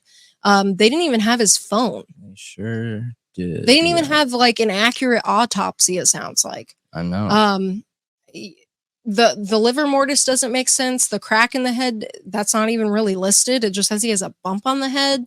Like, it's weird. It doesn't make sense. It's very strange. Sounds like he had head trauma and his neck broken. And I'm sorry, your neck can't break from being that tall, standing from that height and just bending your knees. Yeah. And that's not possible. And I think the reason why we automatically go into the potential of Sigma Chi being to blame here, because look, if he accidentally died in some other way, accidentally, there would be no reason to cover it up. So like, if there was a staging, then it's because someone else was involved. Yep. Hello. And there's too many weird circumstances here. And I don't know. I have major questions, but I want to know what you guys think about the case. This website that is called, I wanted to mention that has the autopsy report and a bunch of the documents is, it's called Peace for Gregory Johnson Jr. And you guys, this website's really weird because it has facts and it has an about section. And the about section essentially says that he unalived himself and who he is. And then the facts are supposed to myth bust. Like, it's supposed to dispel any rumor that there was a murder, okay? And that this was him hurting himself. That's the intention of this website. And they have the documents and are citing the medical examiner's report, but not mentioning any of those other things that the parents found, the fact that the phone wasn't given over to police. Like, they're saying all of that's not true. So, and it's not from any credible source really, other than they're citing documents, and it says it's signed Friends of Gregory Johnson Jr. So tell me, who made this website? Yeah. Who felt it was necessary to make this website? Right. Weird. It's super strange. It's super, super, super strange. There's also claims apparently of him getting in a fight that I've only see come from this website. So, I mean, if you want to check it out, you know, I can link it or something if you want to read through it. But it makes me wonder who benefits from this website, trying to myth bust it all. Yeah. And using the police documents that I think seem flawed because they don't make sense. Yeah. Who do you think? But let me know what you think. All right. And that is it for the Thought Riot podcast. It was a good night. We went through some interesting stories. I ended up leaving these stories learning a lot and leaving with some more questions. But we appreciate all of you for being here. Every single one of you. Make sure if you love the podcast and you support the podcast, hit that like button, hit that subscribe button, leave a comment, turn on those notifications, and leave a comment under the video. Check out all of our social media. We have a Discord. It is private. It's to continue the conversation, and any Thought Rioters are allowed in there. Just look for this link and invite. And you guys, Discord is not some weird, ominous place. It's just a chat. It's a chat room. It's a chat that we manage. If something goes wrong, we fix. If you don't like chat rooms, by all means, don't join it. But we just go in there. It get little updates. People post articles. People say what they think. But it's not like where we're making conspiracies. Like, I have a tab where I link sources, and other people from the community link sources about different cases. Suggest content to each other. It's really just a place for the community to come together. Like, I feel like there are some places you can go on the internet, like certain groups and things that are all gossipy. That's not really what ours is about. People may gossip sometimes, but like, that's just the internet. You can get the same thing from a YouTube comment section. This is just private and for the Thought Riot community. It's nothing weird and ominous going on. We try to keep it as safe as possible. If you ever have concerns, you can reach out to us. Absolutely. Absolutely. But we appreciate all of you. Hit that like. Come hang out with us next time. Meet us at the True Crime Talk Show, where we go live 4 times a week, 9 p.m. to 11 p.m., Sunday, Monday, Wednesday, Thursday.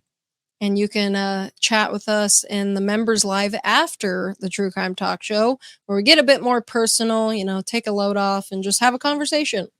Yes. And we'll see you all there. See ya. Later.